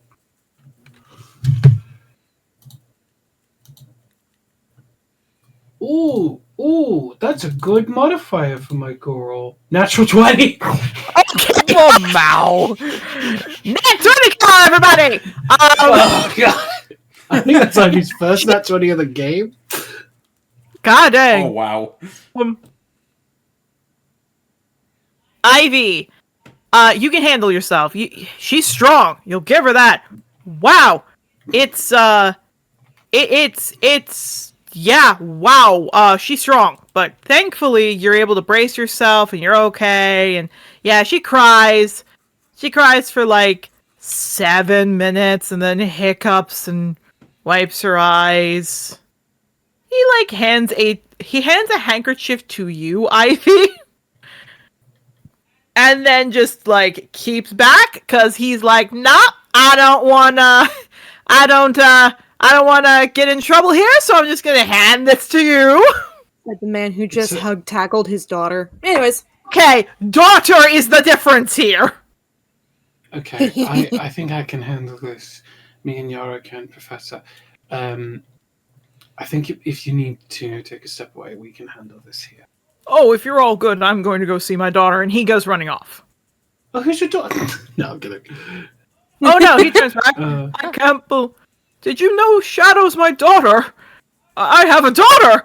Oh, I have a daughter. Oh, I have to make sure I kill any guy who comes near her. And just starts looking. Hey, you want to kill the Sovereign? You want to kill the sovereign? He will! He will! Because- Oh my god. I'm gonna say Ivy says what she's about to say like this. Oh, how interesting! But I'm gonna say it like a different way for everybody who's obviously seen the conversation that happened earlier in this episode. Oh, how interesting! Uh-huh. I understand why, but why you gotta say it like that? Baby, I love you so much. What the fuck? Anyway, she's like, okay,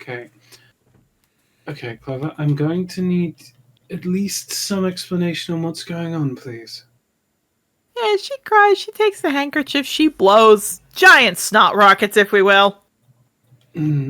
Prestidigitation. She sniffles. Yarrow, she whimpers. Can I come closer? It's not like you've done anything that would add to this, sure. He, like, freezes a little bit at that. Ivy's like looking at her like, what the fuck is going on? Apparently what the conversation Mabel and I had with the Golden Winds was breaking a promise. Wait, what conversation did you have with them? He freezes for a moment.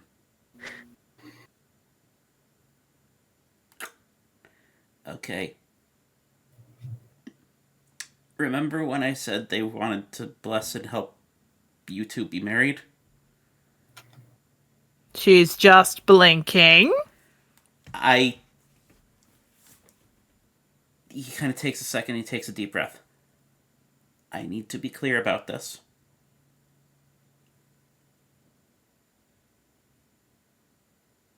You can be mad at me for this, and if you don't want it, you can just say no, and that is totally fine. Oh, I that's just did this because I know how important you are to each other, and I wanted to help the two of you.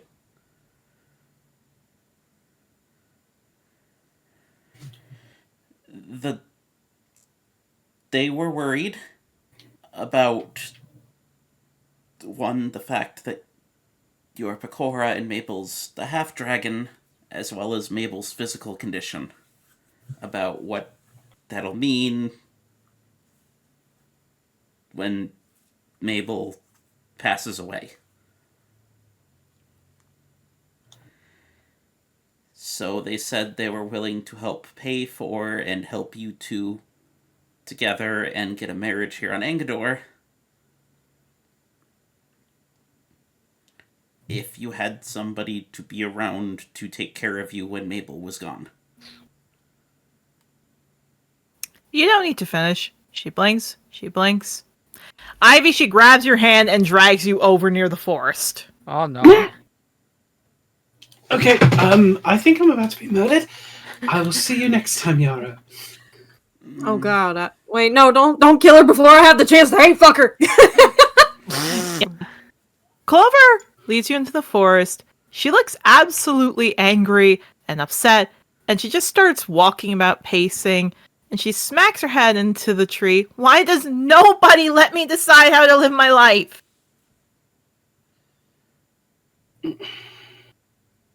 When I was a kid, I got turned into a slave. When I start to get some freedom, I get thrown back to the sovereign because Mabel tries to think of a calculation to do best.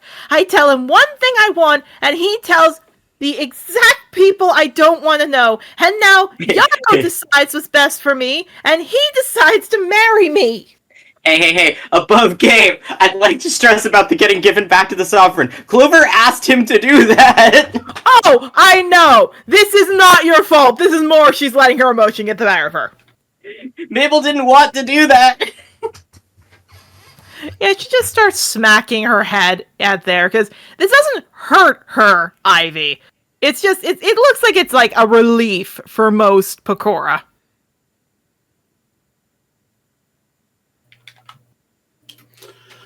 Okay. Lot to unpack there. First of all,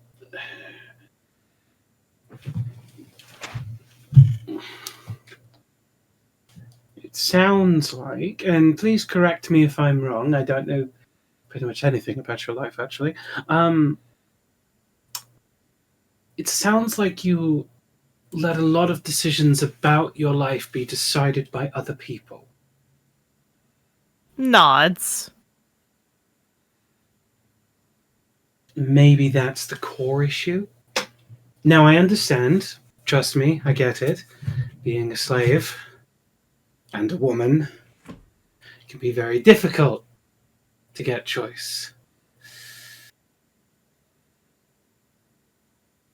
And I understand what it feels like to have your entire life ripped out because a bunch of individuals think what's best for them is important. But, and I'd like to make this abundantly clear here, I don't think Yarrow or Mabel in this situation chose what they did because they thought it was best for them. I think they did what they did, in my opinion, and from how I've seen, and honestly how much I saw Mabel swallow his anxiety and pride to talk to those family members of yours. They were doing it because they were trying to do the best thing they could for you. And I think in an age where a lot of people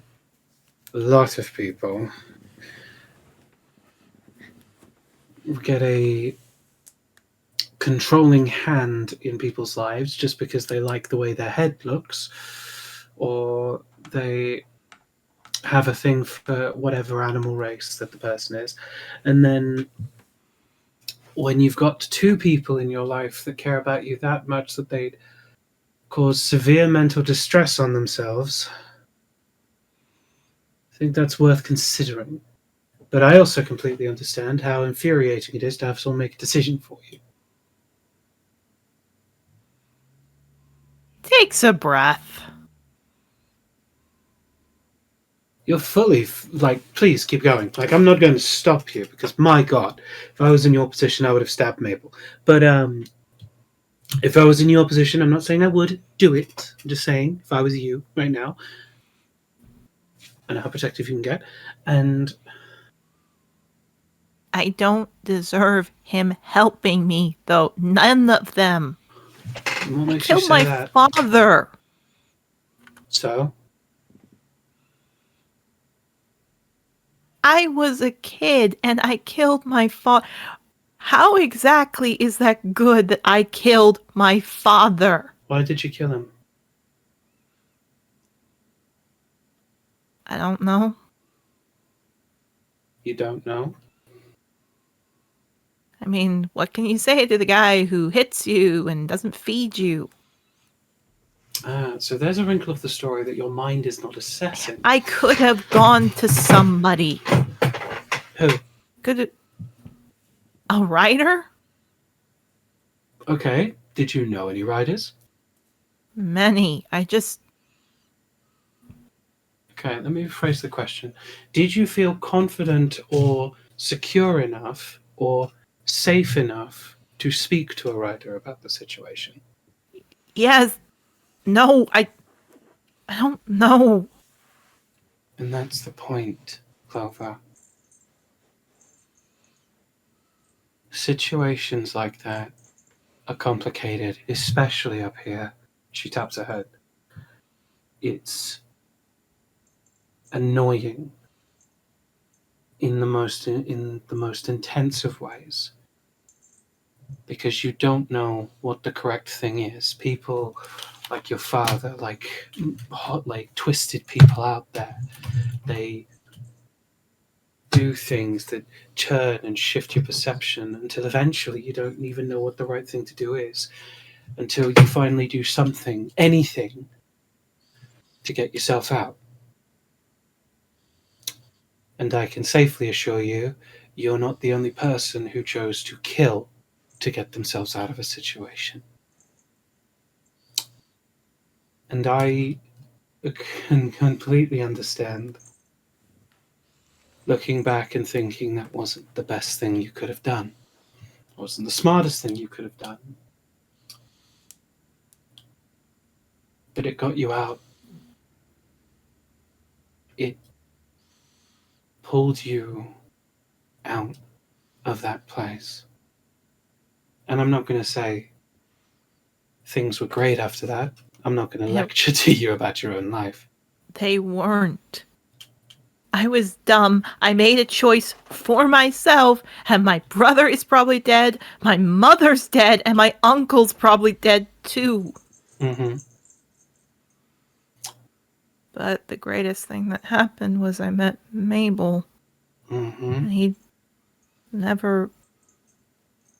I just yelled at Mabel and Yara for them doing their best, huh? Yes, you did. Come here. Yeah, she hugs.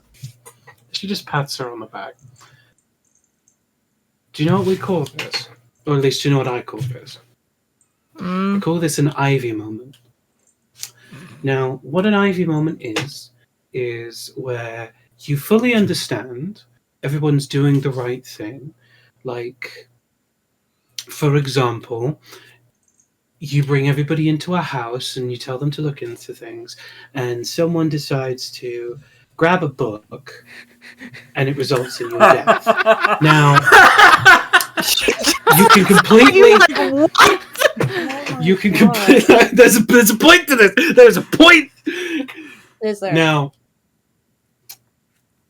obviously, that person didn't grab the book and go, I'm going to kill her, and deliberately chose to kill me. That's obvious. It was an accident. But I'm still allowed to be annoyed by it. I'm still allowed in the moment to have a problem with it, especially when the person doesn't even talk to you afterwards. Like, it's a whole thing. And then, but I can understand it. I can feel my anger. I can have my Ivy moment where I throw it in people's faces. But then after you've had that, you rein it in. You look at the situation again. You take a moment for yourself. And then you fix what you did wrong.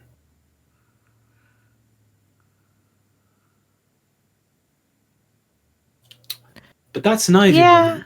You've got to find your own. Patented, I'm afraid. Looks at that. Looks down, sighs. You know, you're really smart. I prefer experienced. Well, at least you got a friend now. And she kind of gives you like a kind of hit in the shoulder. All right. There, go talk to him. Yep, go talk to your future husbands. She puts hers down. Everyone at school's now gonna do what they did when they found out before, though. I mean, who'd have thought it? Used by the Sovereign for some joy, and now by everybody else used for their own purposes. And she walks. If that's what they think, fuck them. Metaphorically. She calls back. Thanks, Ivy. Yeah. From somewhere in the trees, you hear some crack of branches. And a little snicker.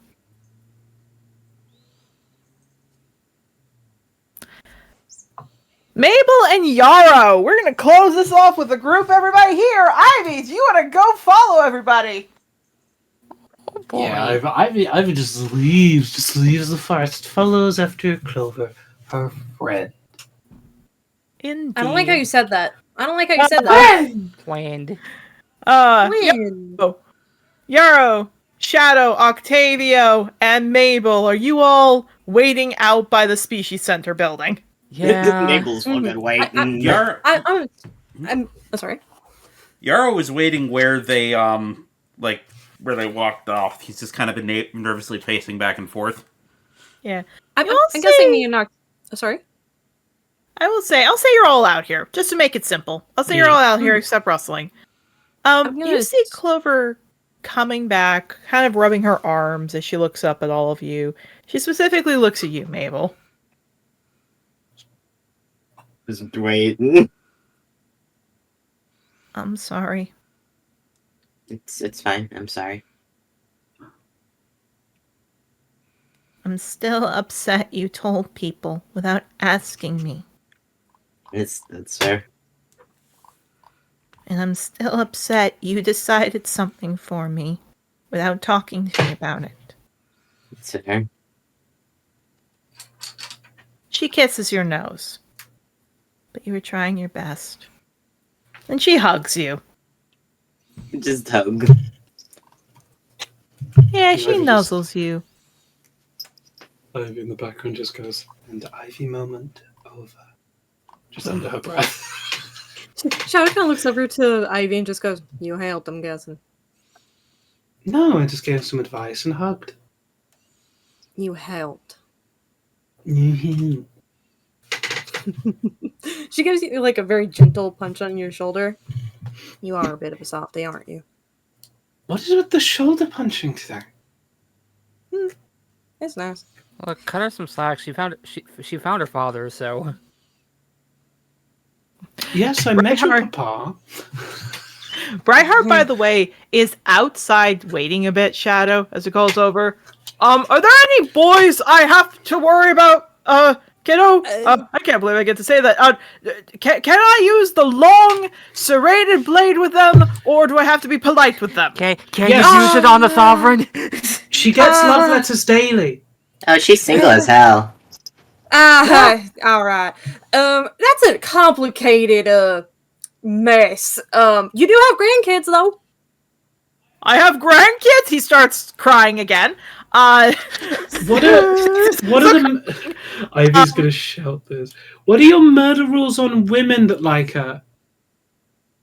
She kind of gives you a bit of a, like, what the hell? Wait, what? I didn't hear what he said. What did he say? What did he I say? still use a blade. Gender neutral murder. I appreciate it. Equal opportunity murder. Nice. What, she looks at you and gives you a bit of a smirk, Ivy. What, you falling for me? No, I just wanted to make sure that he respects both men and women with the same blades. Fair. Here, Yeah, I'm Here's- sorry. here's the final thing to wrap this up, at least for Clover. She looks over to you, Yarrow. So I guess I have another engagement, huh?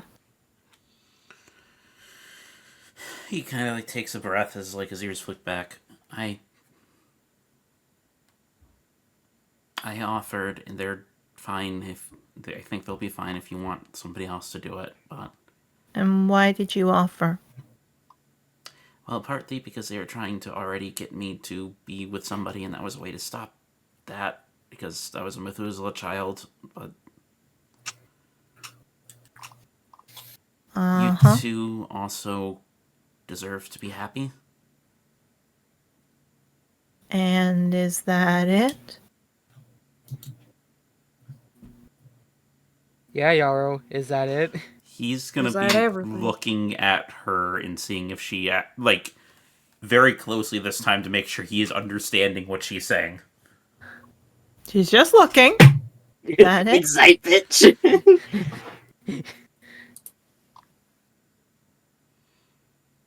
And there's a small blush on his cheeks. I do enjoy being with you. But I don't... Enjoy being with me? Mabel's head shoots up like, wait, was this happening and I didn't know this was going on? Oh my I... Oh my goodness, please just He kind of Oh, like please, swallows a little bit.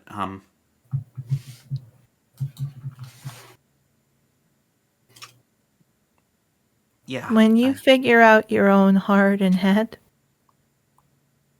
then we'll talk. For now, she walks over. Mabel grabs your muzzle with her hand, puts her eyes to yours. We are going back to the dorm room, and you're going to eat me out till I can't talk anymore. And Whatever you just want. takes Whatever you his hand and starts walking to the rooms. Just going. Oh no, I am saying for Brio's own sake, we'll end this on a comedy note. You all hear that? There's a clearance. There's 5 minutes of peace. Little movement in the bag. Brio's woken up, and that's our ending session, everybody. Okay. Oh god, Shadow okay. immediately looked Okay, at thank like God he Brio's was back like, asleep. oh no! Oh, thank God he was asleep. Hey Octavio, Brightheart doesn't know Oh, that he wasn't asleep. He was in the stable. Remember, you dropped he him with- off. I d- No, wait, did we? you guys No, hadn't we gone to the stable yet. No, because Be the we next hadn't gone to the session. stable. We were going to do that after the card, but then we got caught up in a bunch of different shit. You got caught up in the side Indeed. quest. But for now, everybody, I hope that was a fun session. I hope it was a lot more relaxed than it happened in Autumn's Thicket. Don't put that in the fucking chat, Freya. Hey, random question, right? Yeah. Does Brightheart know that we have a bird? No. Don't tell him. Don't tell him. Don't tell him. For now, let's close off this session, everybody. I don't think Clover knows we have a bird. I realize. No one knows we have a bird. To be fair, I don't think that was shit because he knows he can't fucking lie. One of these days, once Brio's more healed up, I feel like Brio's gonna show up in the fucking the main dorm at some point. So maybe. As soon as Jocelyn has her certification, then it doesn't have to be a secret anymore. yeah. Yeah. Anyways. For now, everyone take it easy, enjoy yourselves. I'll see you next week. The little conflict with Clover is now fixed. Certain people were found out to be possibly more than friends, hidden enemies.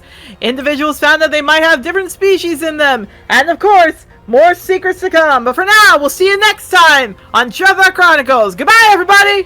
Bye-bye. Dad! The Trothar Chronicles is filmed before a live studio audience. No, it isn't. Ah.